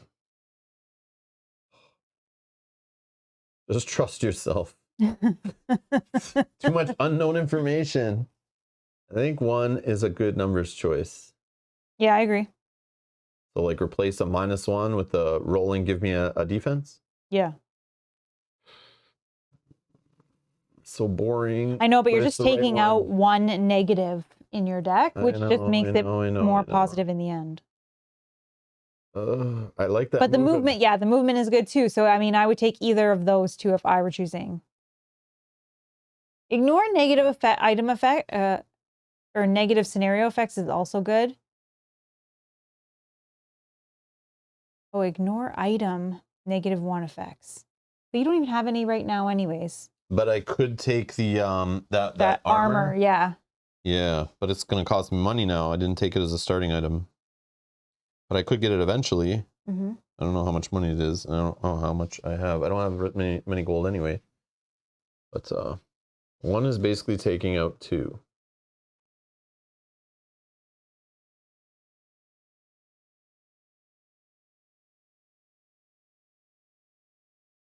Yeah, or see, I only have two gold right now.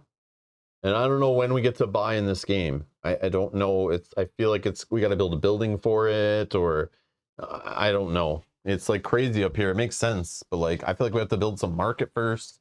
So I feel like that's why the crafting is a thing. So but I don't remember. Maybe that's a crafted item.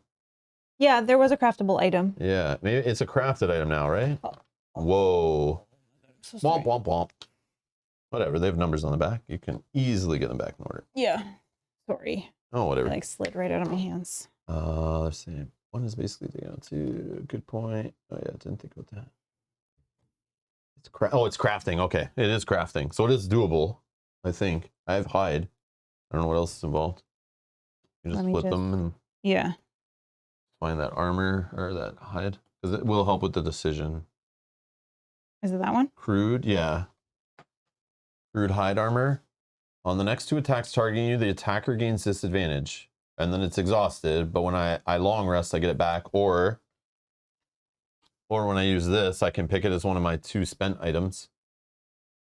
Yeah, it's pretty huge actually. It's only 2 hide. I have hide, so when we go to craft, I can craft it.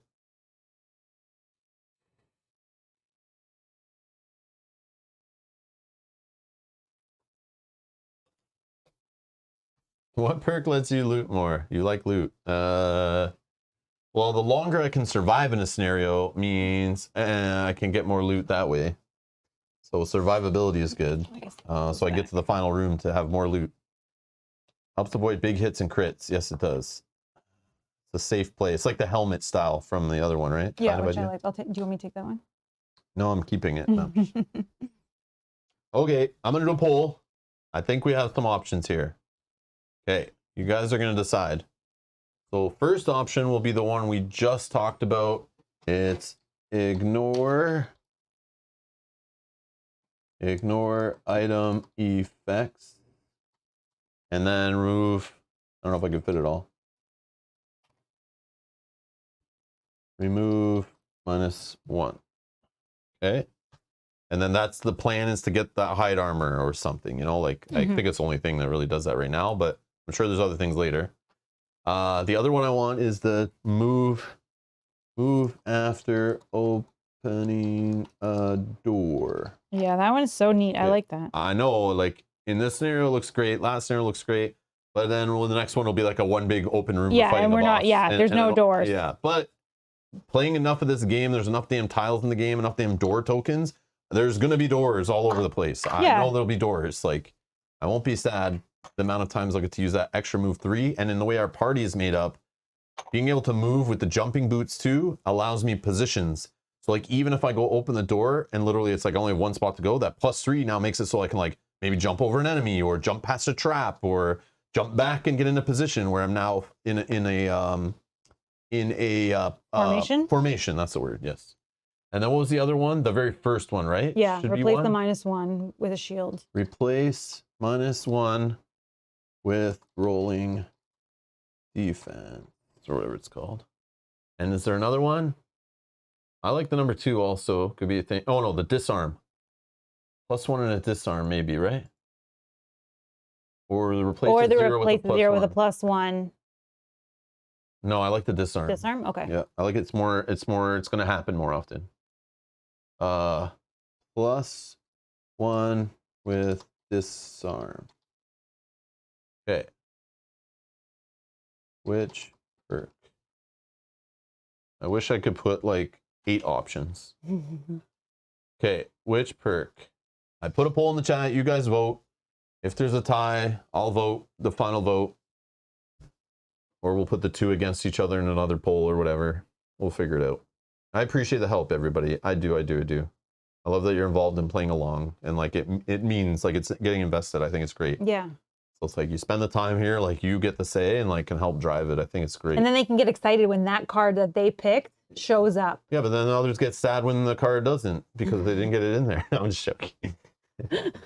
Like, Edgar, what would you have chosen? Edgar says no option. I will abstain. Yeah, that means which one would you have chosen? Edgar wanted something completely different. Yeah, right. I bet it's the replace. If I had to guess, it's the replace 1-0 with +1 and +1. Oh, the heal. Ah, see, I like that one too. Oh, the heal. Yeah, because it's just adding 2 rolling heals. So like the amount of heal that will happen, I would take the heal card that heals me maybe out of the deck, like one of them, and leave the other one that just does the allies. I think that was the one I'm going with next is heal. Oh, that's a good one too, Edgar. They're all good. That's what I'm saying. I wish I could put them all on there. Not all of them, but there's a couple. Yeah, like the +1 for adjacent allies would be kind of okay. 2 rolling +1s. Yeah.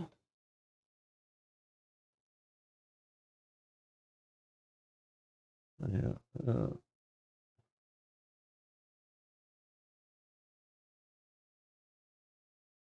Yeah, I definitely do the heal one next. I definitely. Oh, okay. Yeah, I definitely will. I have it noted. All right. Let's wrap up the poll. Thank you everyone that voted. Let's see. So 47% say move after opening a door. I didn't think that would get it. That's interesting. So I do like that one though. It's because it's new, right? Yeah. Like I figured like most people are like modify the modifier dice. One of the hooks of this whole Haven system, right, is upgrading. It's like basically you're not playing with dice. So it's like this is like the dice forge idea. We're replacing the sides on a die, you know? And it's very addictive. I love this idea.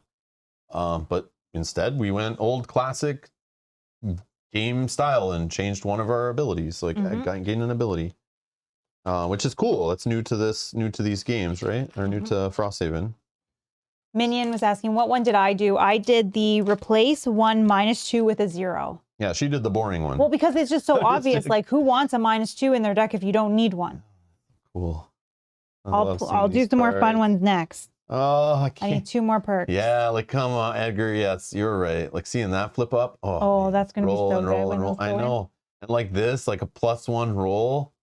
Oh, look at them all. Imagine. Roll, plus. Times 2. Boom. We can dream, right? Yeah. Oh, man. Yeah, look at these cool Rob will cards. never open a door again. I know. I just get mobilized like every scenario over and over again. I can't even leave the first room. It's like, why did I take this stupid ability? Or I get a battle goal. It's like, can't open doors. Like it's the only one I can possibly do. But whenever you open a door in the move ability, add 3 into the breach. I like these little cards. This little banner card just sits here as my little ability to remind you. It's like I'm playing Hoplomachus here. I get little ability cards. Little tiny ability cards that need custom sleeves. Just joking, I'm not sleeving it. And they don't need sleeves in Hoplomachus, that's for sure. All right. Oh, we're getting there, Edgar. Don't worry, I was just about to switch back. I know you got to get to bed, so I'm going to take extra long. All right, just kidding. Oh yeah, I need this. Gain perk marks for achieving masteries. No. Read the scenario conclusion,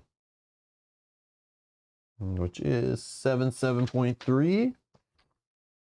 7.7.3.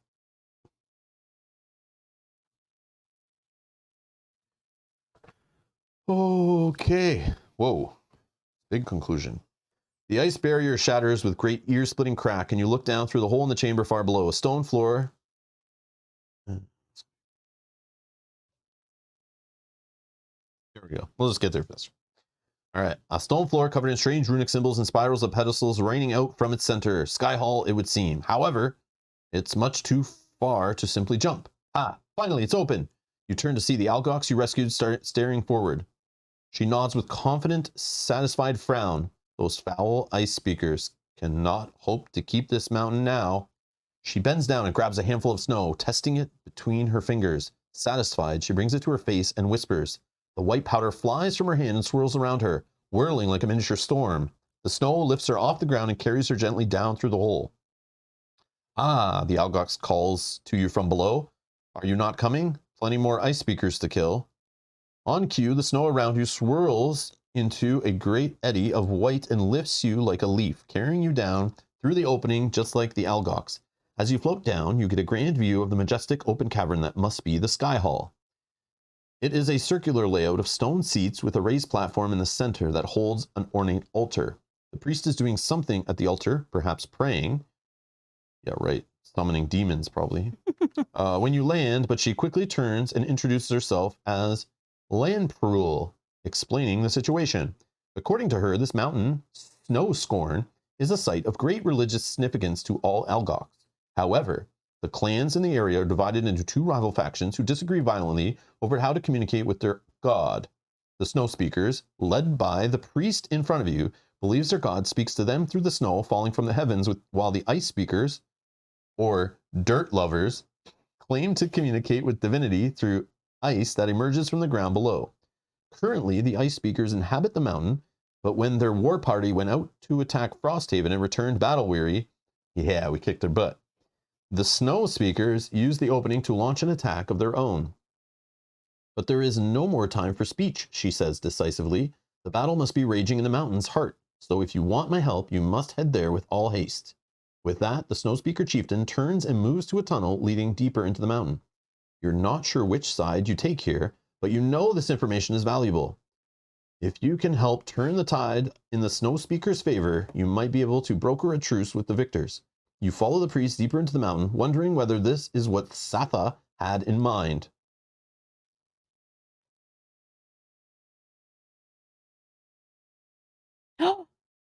Yes, please. Gain check each. I only need one more and I get to do it again. One yes. Checkerino. Love it. I'm one shy of my second perk mark. Place map overlay sticker W on map location W in M7. Okay. What? One sec. New scenario. Number 4, we need to get off the sticker thing, which is a force. Yeah, see, this is what I was looking for, the exclamation point. Force linked. Locked out scenario. Algoc's offensive, so you can cross number 3 off of our sheet, which we figured would happen when you make a choice like that. W? Yeah, we got the W. We got the W. So this is changing the board. This one. Oh, I think it has multiple. I think it's on a.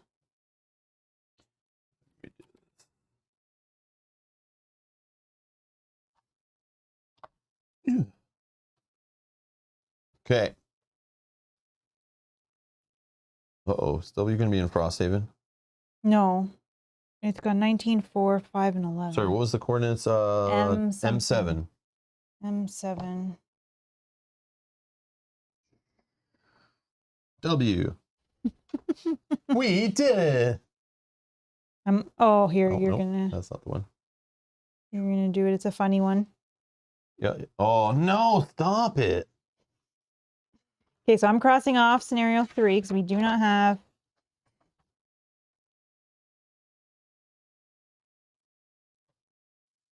So we did not get the treasure that was there. Can you even hold something?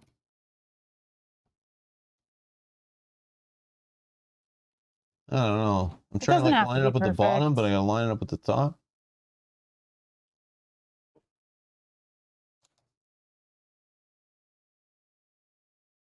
I don't know. Oh, that's actually pretty good. Okay.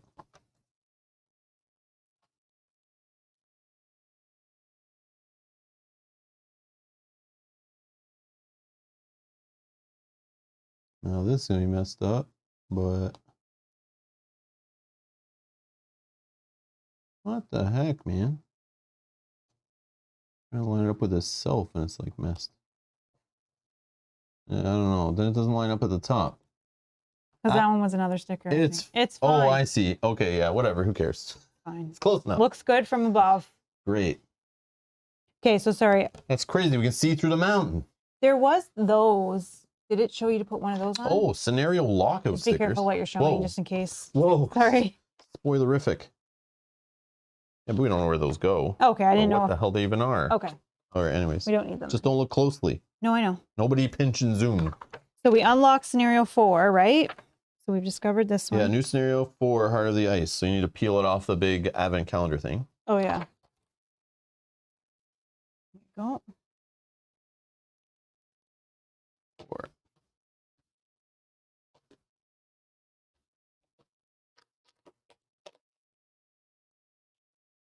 Yep. Oh, fun. I'm assuming that's boss. Yep. Oh, sugar. Without even knowing. That already to me have says boss. a boss fight. Well, there's a boss in like scenario 2 in Gloomhaven, spoilers. But yeah. And then look at the choices here. What's this mean again? We can go there. Then what do these mean? Well, we have to look at the... They just mean only like... one of 2 paths can be taken. Oh. So if we choose those to go this way, we can only choose 5 or 6. But then we can also, it opens 7 and 8, I guess. Okay, which maybe are not... Maybe there's maybe it's like side story. Yeah, stuff. Not main story. I don't know. Oh, okay. All right. Boss time on next stream. M8.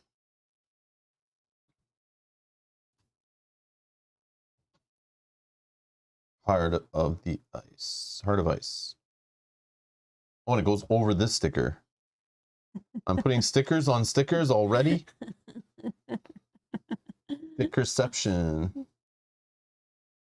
Oh, it's a half one too. This needs to stop, like for real. Like, why are we putting this on a foldable board? Stop, man. Who thought this was a good idea? It's like slivers. I'm stickering slivers and lining them up. This is crazy. It's like a foldable edge of the board. Oh, that's funny.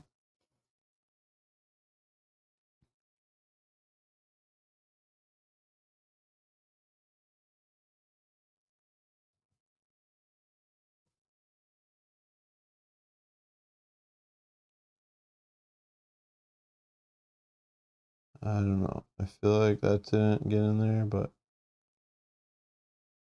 I can move this.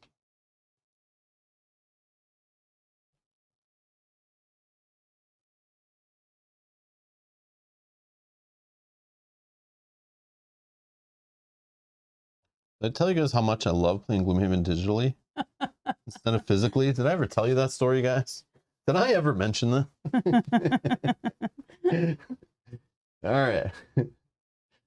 Yeah, gain all scenario rewards. Gain. Oh yeah, we got to lock out number 3. So did you cross off number 3 that we can't do it? Yes, I did. And then I guess the sticker goes probably on the advent calendar, right? That we can't pull it off. I'm assuming. Is that a good guess? I'm assuming this red X goes like slapped right on 3. Oh, right here. Right in, oh, wherever, yeah. Like right here. I'm going to take a guess without knowing. Okay, yeah. All right. Educated guess. But I've also crossed it off my list. Yeah, well. we use this. So this, I don't care if we mess this up. It's fine. All right. Gain all scenario rewards done. Gain 4 minus C inspiration. Did you write our inspiration of 2? Add 2 to our total. So we're at 5. Update the map and return to Frosthaven or play a linked scenario. Holy. Cool. Cool. We did it. We did it. So next Thursday, or this Thursday, sorry, in 2 days, 2 nights, whatever, 2 nights from now, we'll be playing the next scenario, right? Yep. Was this too late for you? No. But we'll probably have an outpost phase, though. Yeah, but I think we chatted for quite a while in the beginning. Yeah. It's fine. Oh, we need to be a little more strict. And it's a boss fight, so usually boss fights aren't super, it depends. We'll see. It's fine, yeah. Here, let's peek. And it's the next day's a Friday. Yeah, I know, but still. Fine. We can peek. There's the map layout for the next scenario. Oh. Starts with some more Algox. Okay. So it's roughly the same amount of tiles-ish to move through. Maybe less, actually. Maybe less. We start at the bottom. Yeah. Oh, continued on the next page. Ooh, that's... Oh, because that's where all like the setup stuff is. Oh, so 2 rooms are set up? Oh, I don't even want to know. Yeah, yeah. Oh, man, we probably start split up. I don't even want to know. Oh, no. I don't want to stress. Yes, White Rabbit, we do like having some schedule at later times, like having different time zones. So having some in the day on the weekend, some later in the week. Yeah. It doesn't work for everyone, but yeah, hopefully we catch everybody that way.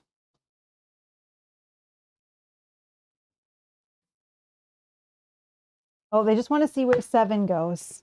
Oh, it's you play the next. Oh, okay. We don't really know because 7 we'll read it next time. That scenario will make more sense. I just assumed there. I just thought continued on the next page and was thinking it's like a bigger spread, but it's fine.